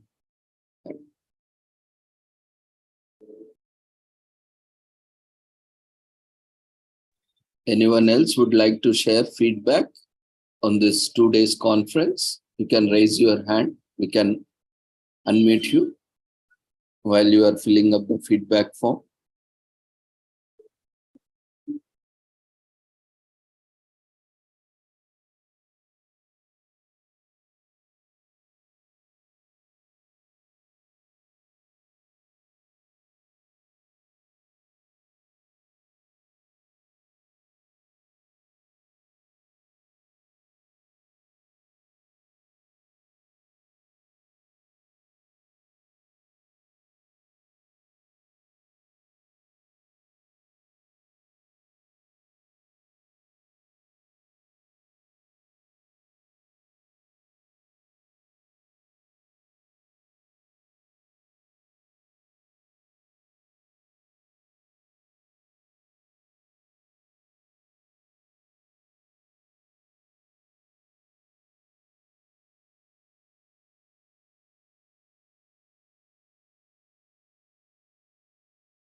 Thank you everyone for joining us on today's Pure Earth Environment Conference.